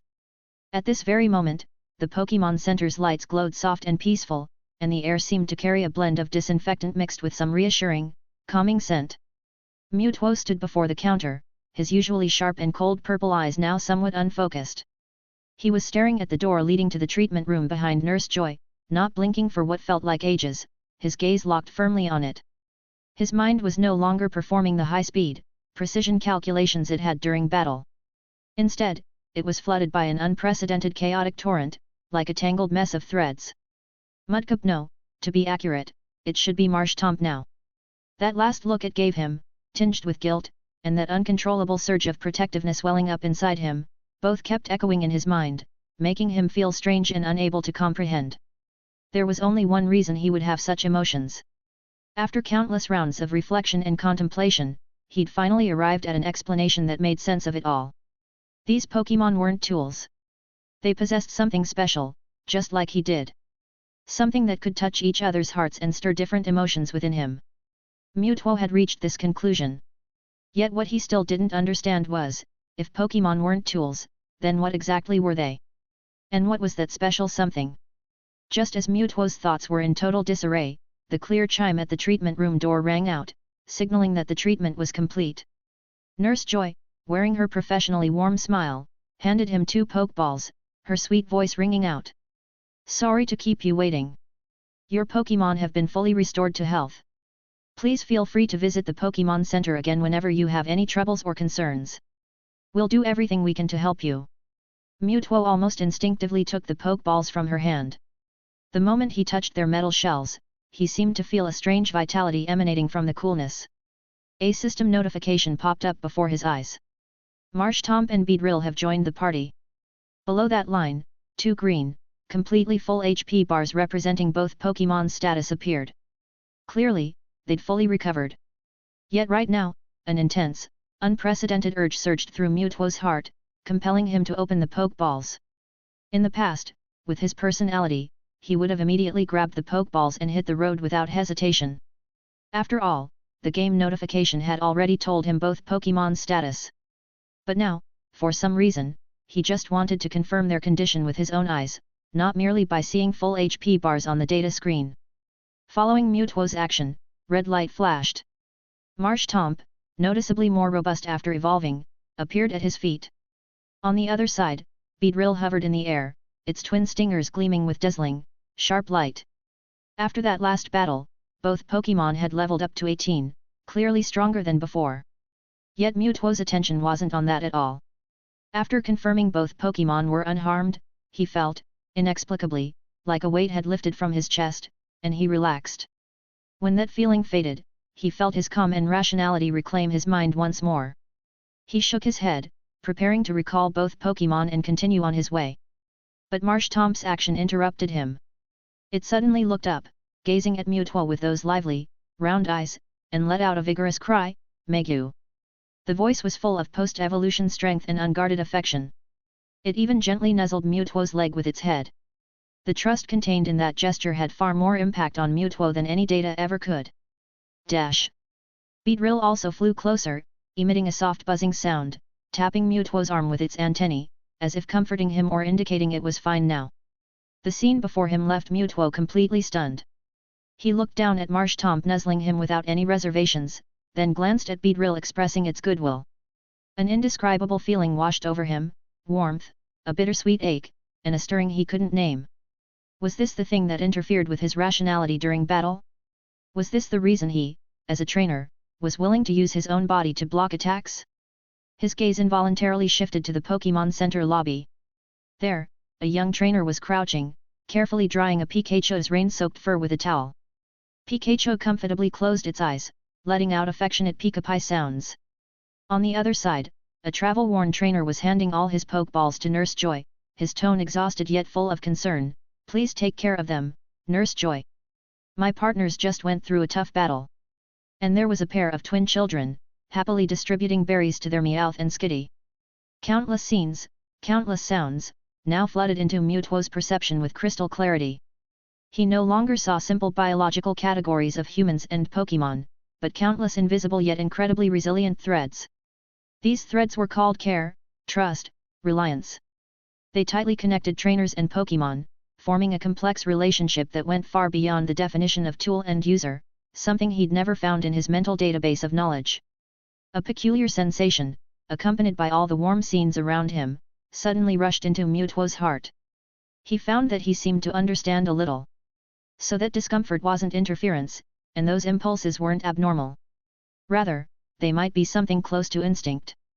A powerful urge to imitate suddenly welled up inside him. He watched the trainer petting Pikachu, then looked down at Marshtomp still nuzzling him at his feet.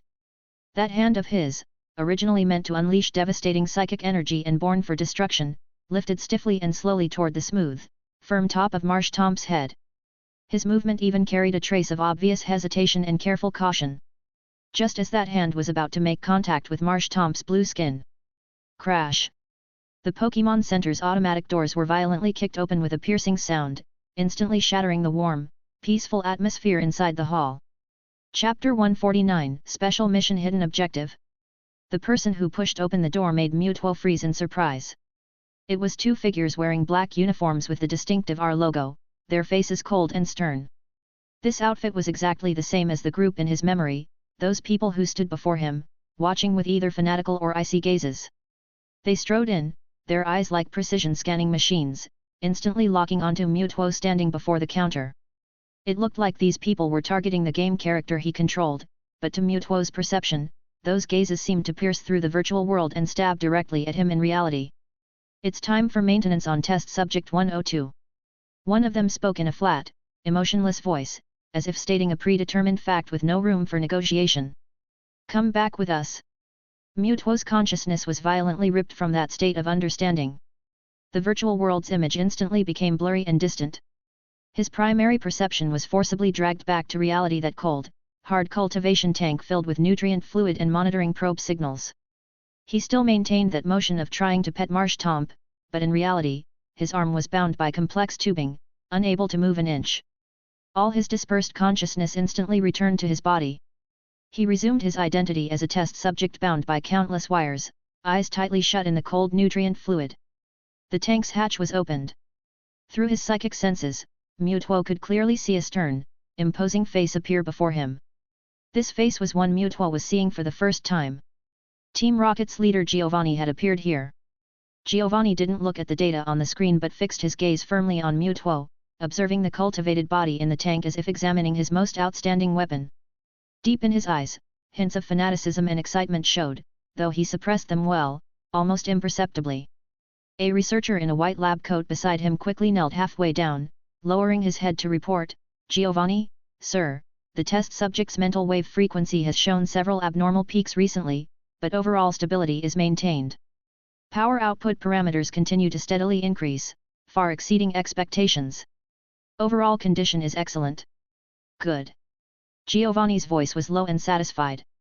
He reached out his hand not to gently caress, but to pick up a helmet gleaming with cold metallic luster, covered in complex circuits and suppression runes, and examined it in his hand.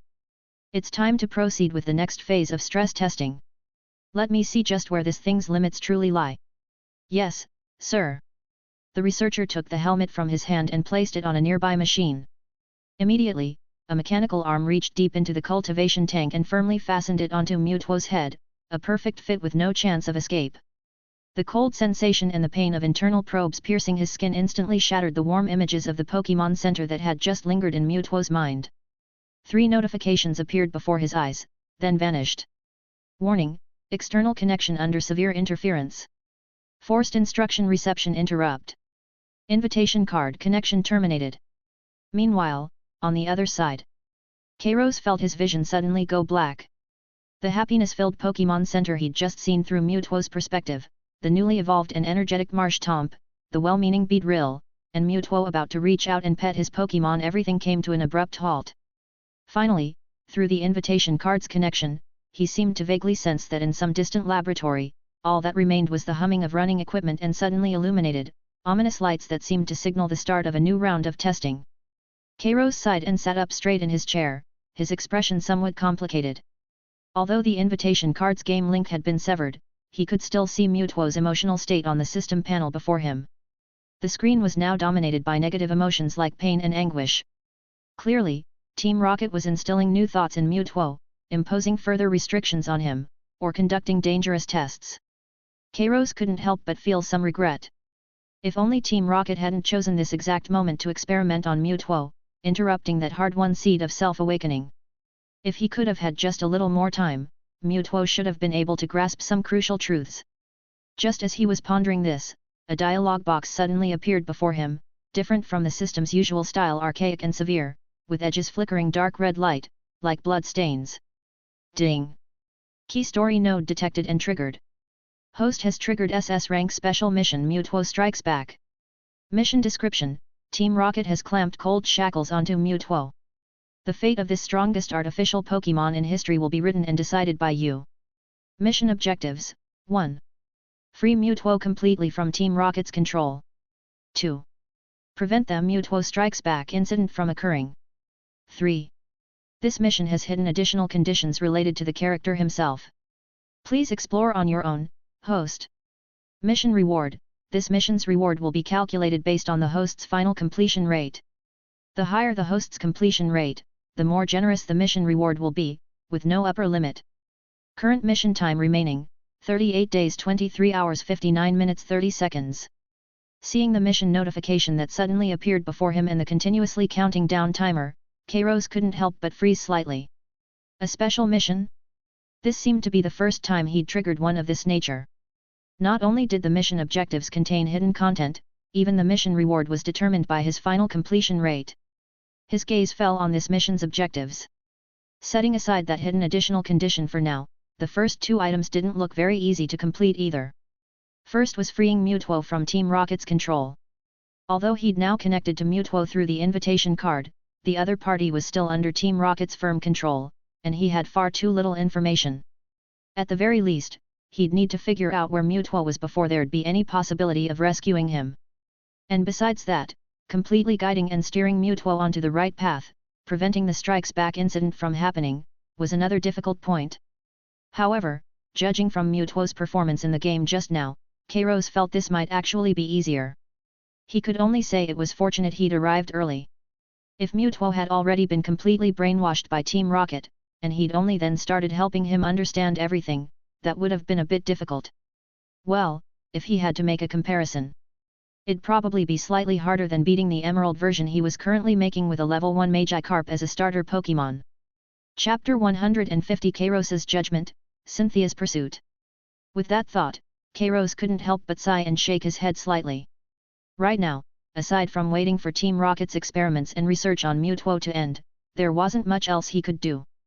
But speaking of which, with that mission notification popping up just now, thinking carefully, Kairos also discovered a new problem. Although it was now confirmed that Mutuo had been created by Team Rocket and they'd only just started controlling and experimenting on him, there were still many uncertainties. For instance, the biggest question was, just how advanced was Team Rocket's current technology? How long would the control they were exerting on Mutuo last? And would it be even stronger than in the original story? Actually, when watching the anime before, Kairos had thought that if he were Giovanni, he'd be far more cautious about completely controlling Mutuo and wouldn't give him any chance to escape that control. After all, this was a genuinely legendary level Pokémon in terms of power. Setting aside what a huge loss it would be for Team Rocket to lose him, Mutuo's combat power alone was probably enough to steamroll the entire organization. It was fortunate that the Mutuo in the original had a pretty good temperament. After breaking free from Team Rocket's control, he'd actually still been thinking about resolving things the way he did in the movie, which could already be considered gentle. And besides that, Kairos felt there was another problem. In the game just now, Kairos had clearly heard the voice of a Team Rocket member. That was their real-world voice manifested in the game, and that voice had specifically mentioned that Mutuo seemed to be Test Subject 002. That meant Team Rocket should also have a Test Subject 001, and perhaps even more experimental subjects like Mutuo. If that were really the case, it'd be pretty terrifying. It would mean Team Rocket might have other experimental subjects on Mutuo's level. Just freeing Mutuo from Team Rocket's grasp wouldn't be enough. He'd need to make Mutuo turn against Team Rocket instead. He could only hope he was overthinking it. A Pokémon as powerful as Mutuo wasn't something you could just casually create another one of. If there were several all at once, Team Rocket would have already conquered the world. Thinking it over, Kairos quickly made a judgment. Now, the plan had changed. He couldn't just sit here waiting for the next time the invitation card successfully connected to Mutuo. He needed to find a way to intervene. But how could he influence any of this right now? After brief consideration, he immediately had an answer. With his current strength, he definitely couldn't do much. Although Chandelure had made tremendous progress after eating the rare candy, it was still only a quasi-elite level Pokémon. He wasn't even sure if his Gengar could fight, so overthrowing all of Team Rocket was definitely impossible. And from an identity standpoint, he definitely couldn't show himself. If all the Elite Four members and champions found out he was the game's creator, it would probably bring a lot of trouble. He'd worked so hard using the system to hide his identity, and plenty of people had probably already tried to investigate him. Kairos didn't want to take that risk. That being the case, there was only one option: start with the game. Kairos stroked his chin and began thinking. Right now, not only was Cynthia playing his game, but Elite Four members and champions from other regions had also entered Emerald. Even Red had shown up. All he needed to do was use the game's story to give them hints, telling them what Team Rocket was up to. That way, he could bring these Elite Four members and champions into the action of opposing Team Rocket and rescuing Mewtwo. His own power might not be able to shake Team Rocket, but with so many League Elite Four members and champions, that was a completely different story. Unfortunately, he had no way to pinpoint Mewtwo's current location through the invitation card. Otherwise, he could directly send Cynthia a message about this and have them bring people to tear down Team Rocket's base. As soon as that thought emerged, Kairos suddenly realized something and shook his head. Of course, the prerequisite for all this was that he first handle things properly on Mewtwo's end. If Mewtwo was still in a confused state under Team Rocket's control, even all these League Elite Four members and champions together probably couldn't beat him. After all, he was a genuine legendary deity.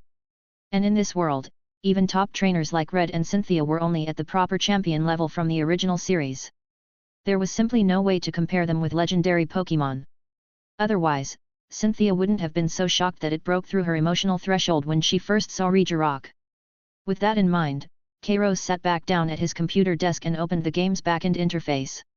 So now, to complete this mission and successfully free Mewtwo from Team Rocket's control, there were really only two things to do. First, continuously use the invitation card and the game's content to help Mewtwo achieve self-awakening. Second, through Emerald's in-game content, reveal all this to the League's Elite Four and champions, prompting them to join this operation.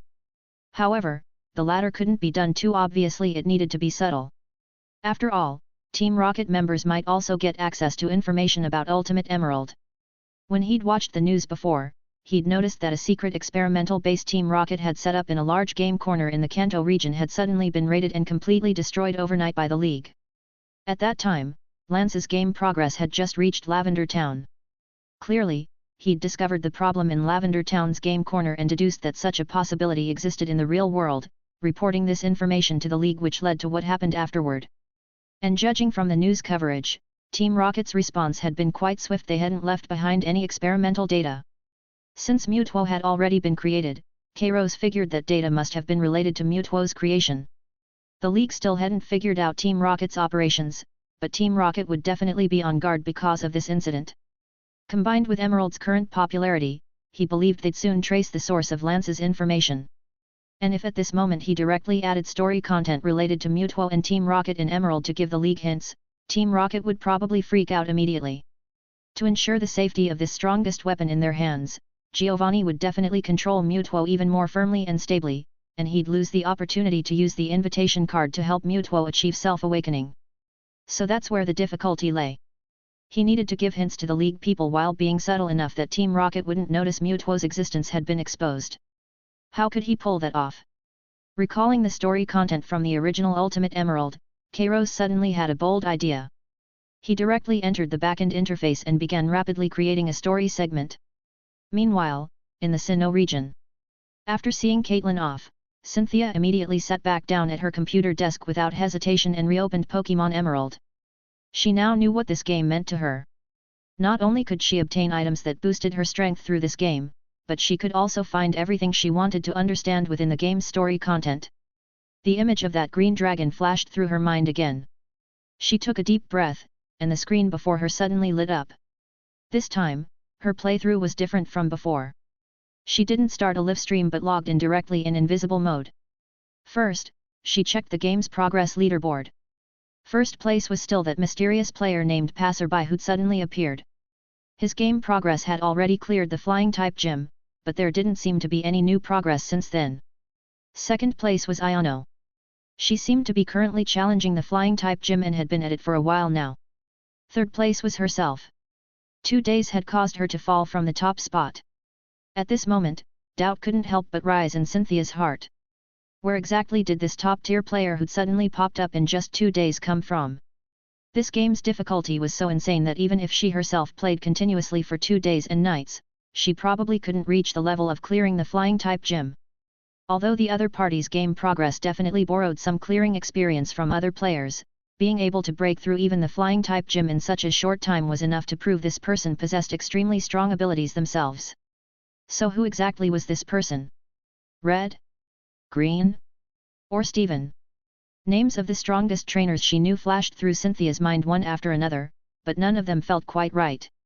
She shook her head slightly and, after brief contemplation, directly opened her browser and searched for the name Passerby. The name Passerby looked like nothing more than an alias, obviously something the other party had randomly chosen to avoid revealing their identity. Although logically speaking, it was unlikely she'd find any useful information about them online, she still had to grasp this only lead and give it a try. But the next moment, the search results that popped up in the browser completely exceeded Cynthia's expectations. It was a string of videos and posts, all about this player called Passerby. Shocking! Mysterious streamer Passerby suddenly appears on a certain platform, gains 1 million followers overnight with emerald gameplay skills. Peak concurrent viewers reached 400,000. All bug type emerald challenge clear. Passerby boss dominates first place on progress rankings. Even Cynthia would cry watching this fastest gym clear speed in emerald history. The string of notifications left Cynthia completely stunned.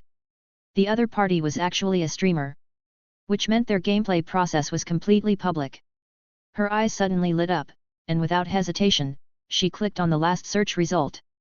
Passerby complete playthrough full recording and edited highlights you'll regret not watching.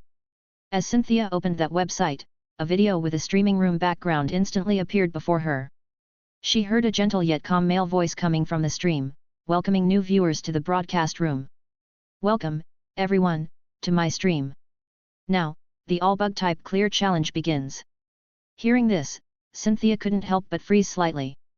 When she'd just searched for information about this person, she'd gotten information about them clearing the game with an all bug type team.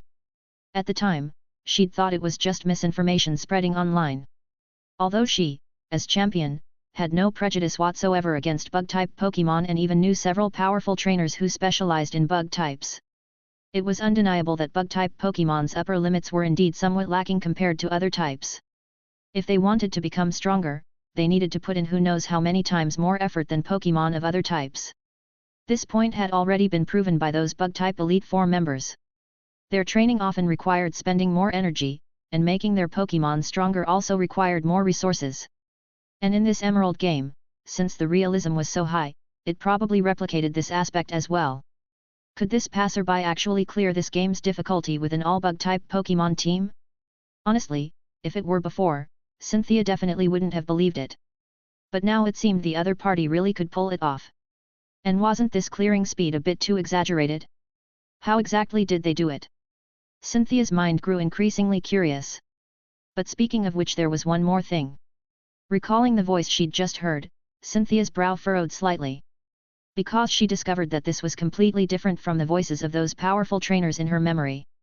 She couldn't associate this voice with any of her acquaintances, or rather, those powerful people she wasn't familiar with also definitely had nothing to do with this voice. As Sinnoh region's champion, she was crystal clear about all the world's top trainers. That meant this really was someone she completely didn't know. No, there was one other possibility. Cynthia's breathing stopped for an instant, and a thought rose in her mind. Skilled with bug-type Pokémon, possessing exceptional understanding of Pokémon, a powerful trainer, and a voice she'd never heard before. Then there were only two possibilities left. First, the other party used some kind of voice-changing software to deliberately disguise their voice. But having been in the streaming world for years, with her rich experience, Cynthia could clearly sense that the other party's voice sounded quite natural and didn't seem like a disguised tone. Then only the second possibility remained. Her brow raised slightly, and her gaze took on a somewhat serious cast. The thing she'd been most worried about had indeed happened. After her conversation with Caitlin, she'd realized something. It wasn't just her who could use this game to strengthen her Pokémon and learn more secrets about legendary Pokémon and even this world. Those lurking in the darkness could do the same. This suddenly appearing passerby was very likely the leader of some region's dark organization. Otherwise, Cynthia really couldn't think of how to explain this person's identity. Her gaze grew increasingly serious. If it really was as she suspected, then reclaiming that first place position was something she absolutely had to do now. However, before that, since the other party had already used an all-bug type team to clear the flying type gym at such fast speed, there must be something in this recorded video she could learn from. At the very least, she needed to figure out why they could advance the game's progress at such speed. Cynthia knew well that to become a true powerhouse, one must always maintain an apprentice's heart. No opportunity to learn from others and improve oneself should be casually passed over naturally, the same applied in games. She started up Pokémon Emerald while controlling her character to leave the Weather Institute and head toward the next town, simultaneously beginning to carefully and attentively watch the edited video of the other party's gameplay on the left side of her screen. And everything that unfolded before her eyes repeatedly made her heart feel surprised. The person who edited the video had made it quite streamlined, only including the most exciting content. When she saw the character controlled by the streamer named Passerby appear at home and immediately run toward the computer, then retrieve a potion and a Pokeball from it, she was completely stunned. There were actually items to collect from this computer? She'd thought it was just decoration. As time passed, when she saw Blipbug learn the new move Dual Screens after evolving, she couldn't help but raise her eyebrows. So this seemingly ordinary Blipbug from the roadside, after evolution, could master the defensive god-tier move Dual Screens at such fast speed and even had talent in this area. And when she saw beautifully exploit the HP calculation to one-shot Arcan with Gust, she couldn't help but admire this person's understanding of bug-type Pokémon characteristics, though she also knew this point. Then using Beautifly's type advantage to easily break through the fighting-type gym, relying on wide move coverage from multiple techniques to defeat rival Paul and even Team Rocket's trio, and finally using Silver Wind's stat boost to perfectly clear the electric-type gym. Then later, the fire-type gym, crushing Mega Kangaskhan, clearing the flying-type gym with type disadvantage. This streamer called Passerby executed every step perfectly, as if everything had been planned out. The more Cynthia watched, the more amazed she felt. Asking herself honestly, if she'd gotten such an opening and played Emerald from the start, in such a short time she'd probably still be stuck at the first 3 gyms. Strictly speaking, just that Pokeball obtained from the computer she'd probably need to fumble around for ages before finding it. Maybe before finding it, she'd have already restarted with a different type. The reason this streamer called Passerby could clear through to the flying-type gym so quickly with an all-bug-type team wasn't just because they possessed extremely strong trainer qualities and knew every Pokémon's situation inside and out, able to immediately make precise judgments and issue correct commands when facing complex battle situations, but also because they seemed to have some understanding of the game itself. The latter could still be explained by them searching for game guides online and other players providing plenty of information. After all, just on her way back, she'd discovered that the game forum she'd created was already packed with people, popularity exploding. But the former, clearly only the strongest among the strong could achieve this. The other party must be an extremely powerful trainer, definitely standing at the same level as her, perhaps even higher. Cynthia found it hard to imagine she'd feel this way just from watching someone play a game. This feeling was something she hadn't experienced in a long time. The moment this streamer called Passerby finished the flying-type gym battle, Cynthia also closed the video and took a deep breath. She had to admit, that short 20-plus minute video had actually taught her quite a few things. She suddenly realized that certain limitations that applied to these Pokémon in the real world didn't exist in the game. For instance, the Blipbug just now was a perfect example. A clearly only level 16 first stage evolution bug-type Pokémon could actually learn advanced moves like Light Screen and Reflect. She should also broaden her thinking to explore the possibilities of Pokémon that were unusual in the real world, rarely used. And since this was a game with turn-based combat at its core, where every Pokémon had a chance to attack, her team configuration should perhaps break free from real-world battle experience. For example, the previous idea of configuring a Pokémon with Trick Room for Garchomp suddenly became incredibly strong at this moment. For instance, in the real world, one rarely saw Pokémon that purely focused on status conditions and support-type moves as their core. For them, every Pokémon had to possess decent offensive ability. Because most battles were 1v1 singles format. If a Pokémon purely possessed strong defensive ability but lacked offensive moves, it would only fall into an endless war of attrition and stalemate with the opponent. Although this could indeed increase win rates, most trainers preferred to directly boost a Pokémon's offensive power. But in the game, those Pokémon with superior durability seemed to have even better room to shine. For example, in the previous Rock Gym, Roxanne's Cradily, T/N, correct Pokémon name, was a perfect example. However, she hadn't forgotten her initial plan to build a team centered around rainy weather. To mix all these factors together, what kind of Pokémon should she use? Cynthia couldn't help but fall into deep thought. Additionally, if you would like to request novels and access my Google Drive where I have 200+ audiobooks, then you can join my Patreon. Link is also provided in the description.